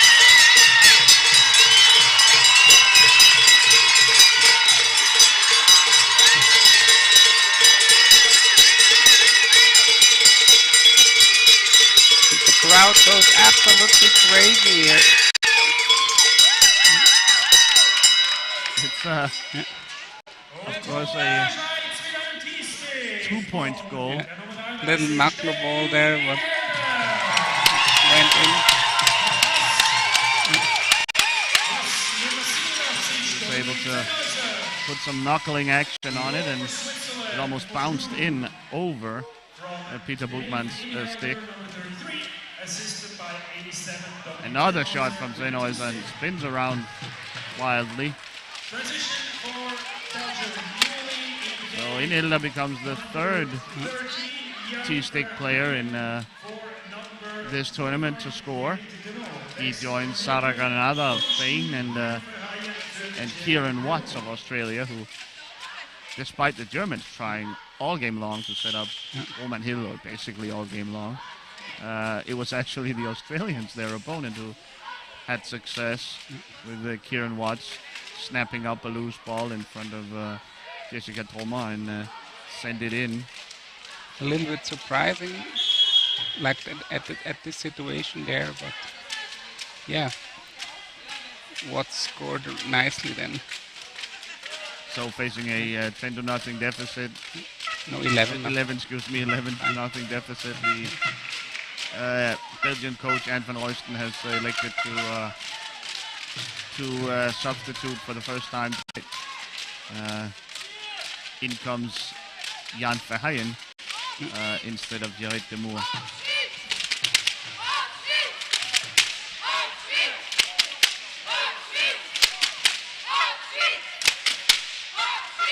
Taking some time to recover maybe. Jared de Moor was booked, of course, earlier as well, so the effect in Hilda. They're not done, the Swiss. A lot of contact here from Inhilda and Kaya. The assistants on the bench always jumping up when Inhilda's there, close to score.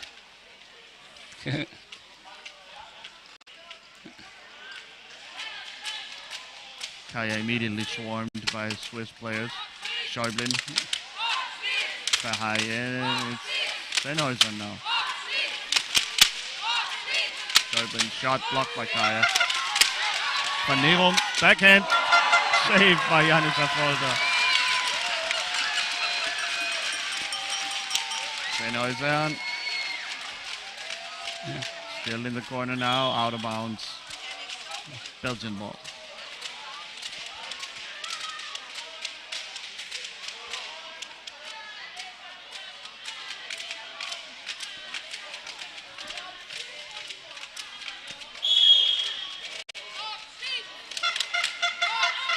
Here's Kaya. Poked away by Sennhuysen. Schäublin back to Ollie. Affolter leaves his net to set a screen.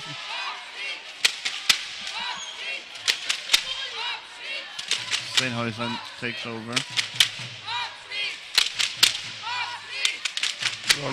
Rolly had quite the low slow afternoon here. Not a lot to do in the second half there. Not a lot to do in the role of safety valve there.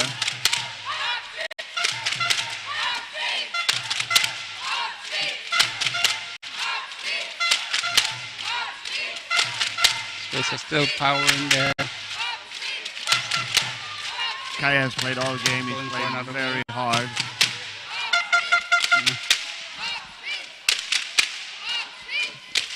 Impressive that he still has the energy to keep going. Steinhuisen a little lackadaisical. Sloppy with the ball. Van Neum almost caught him. Steinhuisen looking for Inhilda. No. Jan Verheyen there to turn Inhilda away. All the Swiss Top shot. assistants turning around there. It's fun to see the reactions over there. Kaya back the other way.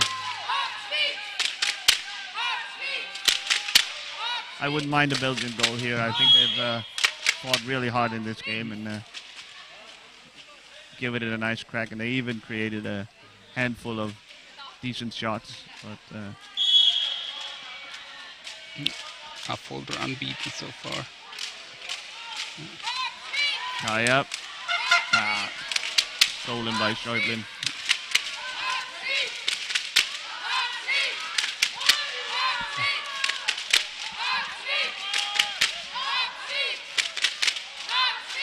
Schäublin. Steinhuisen. Oh! Almost finding Inhilda on the back post. Those passing moves from the Swiss, they are so impressive. Goal clear. Yeah. The Belgians will take over. Kaya. Led by Inhilda and Steinhuisen. About a minute left for the Belgians to get on the board.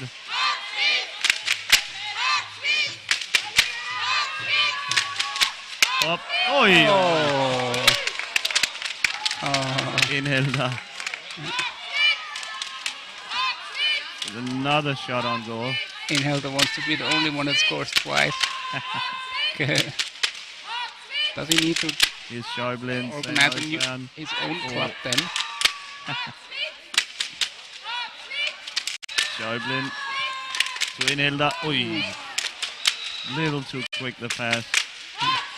Inhilda scrapes it out. Schäublin. Scores.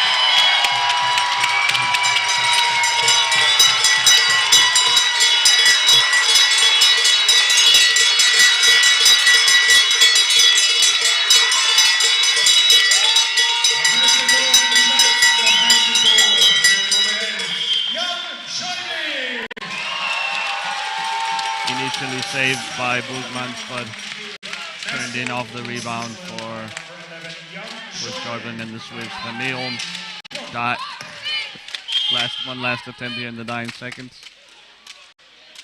He gets a free ball here. He has lost his stick. I think he'll need help from Kasiki picking it up.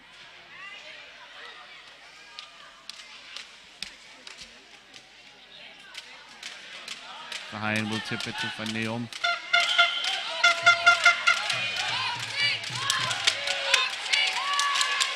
Inhilda back the other way, moves the board.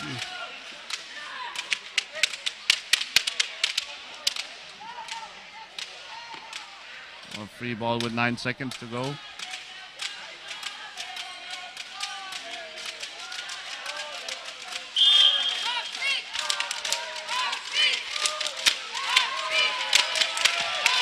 Inhilda In there powering again. through.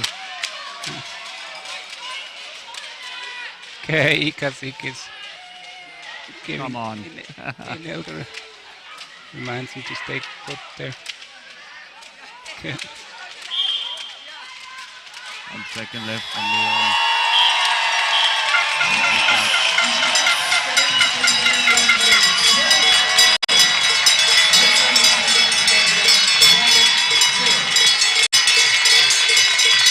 the final score 12-0 for the Swiss against Belgium.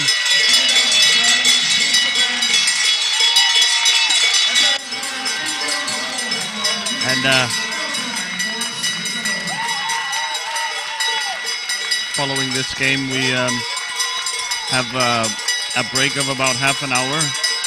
We will be back bringing you the game, the interesting game, I think, between Finland and Spain.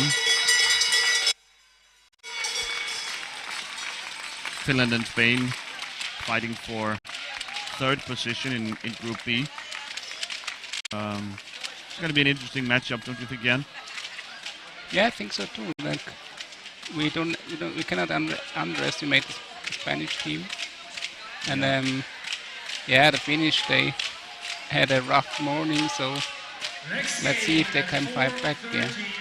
And the Spanish, a bit of an unknown team, will be very interesting to see them. They played last night against Australia, but they took it easy and sort of experimented a bit in the game. Now here against Finland, they will have to bring their A game, and we'll finally get to see exactly what that team is made of. So stay tuned, and please rejoin us in about half an hour. The game starts 16:30. That's 4:30. Please rejoin us, and thanks for watching.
but not least, Jose Miguel Casado, who has his birthday tonight. Happy birthday!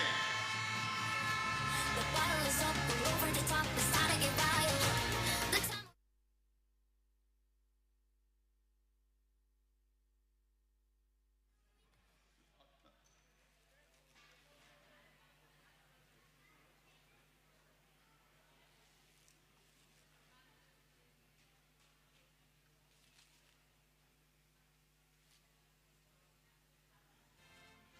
Nash.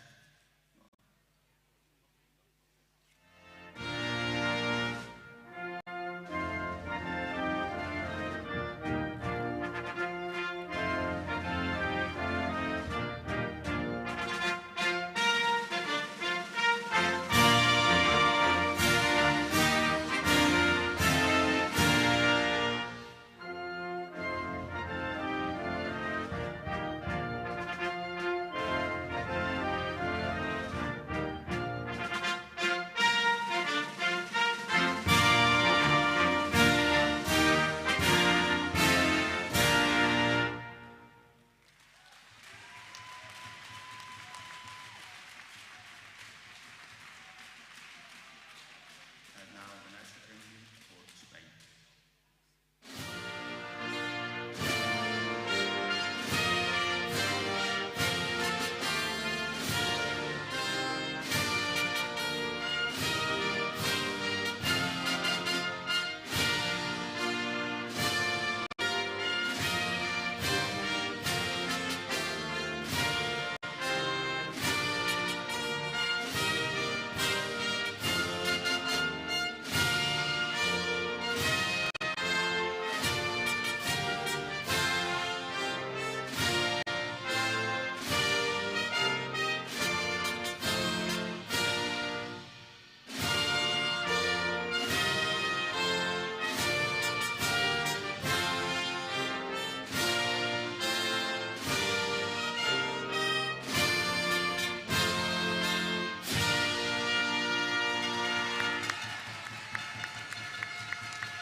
Today's game is refereed by Christopher Stormar and Carol Menz, reserve coach Marco Koch.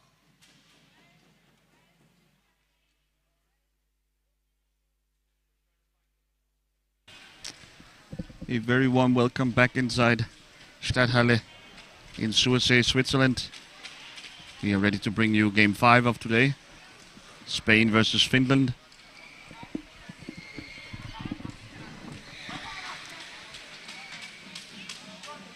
The two teams are just about to get ready to make sure their starting lineups are the only players left on the team. Might as well get going on the starting lineups. We have yesterday's goal scorer. Look at this.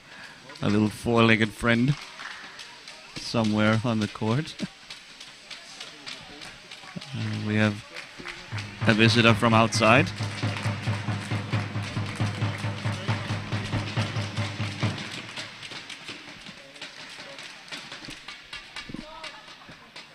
The starting lineups from Spain is Sara Granada. It is Asia Sanchez, Antonio Rodriguez, and Miquel Villanueva, the goalkeeper. And who is that? Is that Jordi Valle, I believe? Yes, Jordi Valle.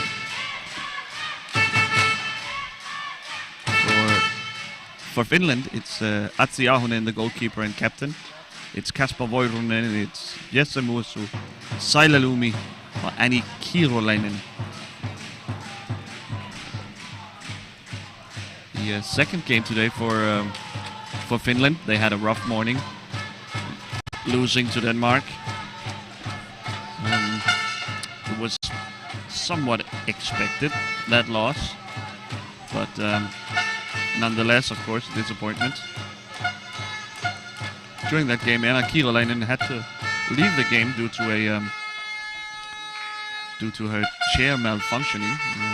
It's good to see her back. She clearly was able to fix the issue.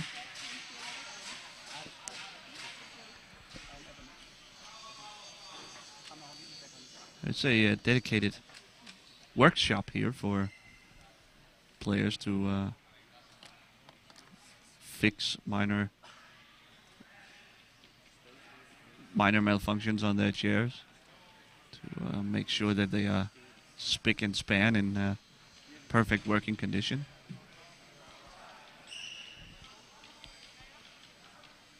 The Finns won the coin toss and are about to get us going. I think we're just waiting for us to completely reach game time here at 4:30.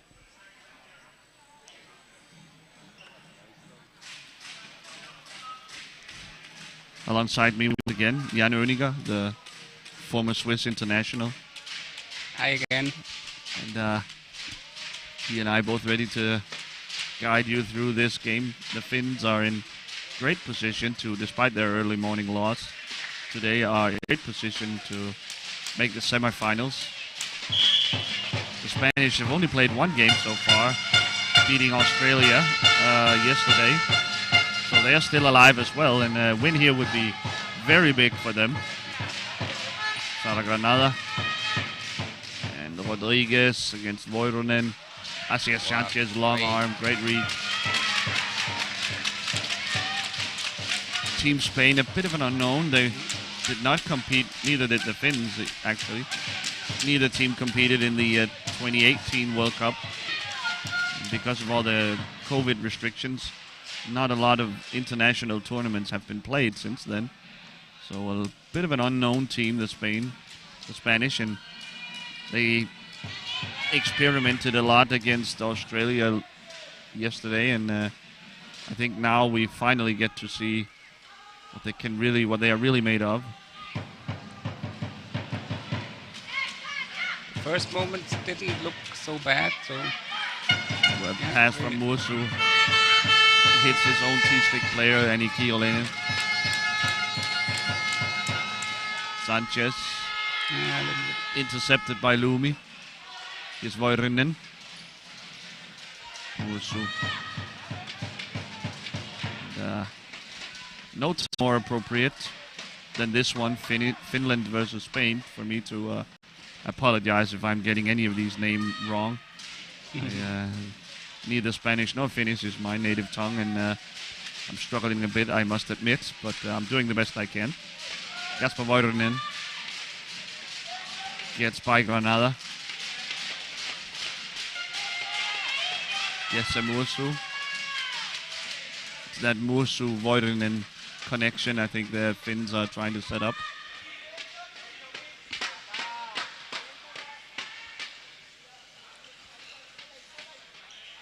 Granada with high pressure from the T-stick. A shot but wide.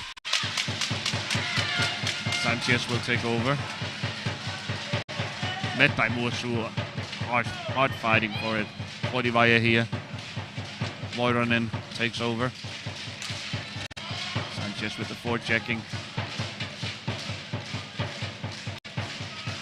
Voironen. No, feigns the shot there. Yeah. Oh, Asier Sanchez has a problem. Some sort of issue with the chair. Just gesticulating to his bench. Needs to focus now.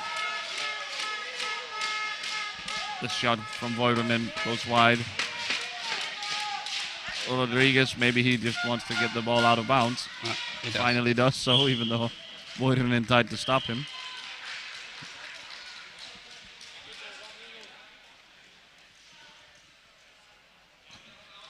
And now referee Christopher Stormark will investigate what's going on. Looks like after all that Sanchez is essentially fine now. Are they asking for technical? Yeah, his has a problem with his joystick now, I saw it. Is it loose maybe? Yeah. Need to tighten up that.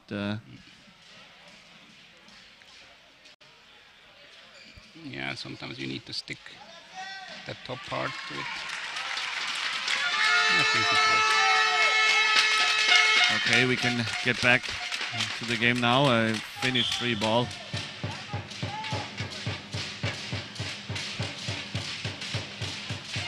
Okay. Muosu.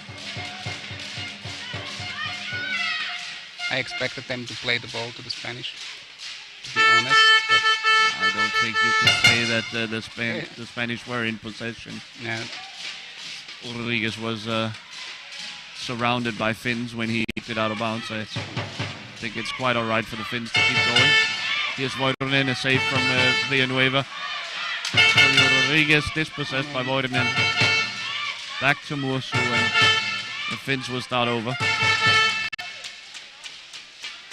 Asir Sanchez there putting on the pressure on Muosu. He scurries back to his...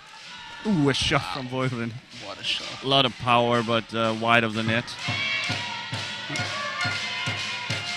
Rodriguez tries to find Sanchez, but can't make the connection. Didn't look up before he passed. Muosu. Seemed like it was a small opening for the forehand shot. Again, Muosu.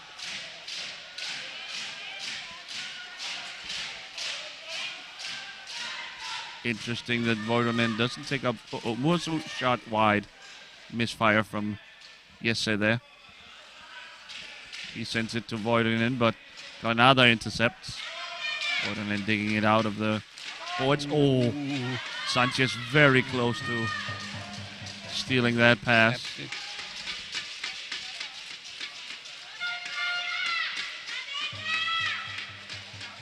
Voironen. Sanchez always trying to get there between. Muosu, Voironen. Quiet high there. No.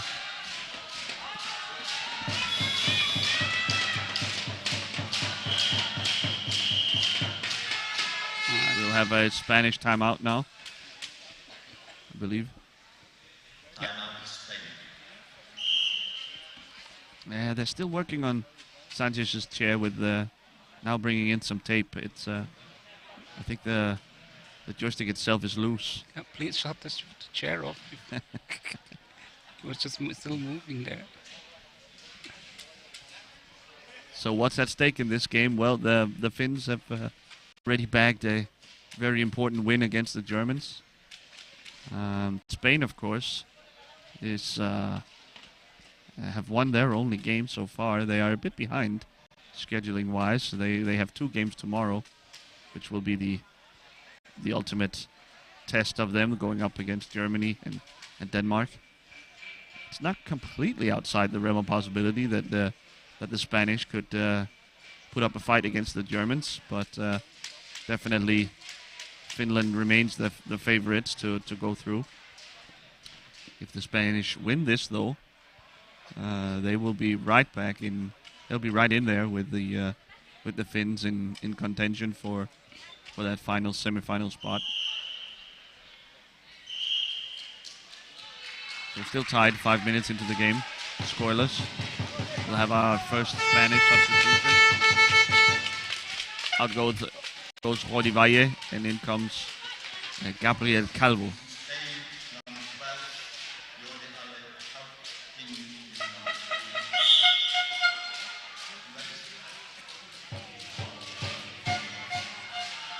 Muosu met by the tenacious Sada Granada. Shot from Voironen from a wide angle, stopped by Villanueva, who tries to screen away. Yeah. Deep pass from Rodriguez here. Again, a bit off target. Voironen. Muosu saved by Villanueva. Calvo there. Wow. Calvo fighting well here along the boards. He can pass it to Rodriguez now. Muosu wins it ultimately.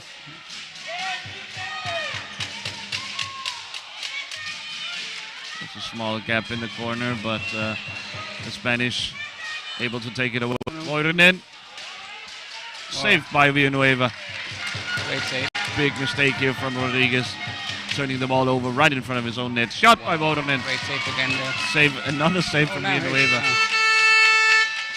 Great job by Calvo to stop the wraparound from Voironen. Here's Muosu. Feints the ball there.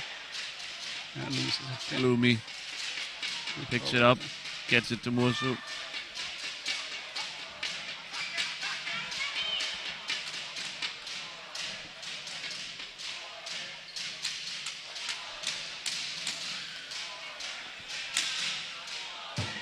Voironen. Muosu. Shot. Blocked by Calvo.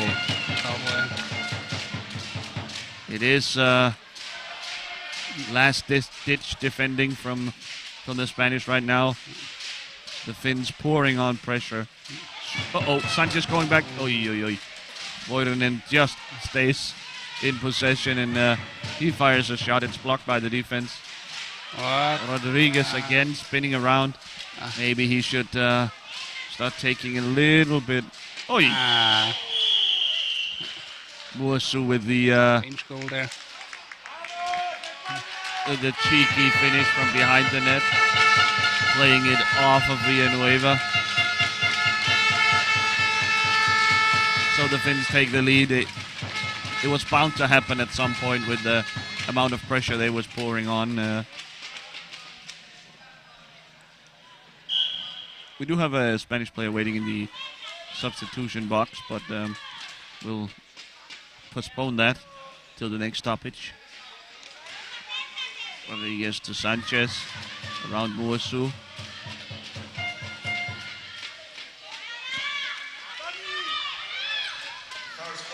Rodriguez to Sanchez. Has to pull it back out.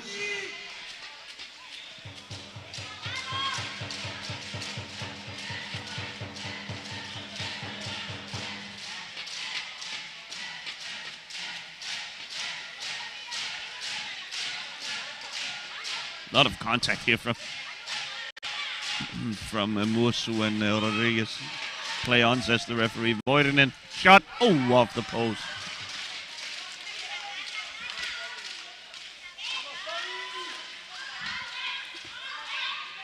Here's Sanchez going back the other way. He gets screens from Calvo. He likes to shoot. I think he should have kept it for a few more yards. Here's Muosu.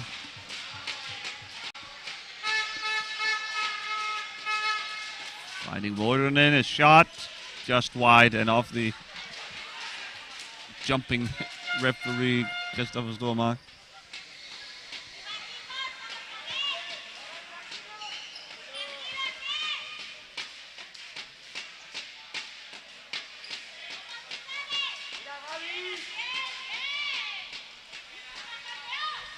Sanchez.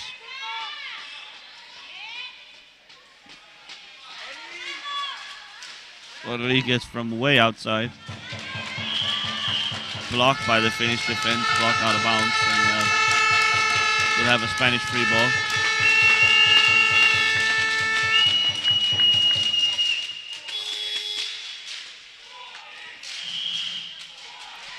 And we'll get the substitution. It's Roger Badia subbing in for Sanchez or Rodriguez? It will be Sanchez. Maybe the issue with his joystick is still hampering him. So Badia makes it onto the court. Yeah, it's really still an issue there. They're fixing it now. Still working on Asier Sanchez's chair. Sanchez, the star of the Spanish team. Badia, though, showed flashes last night. The Finns are working on Petri Metikainen. Pumping his wheels there. Upping his tire pressure. Great steal by Rodriguez there. Rodriguez. Didn't hesitate.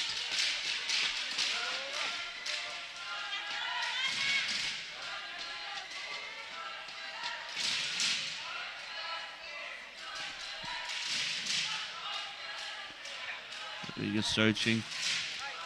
Sends a pass, but it's a weak one. Granada almost Turns it in on goal. Muasu.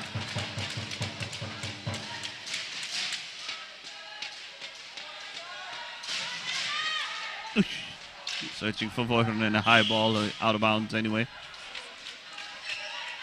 Pretty good pass there from Muasu and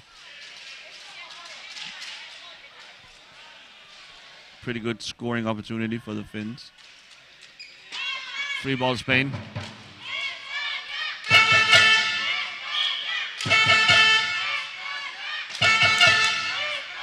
Padilla searching out Rodriguez in the right corner.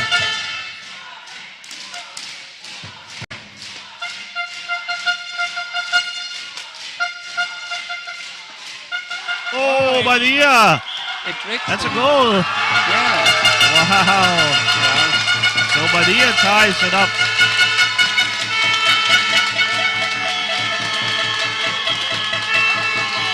In very much the same fashion as Muasu did. Oh boy. Yeah, I mean, it's a cheeky angle shooting from behind the net, trying to send it off of the goalkeeper. Essentially the same thing Muasu did to Villanueva on the other end. So it's 1-1. The Spanish seem in no hurry to substitute Asia Sanchez back in. It's choosing to stay with Padilla.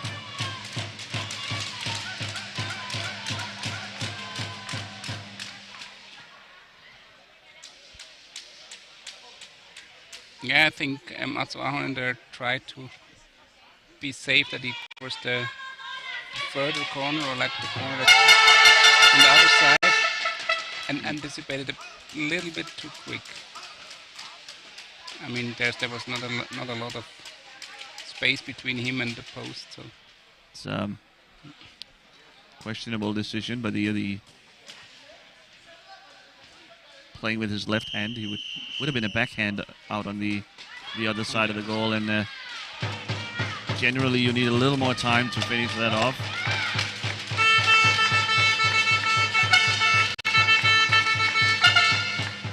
So Padilla and Rodriguez in hot communication.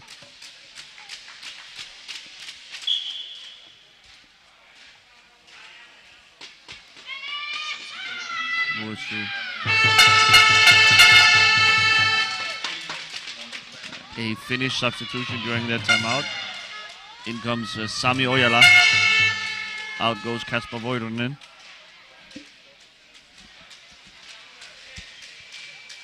I think the offense from the Finns has been fine, basically.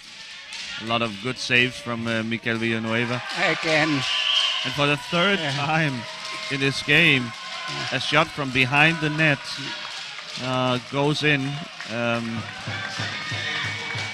That's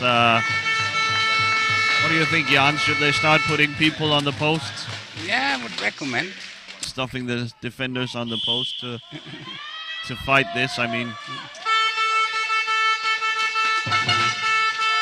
so a little bit sloppy by Villanueva, opening that big gap. Padilla though the other way. Muasu on the, you see, guarding the post. Did he really try it again there? No, I'm not sure. I think it was Muasu getting to him.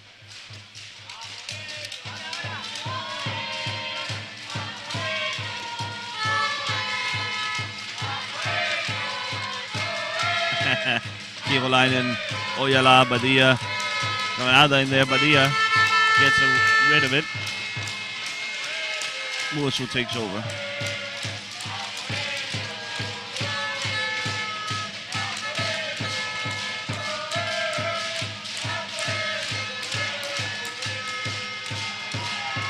One more time, the Spanish aren't covering those. What? But he was standing there. Okay, yeah. Call goes against the Whatever. Yeah. Agree and disagree here. For the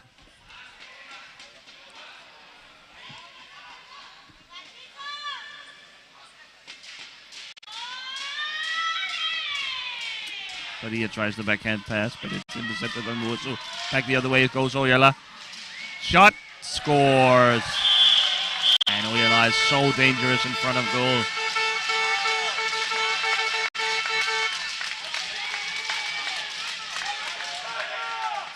Now the Finns take a 2-goal lead.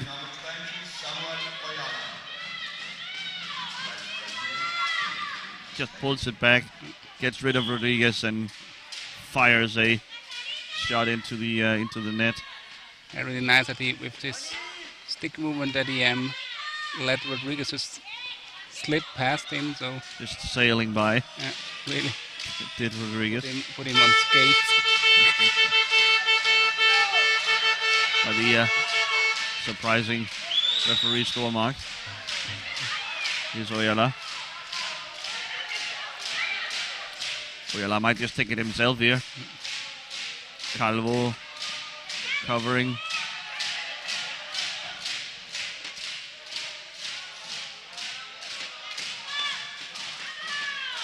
Oyala's shot blocked by Rodriguez. Muosu with the rebound.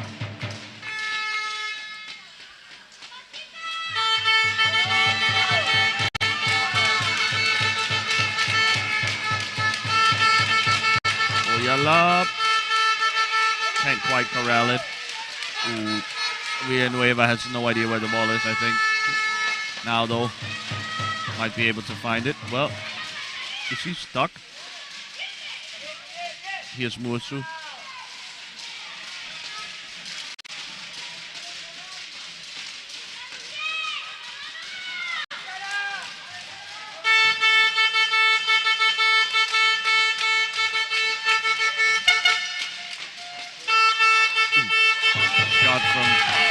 Oyala turned the other way. Padilla now in on goal. Padilla scores!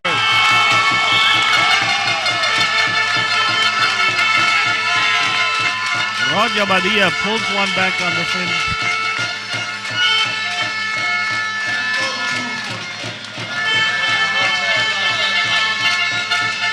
The youngster pumped up by the crowd.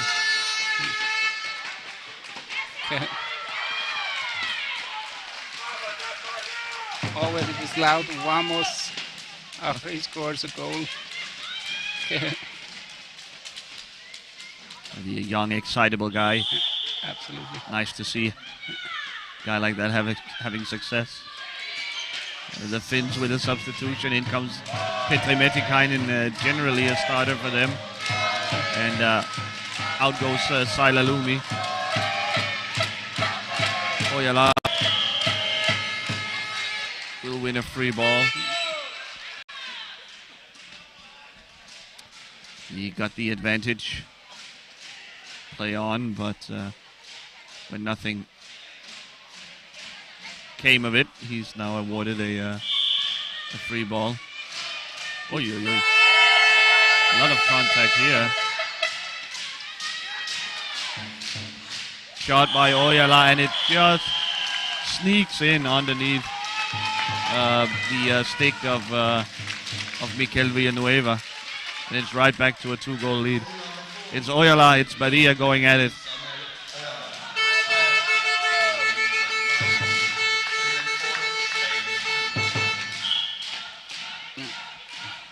Oh, just threaded the needle.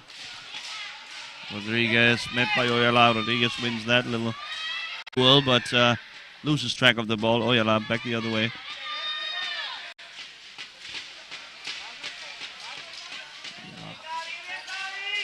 Nice job by Calvo here.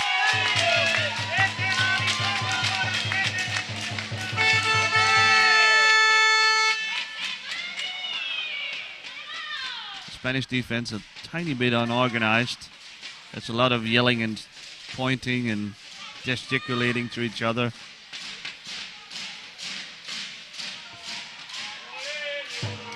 Oyala. They had to struggle a bit more than in the beginning. Muosu to Oyala. Oh, intercepted by Rodriguez. Back the other way. He's got Calvo with him. Just give the pass. Oh. Just a little high, little frantic, too high of a speed. Couldn't quite control it, Calvo. Great job defensively. Lets it go to Badia.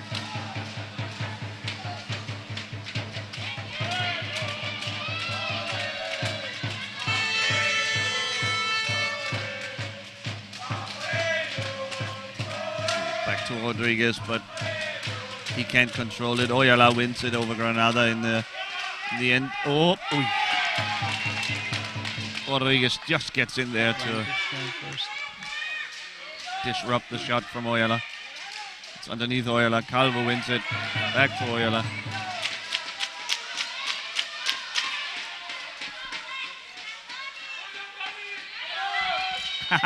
Nice job by Calvo here. Can he get it to Badia? Probably. The wisest decision, but Metikainen there to shut it down. It's a nice move by Calvo, but it's always tough for the T-stick players to get rid of it, get it to one of the hand-stick players. Ooh, shot by Oyala, blocked by Calvo once again. Shot. Oh. Villanueva save. Metikainen to Oyala. Met by Calvo, great job.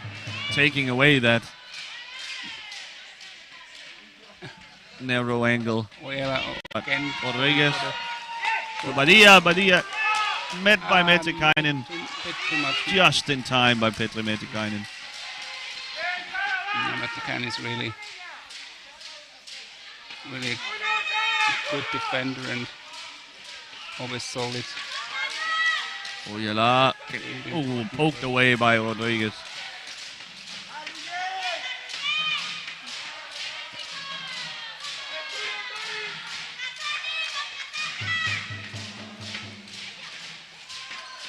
Badia wins Nice the ball. Oh. Okay. Late call there. It's called for moving his opponent's stick with his own. We get a substitution. Out goes Jesse Mursu and into Elrica Isometsa. Mursu had struggled to get it going. He failed to make an imprint on this game. It's been all Oyala so far.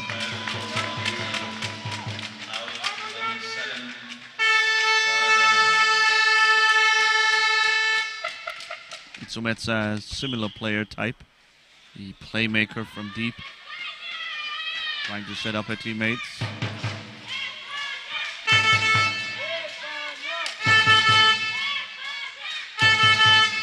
Itsumetsa on a long trip around the net. She'll double back. Odivalle has entered the game for Spain. Instead of Granada. Itsumetsa sends it back. Odivalle had stars in his eyes but couldn't get there. Here comes Metikainen. Probably should pass it to Itsumetsa.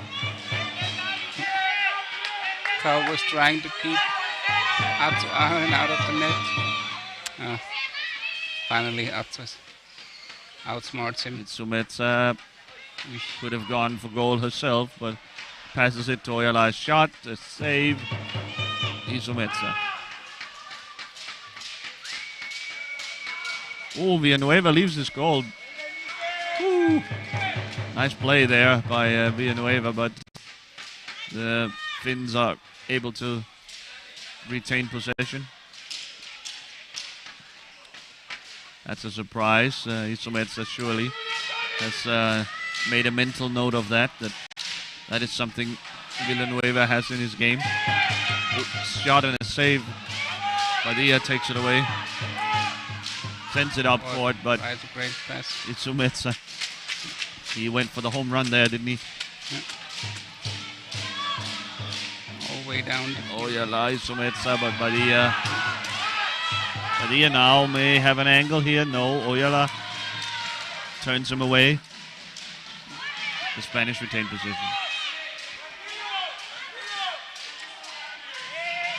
Great stuff here from Badia. Tries to make a pass. Shots, passes all over the place. This Badia, he's really putting his imprint on the game in Asia Sanchez's absence. Halftime here in Sursee. It's 4-1 Finland, but the Spanish have really come back into this game well, you'd have to say, and are by no means out of it yet. And in an exciting second half is sure to follow. There's a 10-minute break here between halves, and we'll be right back with more.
Welcome back to Stadthalle in Sursee. The Spanish horns and drums have quieted down just long enough for me to welcome you back.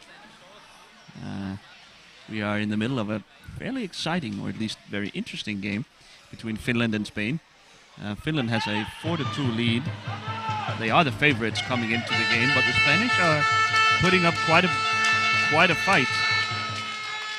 They are making a substitution, one that Jan and I were discussing during halftime that we would like to see. It's the Sanchez and Padilla lineup, the two handstick players. They're here alongside Jordi Valle and Gabriel Calvo, and of course goalkeeper Mikel Villanueva. The Finns seemed unchanged.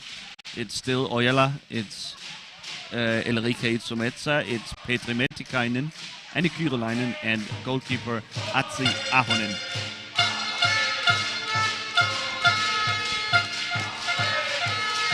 Well, as I say that, the Finns are signaling a change. Juha Palonen will make his entry instead of Ojala. We last saw Palonen crash out of the game against Denmark. His chair got flipped backwards, and we feared he might have hit his head on the floor, but he seems all right to play now, and surely that's good to see.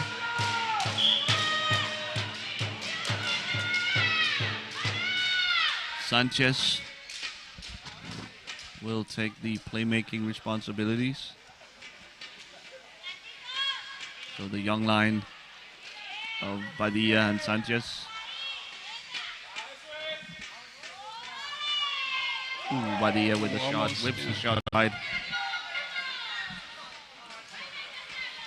Juha Palonen get his chance with the ball.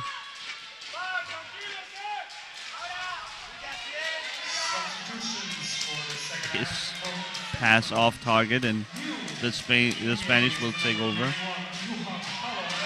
He comes at a high speed. Sanchez driving into the Finnish defense. Takes a shot, but it's kept out by Ahonen. Palonen now back the other way. Still Palonen. Met by Calvo. Calvo, a tough defender.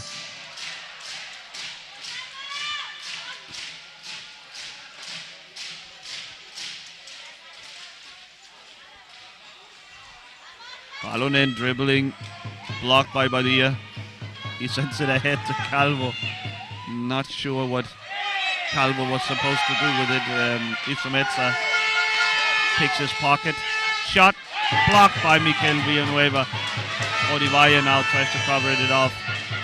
Sanchez surrounded by Finns. Palonen.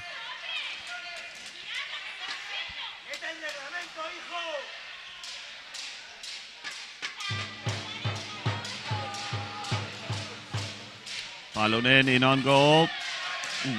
Saved by Villanueva. Padilla to Sanchez. Oh, nice. Scored. Just what we were talking about.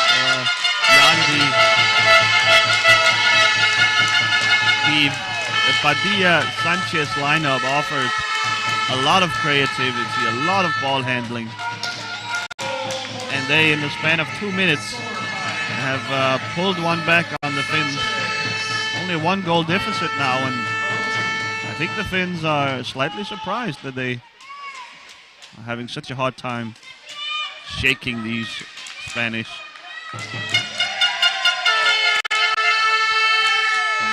There's an issue with Mikel Villanueva's T-stick. He made a tough tackle on Palonen earlier, and that may have broken his stick. The Spanish bench scrambling to find a substitute. They have 2 minutes to do so. It's a bit of a mad scramble because the Spanish haven't brought any other goalkeepers, haven't dressed any other goalkeepers at least.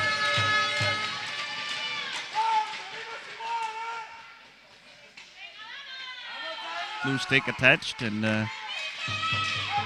He's ready to get back in action.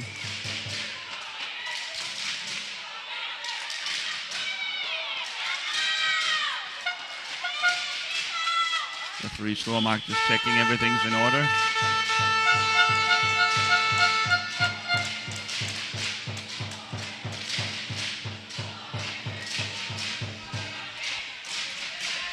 Metsa finds Palonen wide open. A shot but saved by the new stick of Villanueva. That was a bit too easy. The Spanish defense gave up that open of a shot.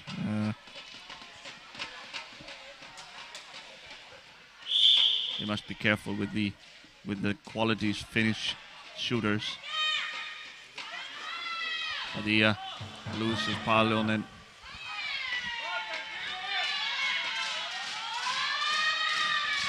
Padilla looking for Sanchez. Finds him off the board. Can he find a shot? No, Metikainen denies him. Sanchez. Backhand. Blocked by Isometsa. Sanchez though recovers.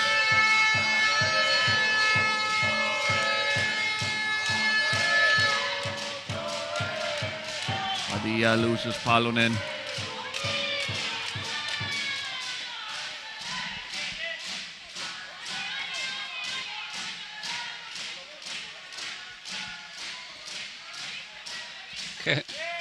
Almost. Padilla tried to trick Palonen here. Oh, Sanchez! So nice. From distance finds a crack in the Finnish defense. And now this thing is getting interesting.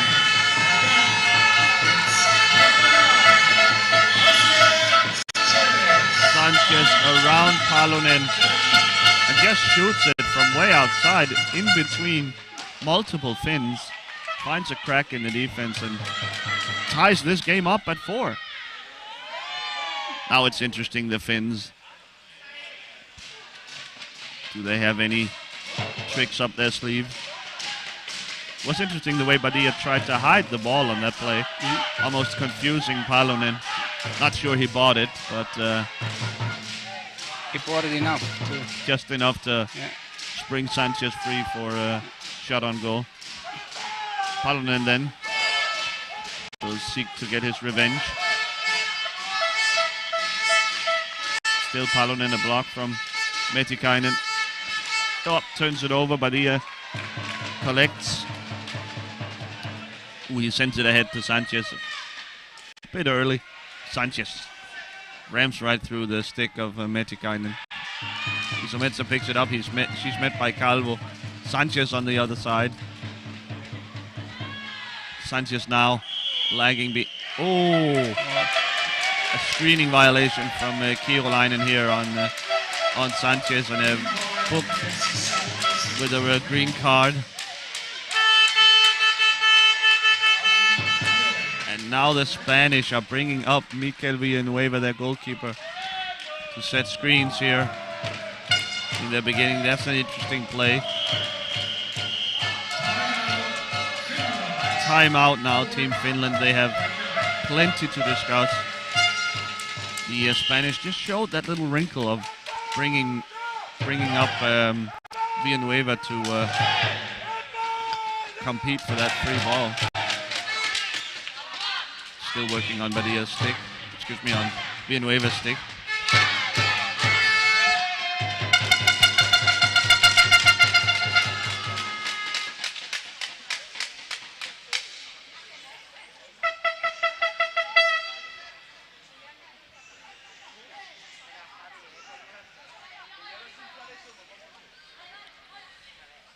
So the Finnish will have to come up with a new plan for opening this Spanish defense. They haven't had much in terms of goal-scoring chances these first 4.5 minutes of the second half.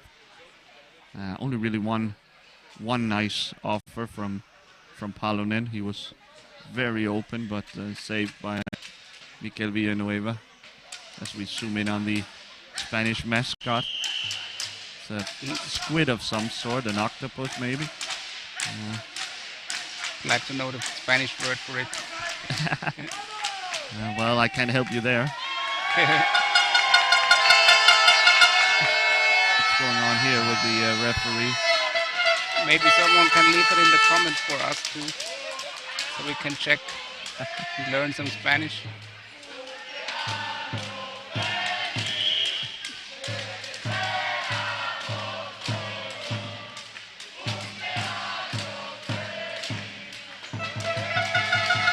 The Spanish fans singing "Happy Birthday." I think Miguel Casado has his birthday today, sitting on the Spanish bench. He is being serenaded by the crowd.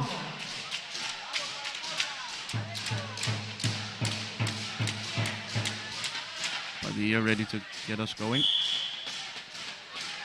Send it back to Sanchez. Kasper Voironen has entered the game for the Finns instead of Juha Palonen. Oh, Voironen wins the ball himself. He has immediate impact. He's been in the game for 10 seconds. This time around, he dispossesses Sanchez and scores easily on Villanueva, who saves the first try, but can do nothing off the rebounds.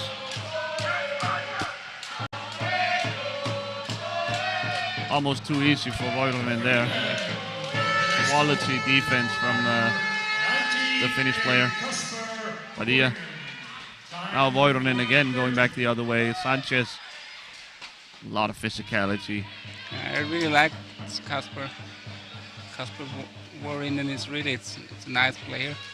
I've never seen him before, but certainly impressed me as well. Very strong on the ball. And great shot as well. yeah, definitely. Active defender. Long reach. Always his stick is in there. Getting in the mix.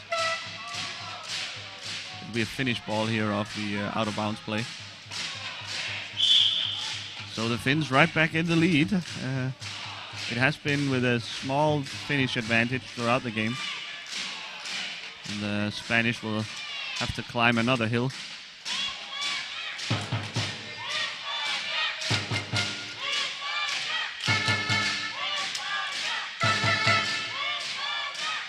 Voironen shot saved by Villanueva. By the Voironen.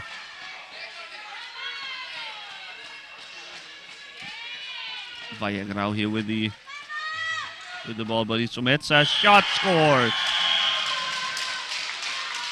The Spanish defense a little bit out of balance, and Isometsa makes them pay from distance. That was a good timeout, definitely. Goal for Finland, scored by number 88, Erika Isometsa. Around the screen from Petr Metikainen, able to turn in the ball. So now the Spanish have dug themselves a hole again, down 6-4. They'll have to see if they can climb out of it.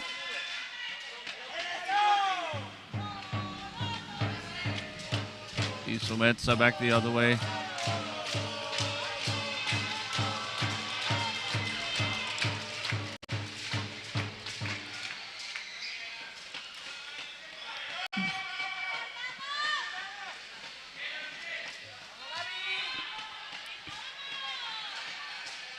Isometsa is blocked by Valle.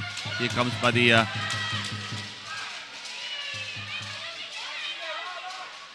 Padilla, Sanchez calling for it. Can the two playmakers agree? Isometsa and Voironen in there. And they win the duel for the ball. Isometsa working on Sanchez. Sanchez with a little contact. Metikainen, the safety valve. Just down there to cover. Waiting for his playmaker to pick it up. Spanish must be aware at all times of the whereabouts of Voironen.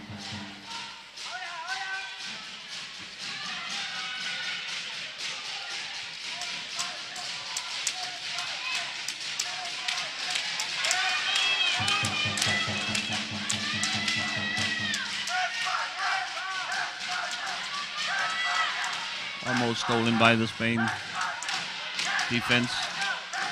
Voironen. A lot of fighting going on here. I think Badia will win this. Just behind the goal.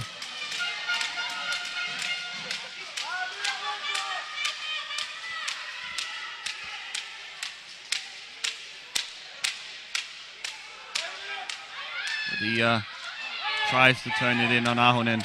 Not this time. Voironen comes to harass him. Another shot and a score!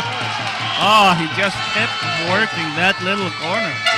And despite Voironen and Matikainen being in pretty good position to try and stop him, somehow he finds a way through. Roger Badia not to be denied. Look at this stuff. Voironen right there. And Matikainen and Ahonen, but somehow finds a way through. Tough luck there for the Finns. They were in great position to stop a shot like that. The power of the octopus.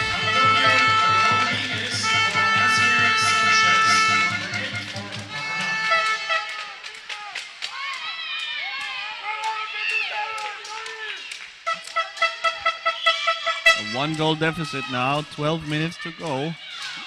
This is turning out to a very, very interesting, entertaining game. Back and forth action. Voironen, almost on. Almost had a shot at it. Isometsa. Yeah, we really didn't. I really have to be honest. I didn't really know what we were going to expect here. But yeah, it turns out to be a really nice game. Really entertaining here. Pleasant surprise. Onto the court. It's so entertaining. We miss substitutions left and right. Oh yeah. Out has gone. I see it. Oh, shot saved by Villanueva. Spanish substitution. Out goes Asier Sanchez, and in comes Rodrigo Fernandez. He was searching Calvo there. Excuse me, Antonio Rodriguez has come in for Spain, number 8. Isomets are attacking. Sends it back to Matikainen. Rodriguez chases after it. Voironen in possession now. Yeah. Voironen against Badia, gets around him and scores. Beautiful stuff from Voironen. Really, he is shining bright right now. So Badia maybe a little easy to get around him here. Yeah. You would wish you get more reaches for the ball. Mistake, he probably should have stopped Voironen's progress instead. So tempting to reach for the ball there. It seems like it's loose for a split second, but Voironen pulls it back and scores easily.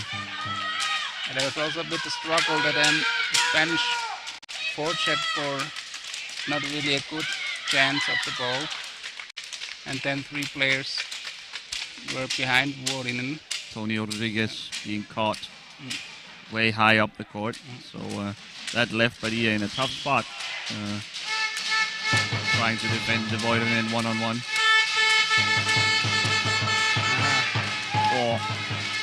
Power meets power. Rodriguez versus Voironen there. Badia picks it up. These are the shot but high. These are the mistakes that a young team, inexperienced team like Spain makes. Over pursuing a loose ball. This is something veteran teams can't afford to do. We are about to get Juan Fernandez substituted in for the Spanish. Well, not yet, maybe. They will wait for the next time.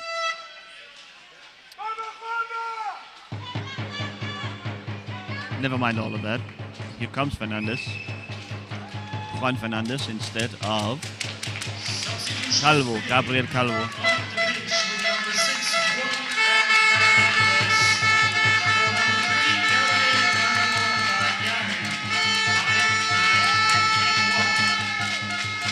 Calvo, a good defender, but the Spanish preferring to get another handstick player on the pitch.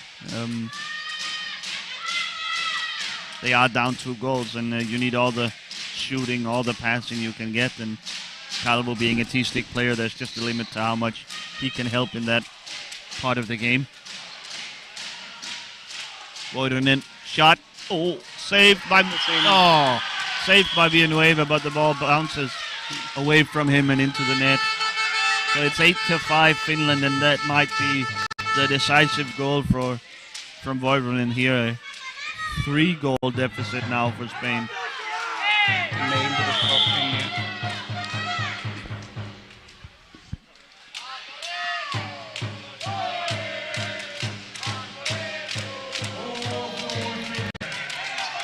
Here's Padilla. Be careful with him in the corners. Passes it. Tries to find Fernandez or Rodriguez, one of the two. Padilla harassed by both Isometsa and Voidonen. Rodriguez now with a chance. Voidonen defends well. The ball sent back to Padilla. Met by 2 Finns, and Tony Rodriguez just makes it back in time. Oh no. Oh man. Yeah, the Spanish are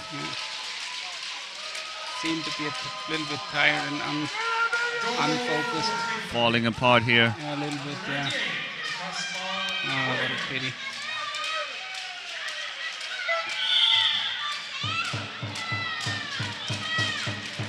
Too bad, the Spanish. They had a pretty good chance in this game, I thought, but 4-goal difference now with only 9 minutes to go. That's probably too big of an ask. Voidonen passes it back to Itsumetsa. Let's see if the Spanish can right the ship here.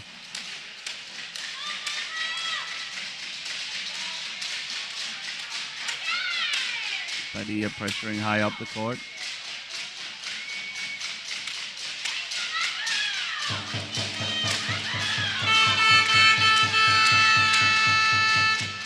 Itsumetsa to Voidonen.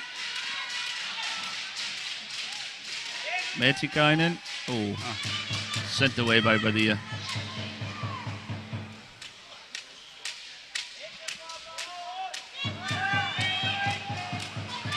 Voidonen.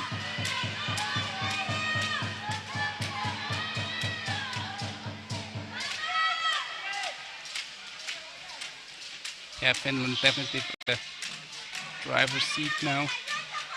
Isometsa wraps it around for the 10th Finnish goal of the game. Outplaying their experience, I'd say. Goal for Finland. A Spanish timeout here, I think. A chance for the Spanish coach to settle down his troops. The game is out of hand now, but it's important to stay engaged, to not let this get completely out of hand. I think the score here is a bit misleading. I don't think the Finns were 5 goals better than the Spanish so far. Yeah, definitely. No, in my eyes as well, yeah. So if this were to go to 11 or 12 or 15 even, that would be a bit of a shame, as the Spanish really have put on a great show for us so far. They were tied at 4. Have lost the last 10 minutes or so by 6-1.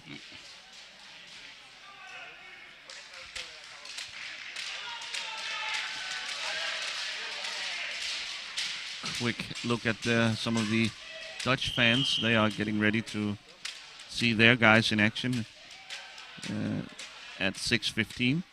They will face Team Canada.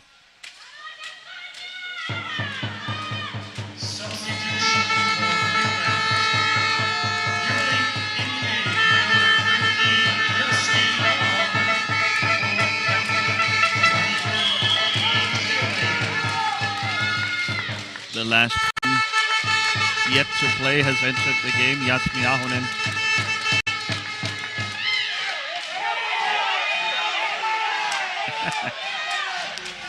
Screaming and shouting from the Spanish fans behind us.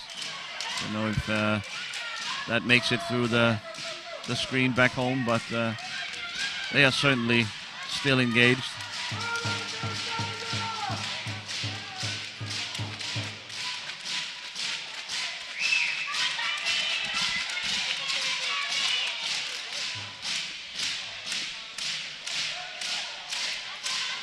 Itsumetsa to Voirinen. No, that, Oi, oi, oi. oh, he didn't saw Matikainen on the other side. Matikainen called for it, but Yeah, really.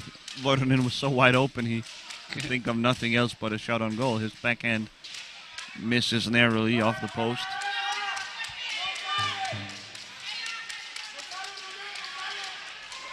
Now, Voirinen again, Matikainen. Shot saved by Villanueva.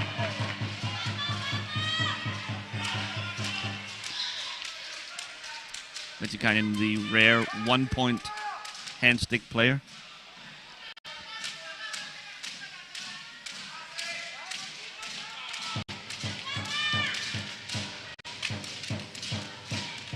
So that's around Hodivaye. He's caught very high up now.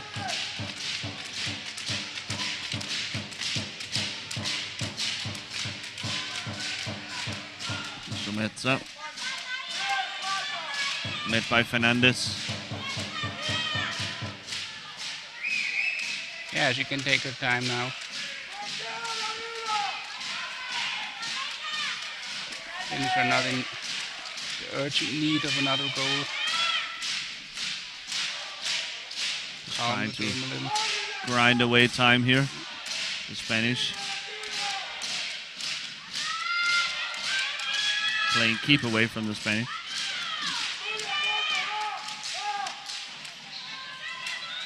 Here's the attack, a block from Jasmi Ahonen, a shot from a narrow angle. Saved by Villanueva. For now, I think the ball will be in the goal area. And so it was. A goal ball for Team Spain.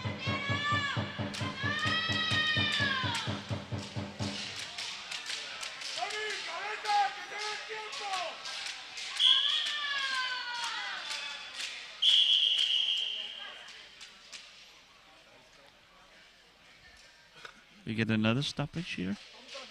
Some of the officials trying to make their way onto the court. I wonder what's going on here. Is it another speed control, maybe?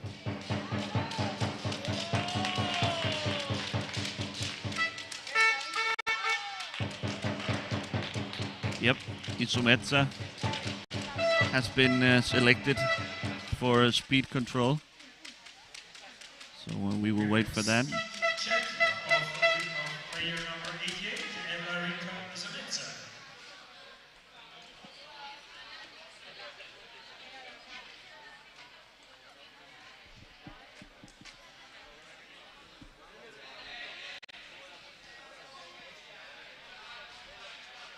So we await the results of the speed tests here. I'm not quite sure I see the point from the referees. Of course, the rules are rules and they must be followed, but in a game that is well and truly out of hand, only 5 minutes left, not sure I see the point of running a speed check at this late stage.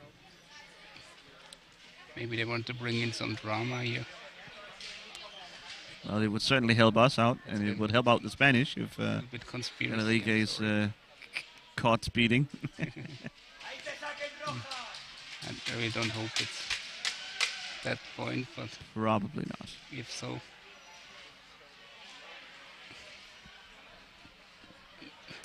It's all part of the Illuminati plot. it's a little bit too late. Only 5 minutes left for the Source miracle. That would be quite something. Yeah. They're taking their time out there. Yeah, really. Now she makes her way off the rollers.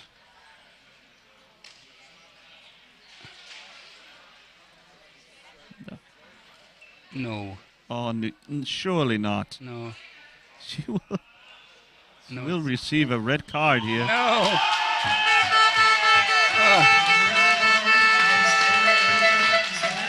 The second player today we have seen caught speeding.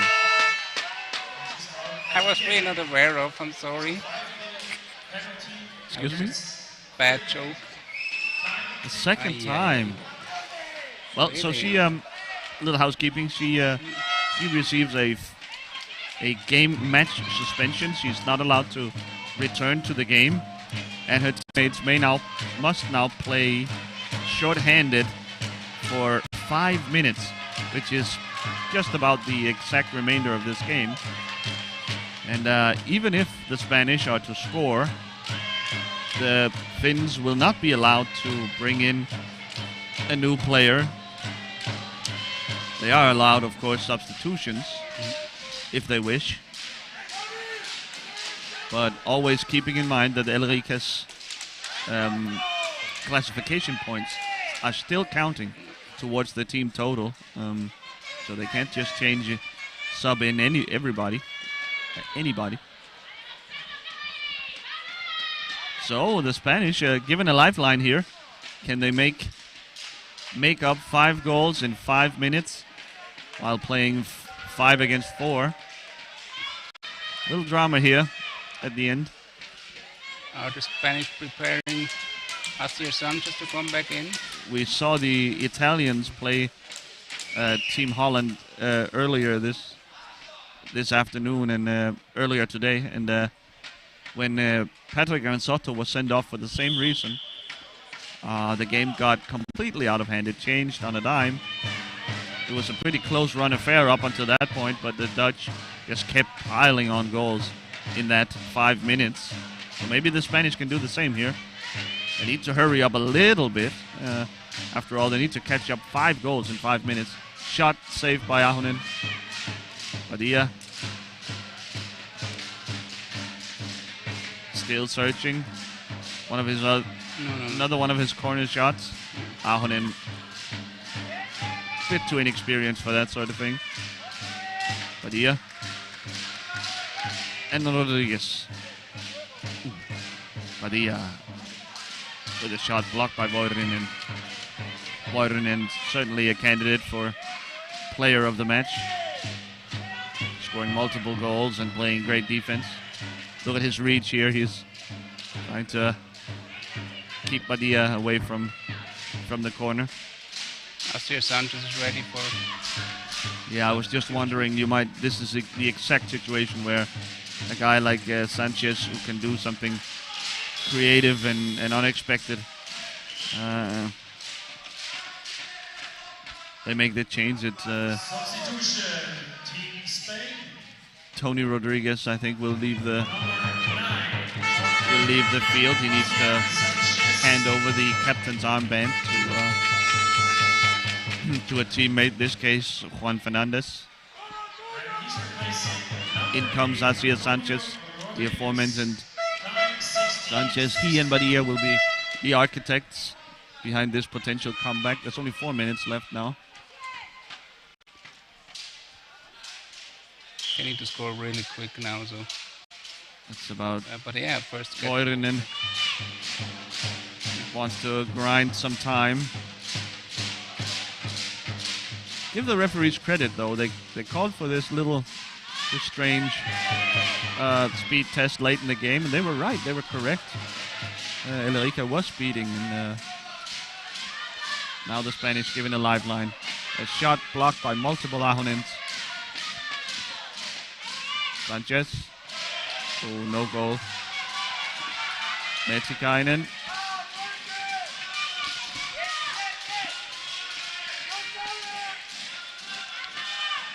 The Spanish need to work more with screens. Really, it hurts. They need better screens. Time is ticking away. Yeah. And especially in those situations when you can draw the defender off the goal crease, then you have to get someone behind him to get him back in his position. Now there's a gap. Oh, shot saved by Ahonen. Ahonen is just too cool for this. Yep. Veteran, one of the all-time greats at his position. Definitely.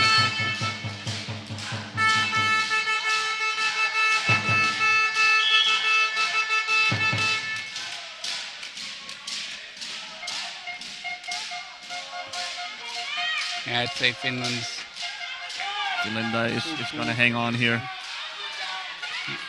Too cool for this sort of thing. Voivonen sends it to Metikainen. The Spanish need to bring some pressure. Metikainen sends it ahead. now put the screens there. Need to be quicker with the screens, the Spanish do. Oh, that. Man, the net was moved. I thought it was a goal for a moment. But Metikainen collects, Voivonen. Pretty good job of the Finns here salting this game away. Yeah, really impressive. Without being a man down and all. not really getting hurt. Not getting carried away, just carrying on with business. Yeah, Voivonen keeps getting out of the Spanish pressure.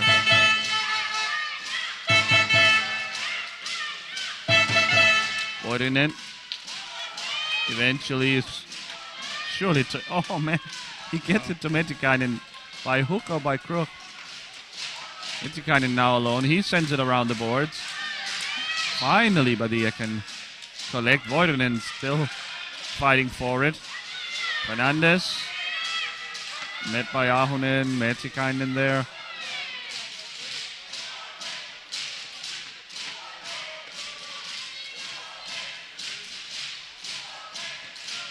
So only 40 seconds to go.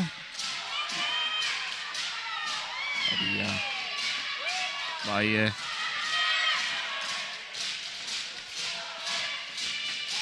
Once again, Badia's shot blocked by the Finnish defense. Picks up his own rebound though.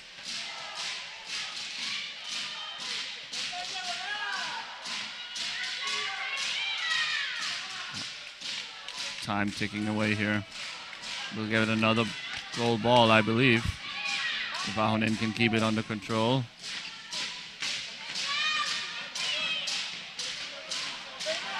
Well, up to Ahon is really wow. The veteran milking those last seconds from the clock. It's a 10-5 win for Finland. I think the game was closer than that. But maybe the Spanish with a little more experience, a little more cynicism in screening and defense would have been able to make this a game. But the game ends 10-5. This basically cements Finland's place in the semifinals. The Spanish will have to play for secondary positions.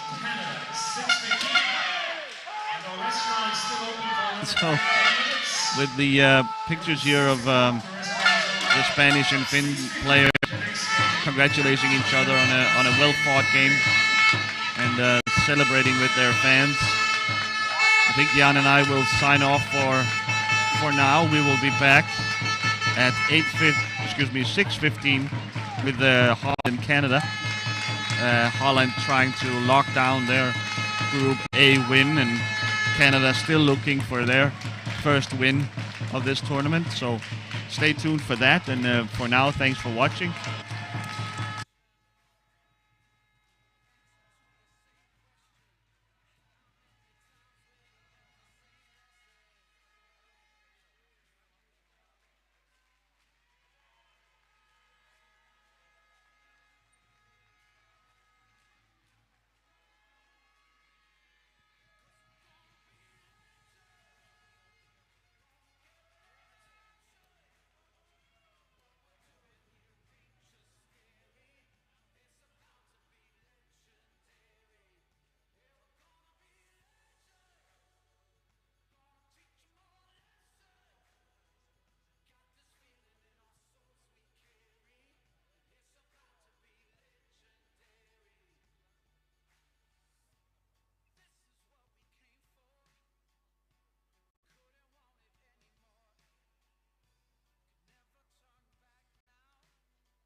please welcome again with the best fans here in the stadium. Please welcome the Netherlands.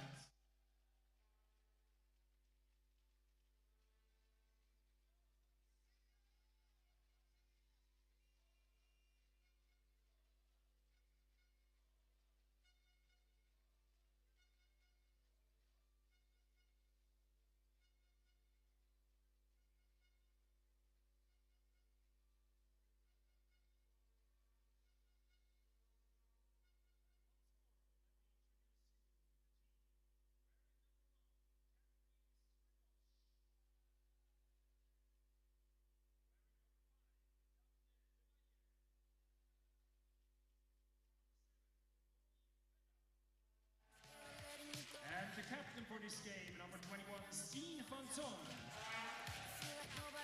Number 78, Lucas Gel. Number 2, Ilse van Kemenade. Sorry. Number 7, with the number 9, Tim Hare. Number 11, Richard Guspa. Number 14, Dennis van der Bomen. Number 17, Jules van der Heyden. Please welcome the coach, Dick Kochius. Assistant coach, Ad Hagenaars. And team manager, Rob Hansen. And they flew from over the ocean.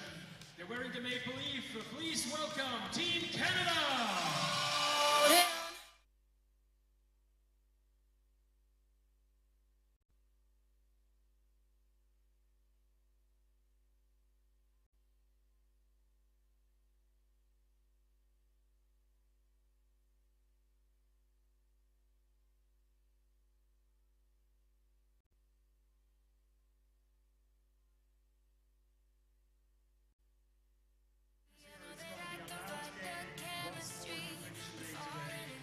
Let me introduce you to the team. Number 17, Jaden Shaban. Number 19, Scott Haycock. Number 21, Ramin Ronak. Number 88, Johnson Wilson. Number 97, Nasib Ogo. Number 15, Ryan Bellamy. Number 87, Michael Martins. Number 16, Rachel Dean. Number 44, Alex McLean. And wearing the 29, it's Megan Hines. Team Canada is coached by Seamus Britton. Rustam Itekov, assistant coach, and Emmett Britton, the team manager. The referees for today's game, Fabrizio Iotti, Matthias van Hover, Fabrizio Imparato. And now, ladies and gentlemen, you may stand up and enjoy the national anthem of the Netherlands.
Welcome back for a final time here today in Stadthalle Sursee, where we are about to get ready for the final game of the day. This is game number 6 today. Canada versus Team Holland. The Dutch, of course, pre-tournament favorites. They have taken control of Group A after their win against Italy earlier today.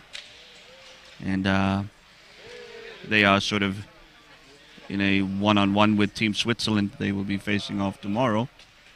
So as a sort of dress rehearsal for that game, here they face the up-and-coming Canadian team. Team Canada still looking for their first win at these finals. They have, to be fair, struggled so far, taking a couple of big losses, but not to be discouraged. They are here to learn. They're here to continuously improve, and they have indeed improved by a lot since the last time we saw them.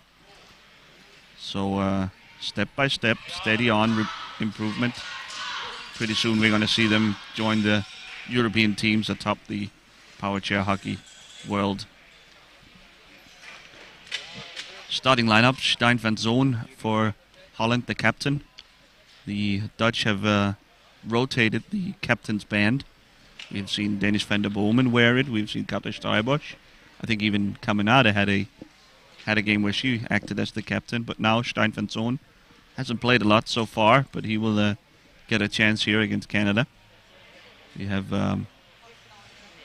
Daphne de Meyer, the T-stick player for Holland, along with Rudi Vella and Lucas Schell, alongside, of course, mainstay goalkeeper Katja Strijbosch. Facing off the other side, Team Canada, it's goalkeeper and captain Scott Haycock. It's Ramin Ronak. It is Nasib Ogo.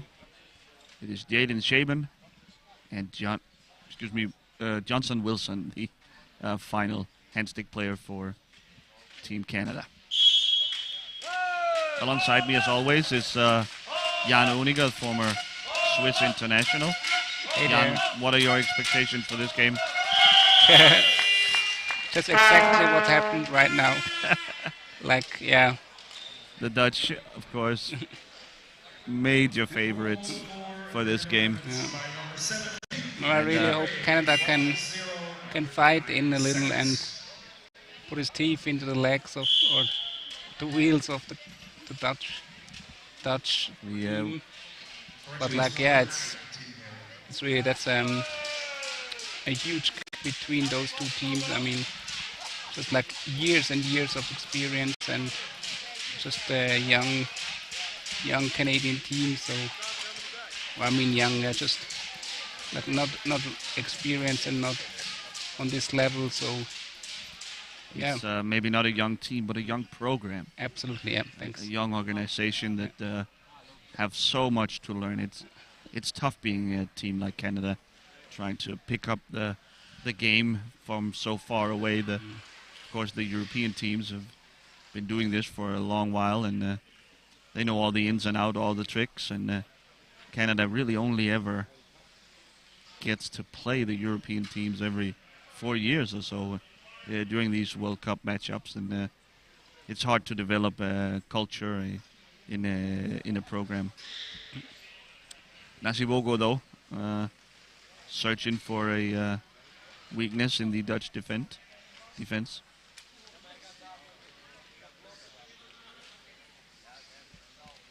Maybe picks up a screen here from Ronak. Bogo. Still turned away by Schell.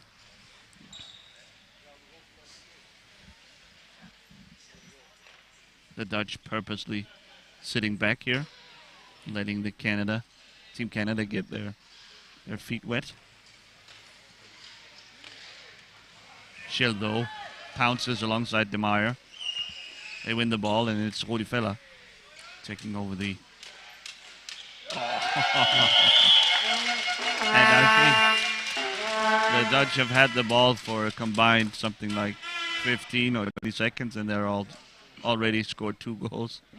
Doesn't take a lot when you have great creativity from Fella and a hard, precise shot from Lucas Schell.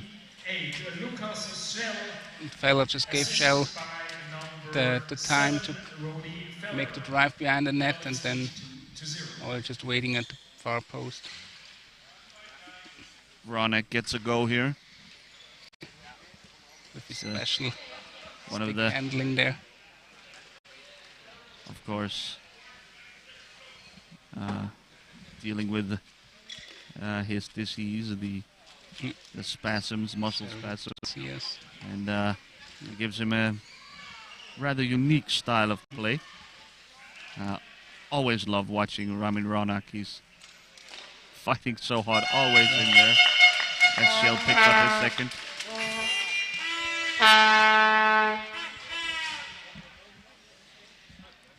Third goal for the Netherlands after 2 minutes 48 seconds. Again, player number 78, Lucas Schell, on an assist of number 7, Rodi Feller.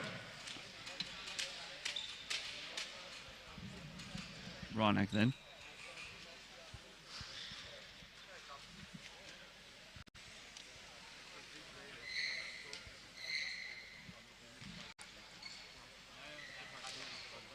He tries to fire a shot as he crosses midcourt. It's blocked by Lucas Schell, and he collects it himself. Here's Fella. Fella around the net. The referee ball here. Maybe the ball gets stuck, or Wilson dropped his stick.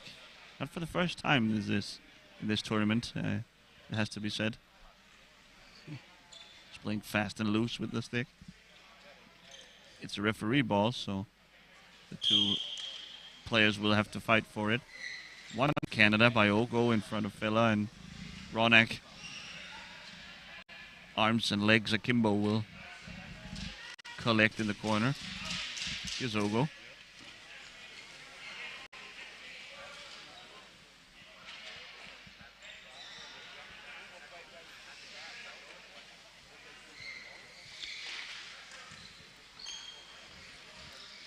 Very impressive how Schell also shields the ball so well.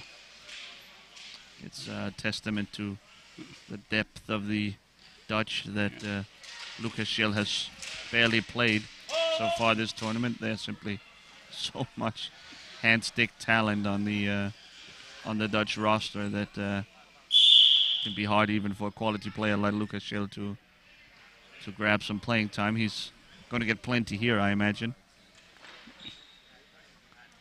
But of course, he would prefer to be in there when they play the big dogs, when they play Swiss, the Italians. But he'll have to work harder and practice. Yeah, let's see tomorrow if he gets a chance. Tomorrow, the Dutch are going up against Team Switzerland in what honestly might be a preview of the final, the gold medal game. The Swiss and Dutch have seemed very strong. Save here by Haycock on the shot from Fella. And I wonder what the Dutch have in store for us tomorrow against the Swiss. We know the Swiss pretty well, but the Dutch, I think they might be caged. Might try to hide, keep some secrets for when they face the Swiss later on in the tournament.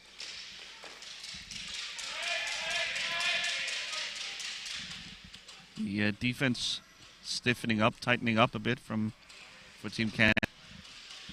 And, of course, just as I say so, Lucas Schell finds his way through and punches in goal number 4 for Holland, for the Dutch. Goal for the Netherlands, third of the day for number 78, Lucas Schell. A 5-minute hat trick here from Lucas Schell. Nothing to sneeze at.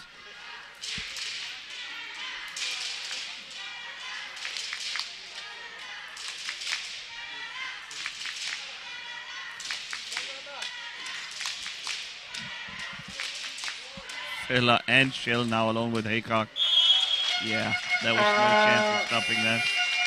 Once the Dutch were allowed passage from behind the net there, it was a jailbreak. The next goal for the Netherlands, making it 5-0. Again, it was player number 78, Lucas Snell, with his 4th goal of the game.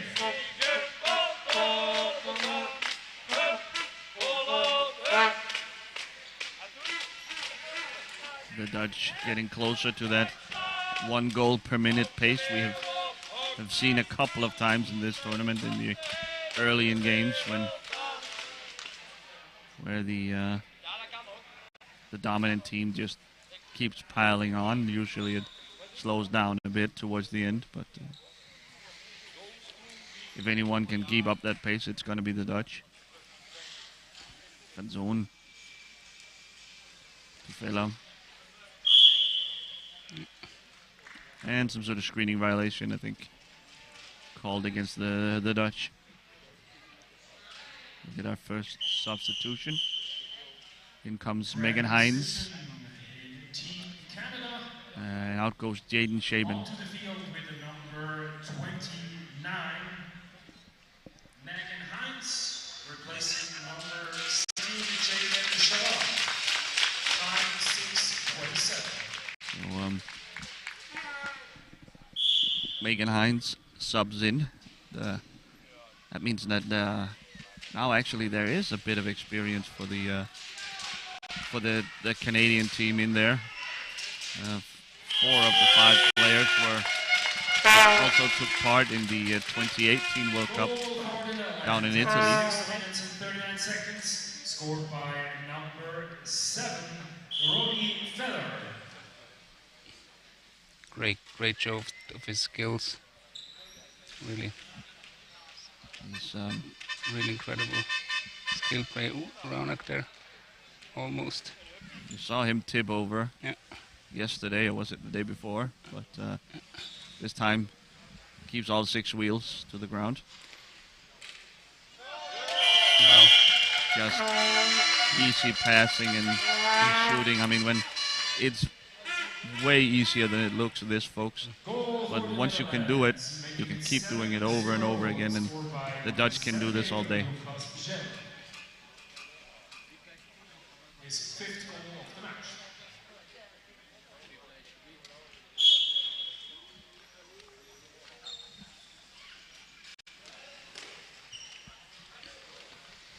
So the atmosphere in the arena here has tempered down quite a bit. We just got finished watching the Spanish team, who have very active and loud fans. The Dutch fans here a little bit more measured. They can tell that the Dutch are going to win this game easily. Off the crossbar. They somehow call this a goal. Interesting. Well, the rebound ends up with Feller, I thought, so he punched it in. Jan, shouldn't a shot on the crossbar be called a high ball? Yeah, like you said, you mentioned that in the other game before, yeah. I also expected it's going to be a high ball, so yeah, I think that would have avoided the goal. A definitely. little surprised by that. That might prove crucial in some of the later games during this tournament. Of course, it's not of huge importance here. The game already over in terms of the competitive portion of it.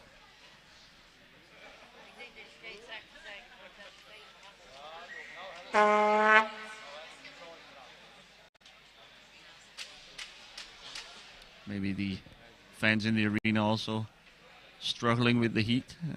Yeah. Yeah, and I certainly. Can someone bring a fan down here, please?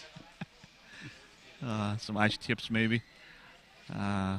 It has gotten really, really hot in this arena. Of course, a heat wave washing over Central Europe, where Switzerland, no exception. And it might, besides tiring out the players and sending sweat into their eyes, it actually has a pretty severe consequence in this game, where the power chairs have a built-in heat fuse that will switch off the chair if it gets too hot. We saw last night the very active Danish T-stick defender Christopher Hansen multiple times had to restart his chair, had to leave the court to cool down the chair. I think a Spanish player as well had to last night, and so it's actually a bit of a concern that the temperature gets so high. And you'd imagine once we get to the finals and the semifinals, the arena will be filled with fans and a lot of activity going on, and of course a lot of driving around. You know, it's going to be intense and not a lot of standing still, so that could be an issue going forward. Scored by number 78, Lucas, making it 9-0 for the Netherlands. Yeah, and I mean from experience, it's you could put 10 ventilators on your wheelchair and it still would happen, because the engines can still get so warm. So yeah, not a lot to do about that. Like, yeah, huge risk to run, that all of a sudden at the worst possible time your chair gives out. That might force teams to rotate a little bit more to keep players fresh, first of all, but also to keep the chairs cool. Johnson Wilson here with the interception. Fella takes it back.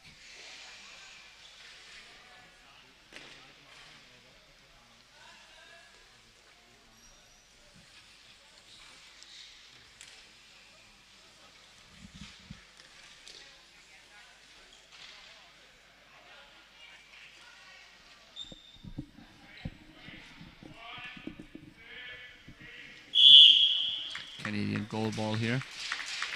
A rare turnover for the Dutch. And Nasib Ogo will try his hand attacking.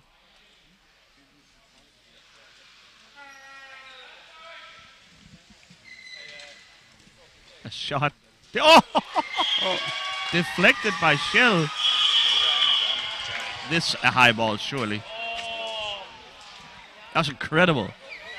The shot from Ogo bounced off of Shell's stick and right in a beautiful, perfect arc into the goal. Way high, of course, the ball here. It was probably 2 meters into the air, but almost that would have been nice. Able to pick up a goal here from Ogo with a little bit of a speculative shot from way down his own end of the court.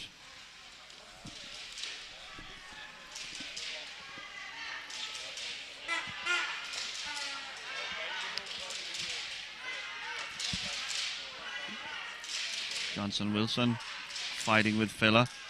Hines there helping out. Wow. Wow. Franzone finds himself all alone. Yeah, the Netherlands are still at their goal per minute rate. Yeah, just barely.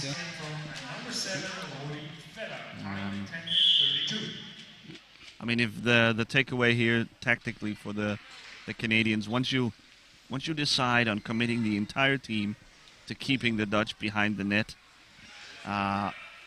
it's a decent strategy, yes, to force a turnover, but if you somehow allow the ball to squirt through, that means you're in deep trouble. I have to be better at shutting down your opponent when you have them dead to rights there behind the goal.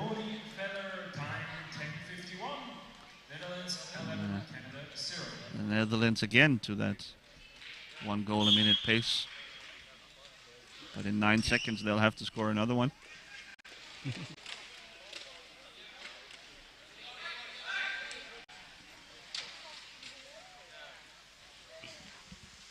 Oh, Lucas Shell's number plate will soon fall off, I guess. It's hanging by a thread, it's true. Bit of a bummer for Shell. He will need to probably be substituted to fix it. Maybe they can tape it to his backrest there.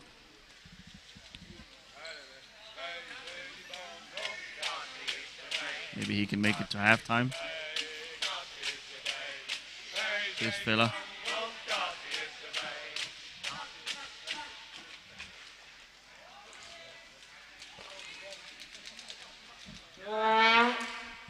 Blocked by Ogo. The shot from Filler. Excuse me. Even the Dutch fans are too tired or have too warm to sing here. Yes. All alone. Oy, oy, oy. Shell whips it way out of bounds. High ball, obviously. We get the Canadian substitution. Substitution on Team Canada. Going on to the pitch, number 16, Rachel Dean, replacing number 88, Johnson Wilson. Johnson Wilson will leave the court, and in comes Rachel Dean. Time 12:03. Jules van der Heyden gets also ready for a little shift in this game. In the meantime, Ronak will try and create something for Team Canada. Oh. Spin shot, fella wins it, yep. And here's Shell.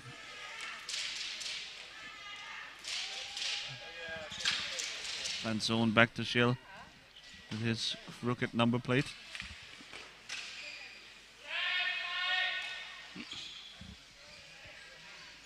Fella will follow Shell around the net. Curious action.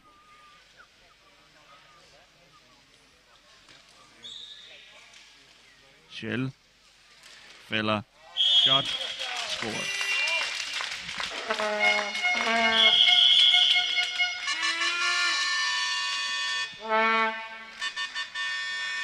Here comes Van der Heyden, the substitution you mentioned, Jan, in for Fella. Very happy to see Van der Heyden in the getting back in the game, because the last time we saw him, he had to leave the court in the game against Italy, holding his leg. He suffers from a disease that gives him very brittle bones and doesn't take a lot of contact to actually fracture his bones. So I was afraid that was what happened there, but certainly he wouldn't play with a broken bone. So I guess we can conclude that he's okay. Oh, finds the back of the net here.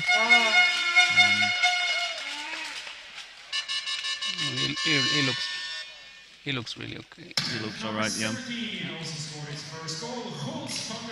Or not? Ah, no. Okay, it's a technical issue.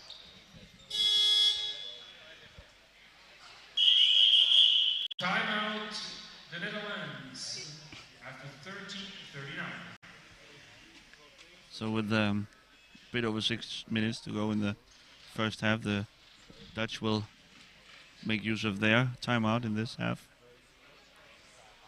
So I think it's more refreshing timeout.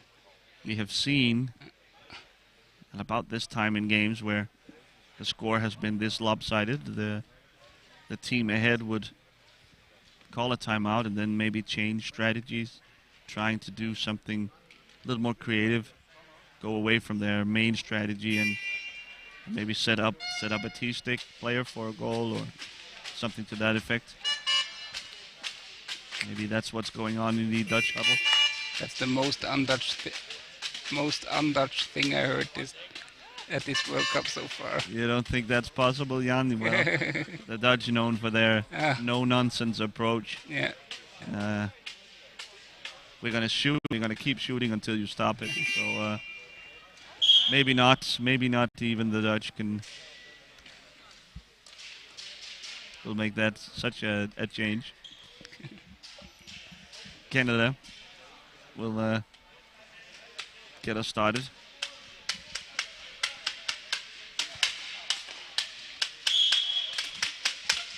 Yeah, and I mean, I didn't mean it disrespectful.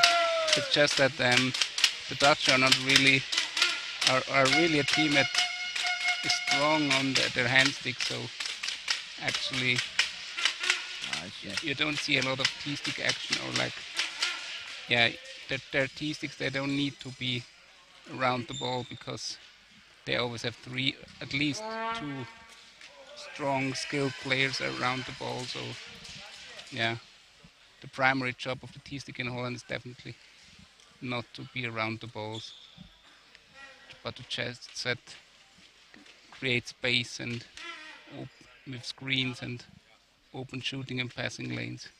As well as defense, of course. The T-stick players are key. They are almost as good as the hand stick players on defense. The ball's stuck underneath. I think Rachel Dean. The Mexican wave going here in the arena. The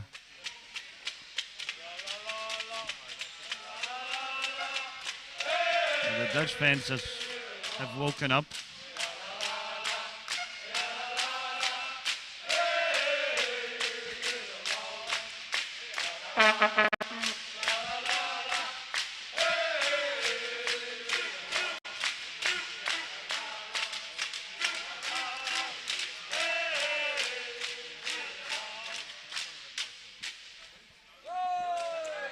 Did it for the camera. The Dutch fans in these are known for how well they travel. They always show up in all over the globe whenever Dutch athletes are involved, be it bike racing, football, Formula One, of course. They're always dominating wherever they are, And you can having a party. and you can always easily pick them out because they're so orange. So They are very disciplined. Every single fan wearing orange. absolutely, The oranje. that's really impressive. Yeah. It can be like a completely orange wall sometimes, even on away games. Yeah, I just remember the football European Championship in Switzerland, where you had a ocean of orange sometimes.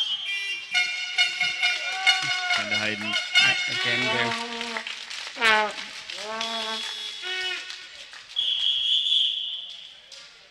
We will have yet another substitution. Out goes Lucas Schell. And then comes the Bowman.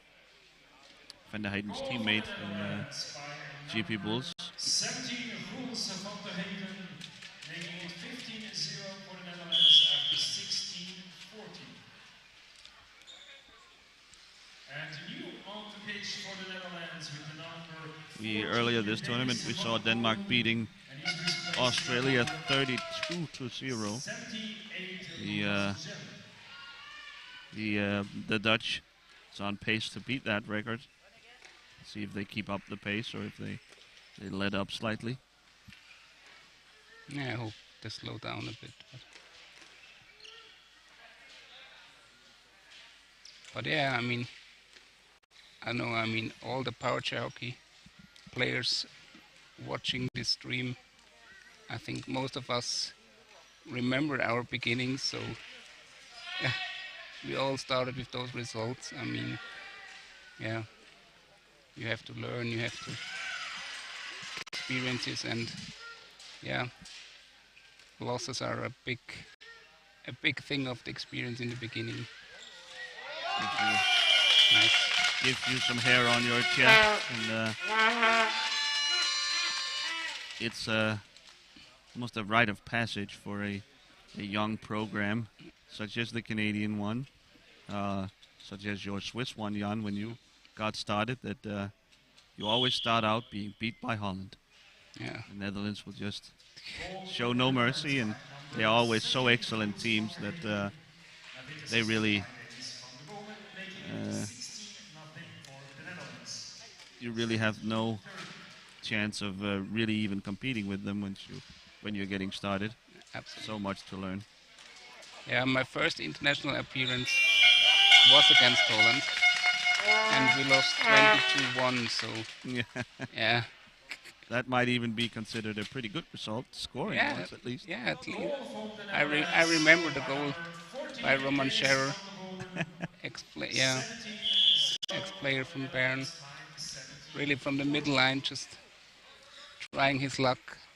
He tried it a few times. Much like Ogo did here. Yeah, absolutely. And he was the only guy in our team that had a sports chair.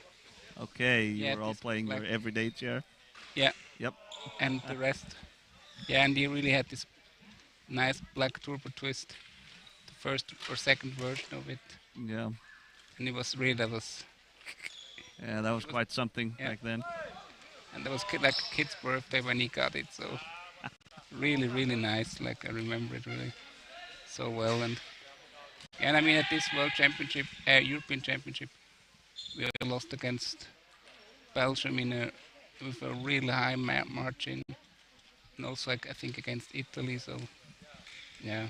Yeah, those first years are tough on the psyche, but if you can hang on through them, it only gets better. Speaking of sports chairs, the Canadian teams are all, except maybe for Scott Haycock, playing in their in sports chairs. That's a big difference from the last time, 4 years ago, when, as you described, many of the players were playing in their everyday chair, the chair they use privately around the house. And of course, that the performance on those chairs aren't nearly as good. And it's going to take more than technological advancements from Team Canada to catch up to Holland, I'm sure. But, only time and hard work will get you closer.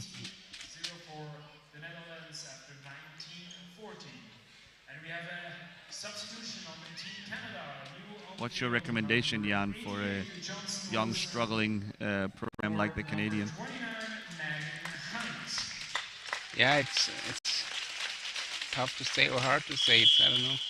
Like, I mean, when I compare Switzerland, we started to get going by visiting a lot of tournaments and playing a lot of games against also mostly better teams.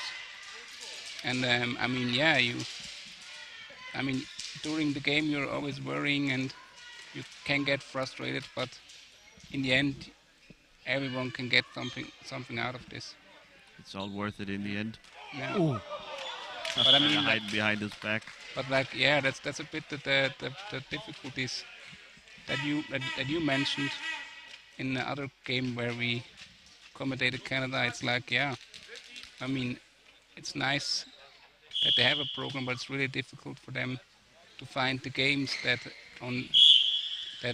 are like where they can compete against teams that are better, but like not like better, not like that much better than Holland, but maybe on their level a bit. Yeah, maybe a bit better, and I mean that's really difficult for them. The first half coming to an end here. It's 18-0 in 20 minutes of action. It's owing to the large difference in talent between the two teams and experience and all that kind of stuff Jan was talking about. We'll rest up, cool down now for the next 9 or so minutes, and we will be back with you for the second half.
for the final time today, I would like to welcome you back to Stadthalle in Sursee, Switzerland, where we are ready with our second half of Game 6 of today. It's Netherlands and Canada going at it. It's quite a big gap in skill and talent here between the two teams. Holland is up 18-0 at halftime. So it's quite a massacre so far, but the Dutch showing no signs of slowing down. Here's a pass across, and Hayden find it. The Canadians are just trying to limit the damages. Two substitutions on the Netherlands during the break. Newly on the field with number 11, Richard Goodsword. So as the stadium announcer points out, the Dutch have made two substitutions during the half-time break. Ilse van Kamenade and Richard Goudswaard entered the game instead of Van Zoon and De Meyer.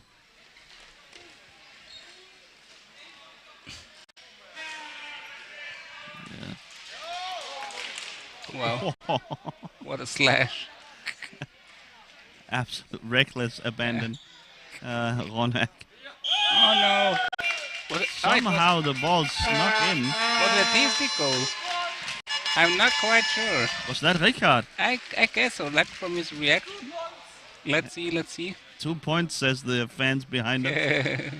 That might be Richard. I think referee Matthias Verhoeven will figure it out with the timekeeper's table. Now we can see. By number 11, so one goal for 2 points, which makes the points for Richard Goodsword. And now, as if things couldn't get any worse for the Canadians, they give up a T-stick goal. Looked a little weird. I didn't quite see what happened, but somehow Goudswaard, number 11, was able to poke it through. In power chair hockey, a T-stick goal is rewarded with 2 points.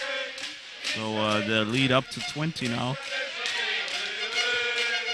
We have seen quite a number of T-stick goals the last couple of days. Yeah, what is this, number 4? Yeah, that's number 4. Yeah, Jan is keeping track. Yeah.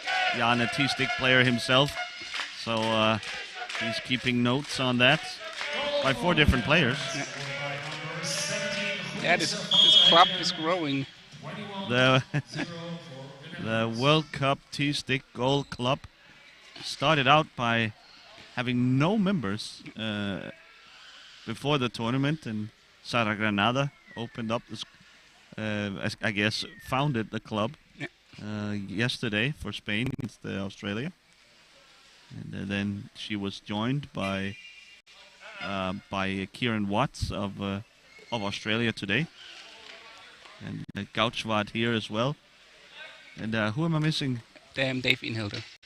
It was Dave Inhilder, of course, for your teammate through many years of international Swiss play. And we have a honorable mention. That's Roman Hill from Germany. I really like the German approach, that they really tried everything to make him succeed. The Germans they were unlucky in the end, but the Germans were blowing out Australia, much like the Dutch are doing here to the Team Canada. But they just switched up their entire approach. All they wanted to do through the entire game was to set up Roman Hill to get a T-stick goal, and he had 5 or 6 great looks at it, couldn't convert, and so ultimately it ended up being the Australians setting their guy up, Kieran Watts, their captain, and he ended up scoring a T-stick goal despite the Germans spending the entire game trying to get one on their own. Shot from very far down court. I think it was maybe a pass to Van der Heijden. Ogle picks it up. Ronak just missed it. by some centimeters. He had a He had a chance on, I think. There was no Dutch defender between. Ronak now leading the pressure here from Canada. Maybe that's seems to be a strategic change. Maybe a little more activity from Team Canada. He switches with Ogo now. And remember, for Canada, this is all about improving as a team, as a program. They obviously did not ever hope to beat the Dutch. They know they are completely outclassed. But they're going to have a placement game later. Probably the 9-10 match. In all likelihood against Australia. Though nothing's for certain yet, but it'll be a rematch of the same game 4 years ago in Italy, where the Canadians did come out on top despite having taken larger losses than Australia throughout the tournament. But once we got to the game, the Canadians seemed more ready, playing more positively, more active on defense, better offense generally as well. So they are trying to repeat that win over their sort of mini rivalry with Australia. Like the two non-Europeans battling each other. Yeah. And I thought, I remember this game was quite entertaining back then.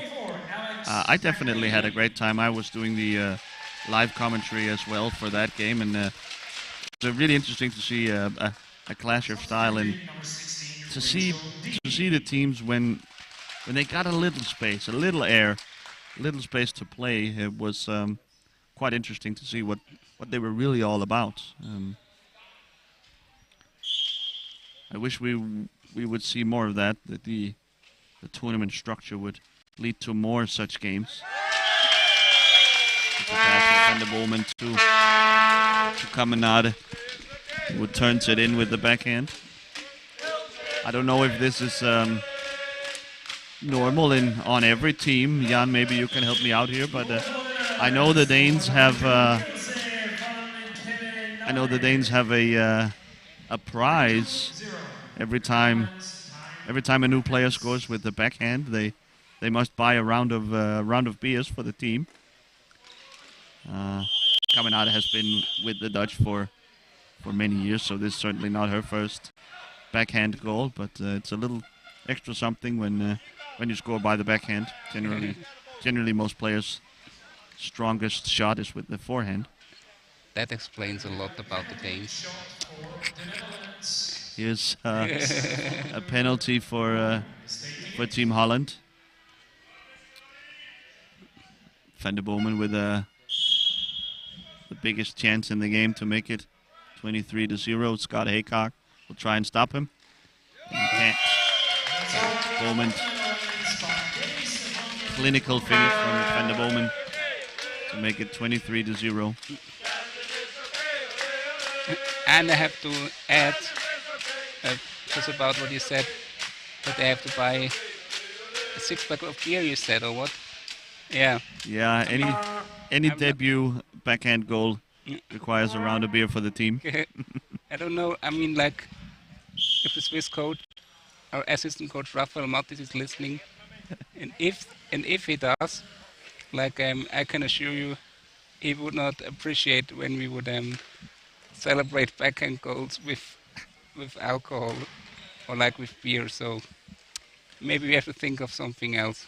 Since the introduction of that little rule or tradition, alcohol has been banned in the Danish camp as well. So they are actually keeping score. They are keeping a running tab open, and they will settle after the tournament at the team party, I think. So Yeah. I think Katrine Jensen, for example, has already a long list of that kind of debt, I guess. Okay. Scoring both her first goal and her first backhand goal in the game against Australia earlier in the tournament.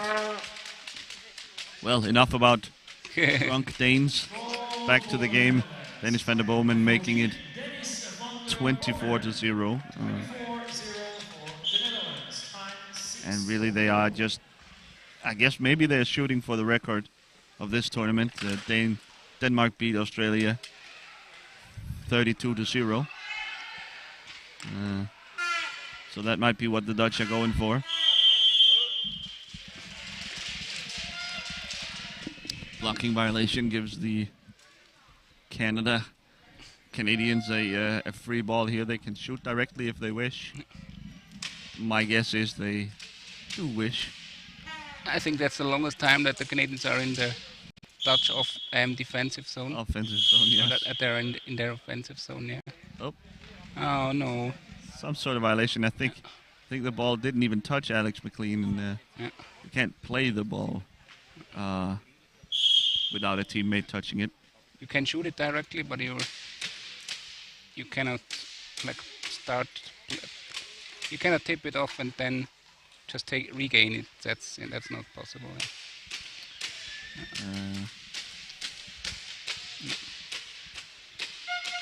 Alex McLean has come into the game for Canada during our alcohol talks. Our alcohol talk. Out went Rachel Dean. They have another substitution lined up, and I think they'll get to make it now as Fabrizio Iotti, the third referee, has completed checks of Jaden Shaban's chair. Long pass, almost intercepted by Ogo. McLean and Ogo combined to win this ball. Yeah, the Dutch really took a lot of speed out of it.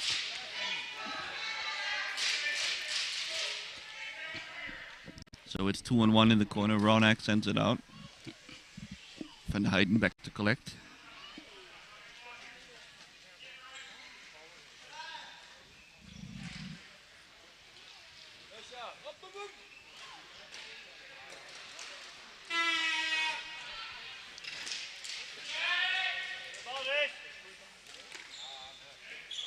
Van der Bomen with a snappy backhand pass towards Van der Heijden.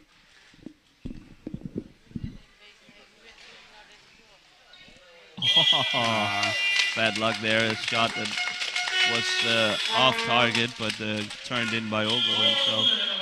By number 14, Dennis van der Bomen, 7:58. We'll call that a Van der Bomen goal. Substitution on Team Canada with number 17 returning. Fair Ogo of the own goal. Jaden Shaban. For Alex McLean. I'm guessing could be French. Shaban. Shaban. I'm going with Shaban. Enters the game.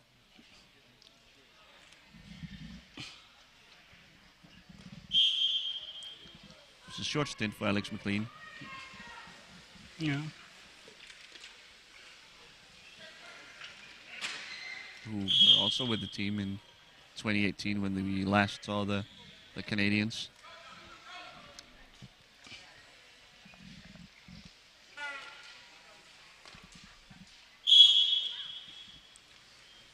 Team here is also ready for short shift in this game. Along with Stein van Zoon. He's been in already. Shaban now. Van der Bomen.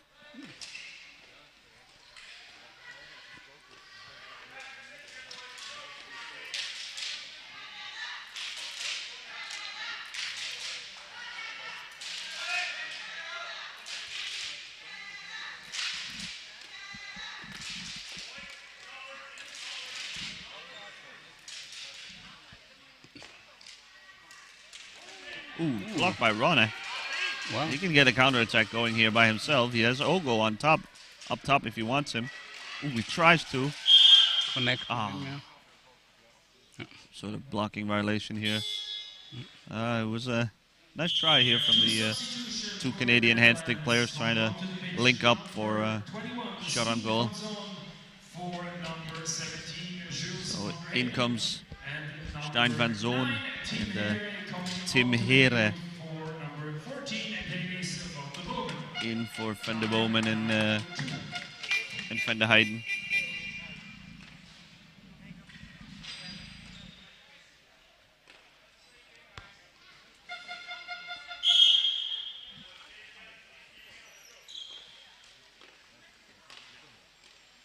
We haven't seen the new Dutch lineup of the new chain of Here, Van der Bomen, and Vella or Van der Heijden. We got a glimpse of that during the Italy game. Van der Bomen has been reclassified from 4 classification points down to 3.5, which opens up a new list of possibilities, a new lineup for the Dutch. If they bring in Strijbos and Gauschwatz, who only counts for half a point each, they can get an amazing amount of hand-stick talent on the court at the same time with Here, Van der Bomen, and either of Vella or Van der Heijden. Here goes Here around the net. Haycock there to stop him.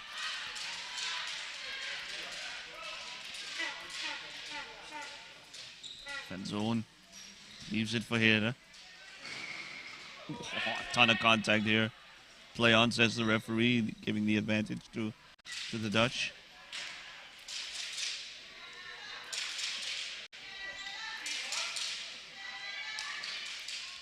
There behind, there's a big gap.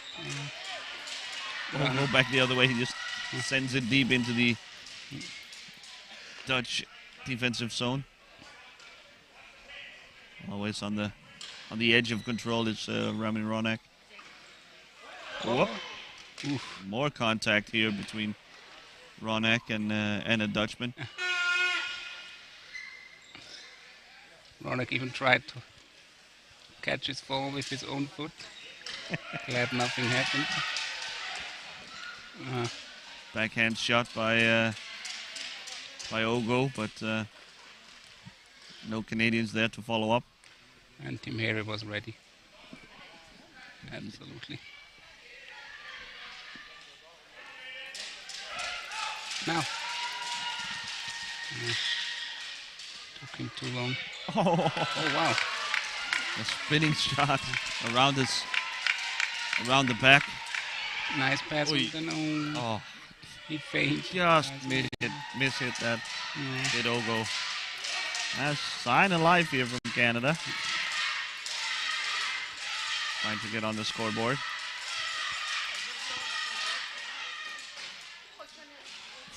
Ton of contact in front.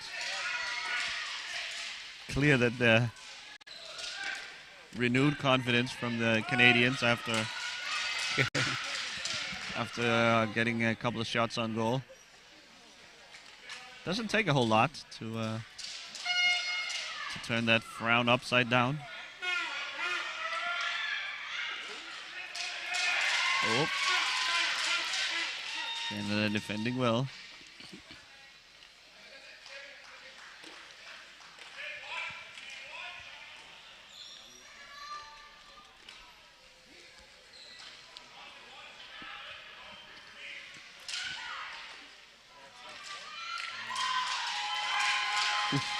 Just wide. Open streak by Wilson.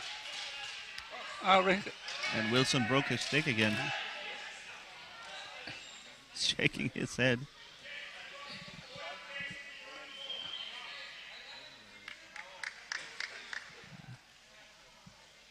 I think he'd be better off getting rid of it, but you can't throw your equipment. Now he does, though.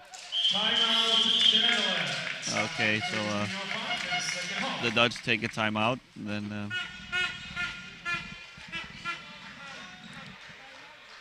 Johnson Wilson knows what to put on his wish list for his upcoming birthday. He needs another stick. Probably he brought a reserve, but he hasn't been going through equipment pretty quickly this tournament.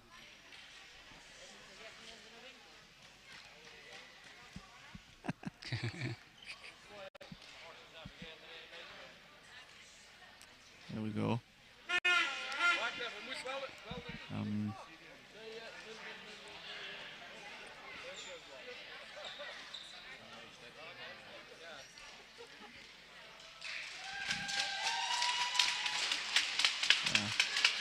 The Dutch not even huddling up on the bench here during that timeout. It seemed like it was almost to help Wilson out. Oh, now we get the timeout after a technical timeout first to allow Wilson to fix his equipment.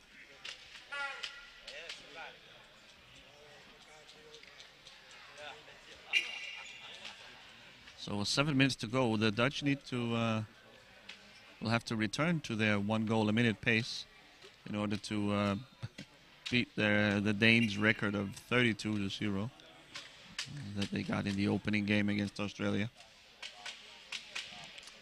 It's I don't know how valuable that type of distinction is. I think both the Danes and the Dutch today could have scored many more goals if they really wanted to, but nevertheless, it's a spot in the history books.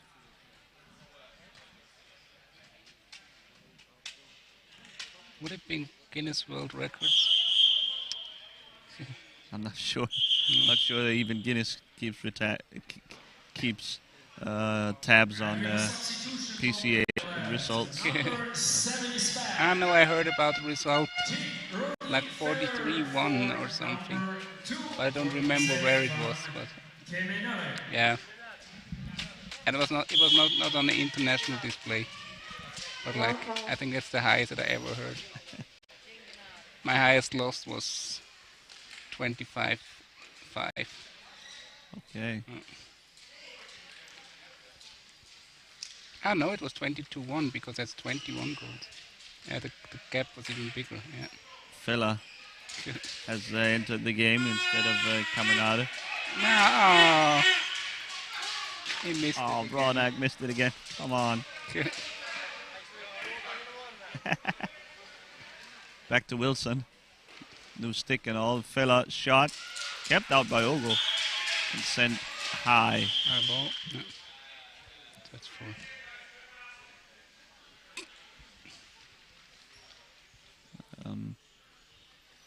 It shows you Fella subbing in for Caminada. It shows you the Dutch not even making use of all their 12 classification points. They were at 9 at one point, I noticed. So I think now they're up to 11 maybe. They still have 1 to work with.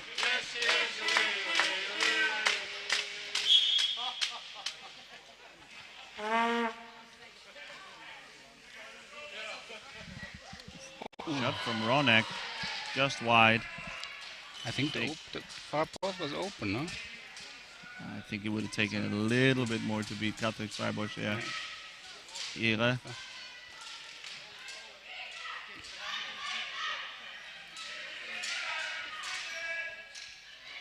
Oh! Somehow over the net.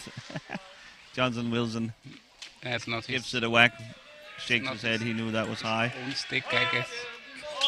Yeah, it might not be his own stick, so kept out by Haycock.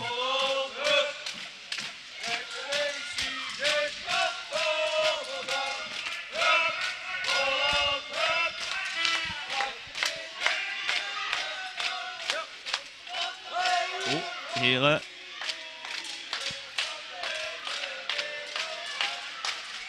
Out to Van Schoen.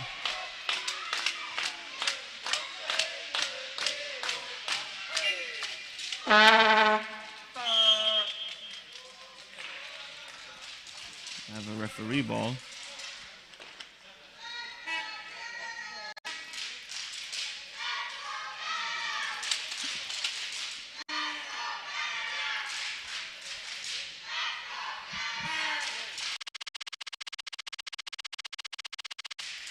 Fela wins it with the backhand.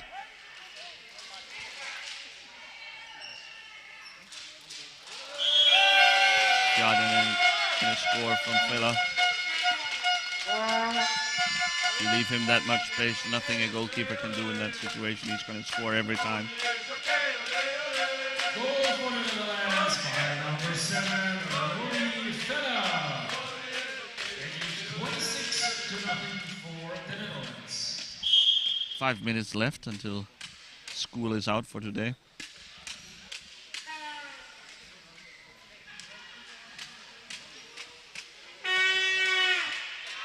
Oh, Ronek gets by multiple Dutch defenders, but ultimately Vella and Hera takes it away from him. Ooh. Oi.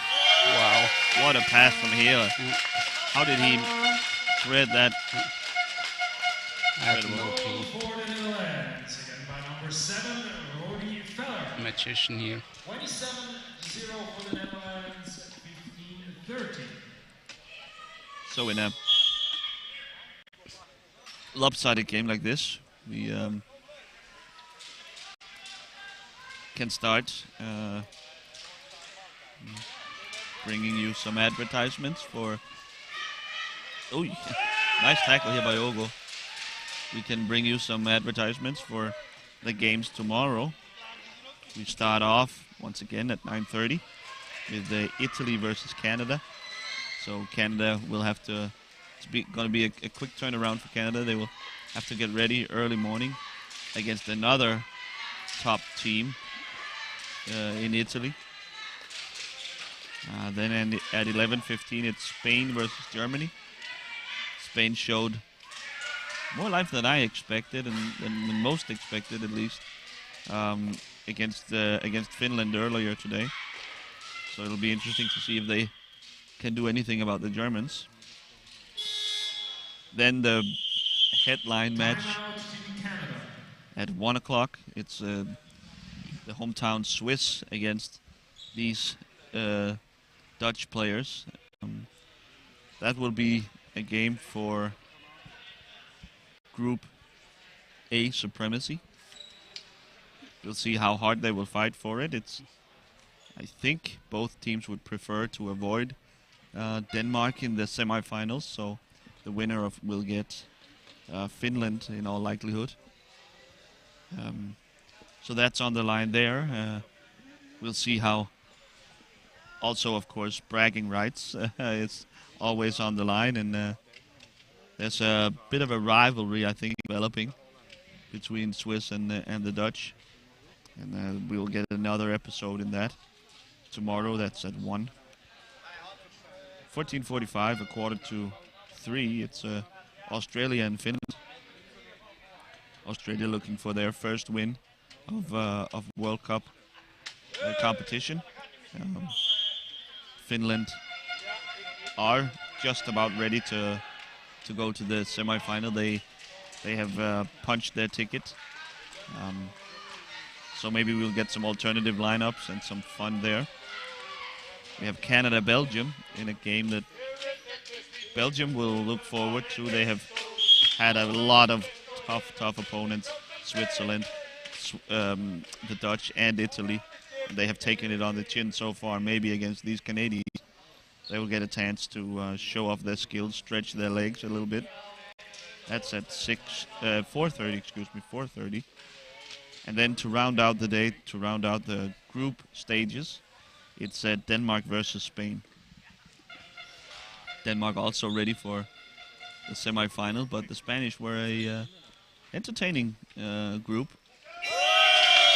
So they might make it a game against Denmark as well. The beat goes on. The Dutch make it 28-0.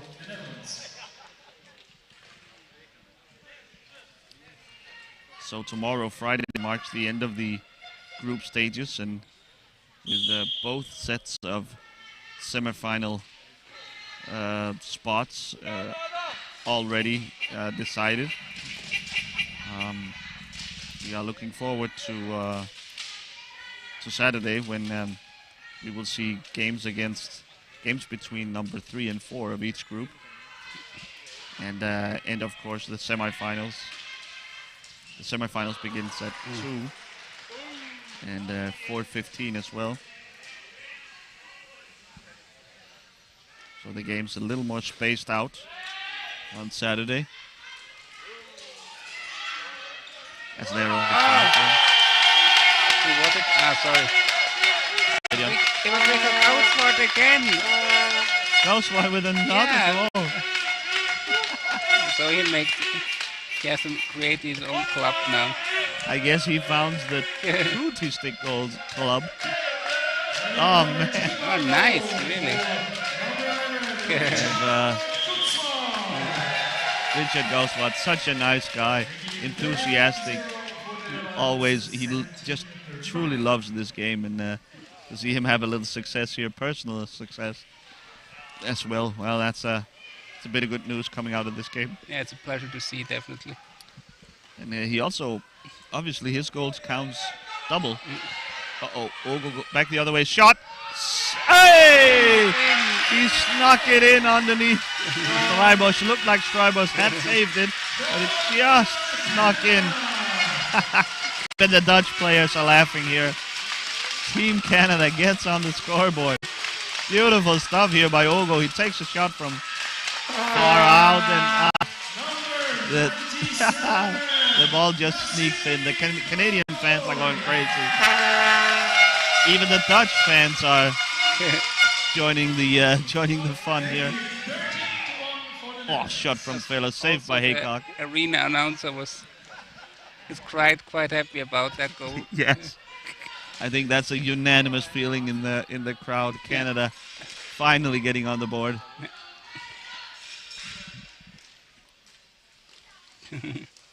So not sure if the Dutch players are too high ball happy play on, about it. says the referee.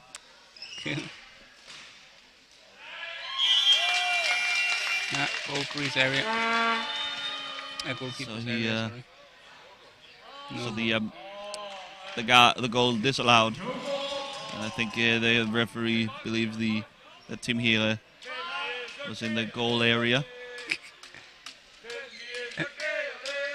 The Dutch assistant coach asking for video assistant referee. No VAR here, of course. Yeah. I hardly think that would be necessary in a game where the score is 30-1. 1 minute left. The Dutch, it seems, are going to miss out on the biggest margin of victory. The goal from Ogo may have just put that out of reach. Yeah.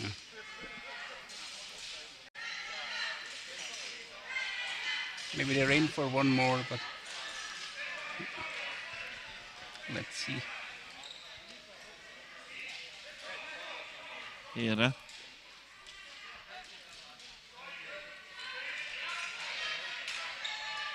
Shut down by Shaban. Nice job.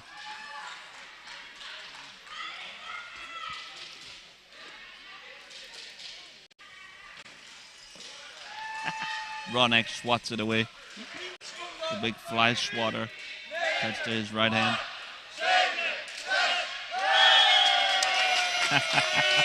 The Dutch counting down the game clock, and Fella gets the drift. He rewards them with a goal number 31. Well, I guess not 31. I guess it's been only 29 goals, but Richard Gausswart's 2 scores counts double. 29 times Scott Haycock has been passed for Canada. That ends the game here. A bit of a slog, a little bit of a long walk, but little excitement here at the end. The double goals from Richard Gausswart, the all-time top-scoring T-stick player in World Cup history, and of course Canada opening their account as well late early on by Nasib Ogo, sneaking a shot by Katrin Streibusch. I think it's high time for me and Jan Oninger to bid you farewell. Thanks so much for watching. I hope you'll join us again tomorrow morning, 9:30, Italy versus these same Canadians. Until then, so long and thanks for watching. Have a great evening. Bye-bye.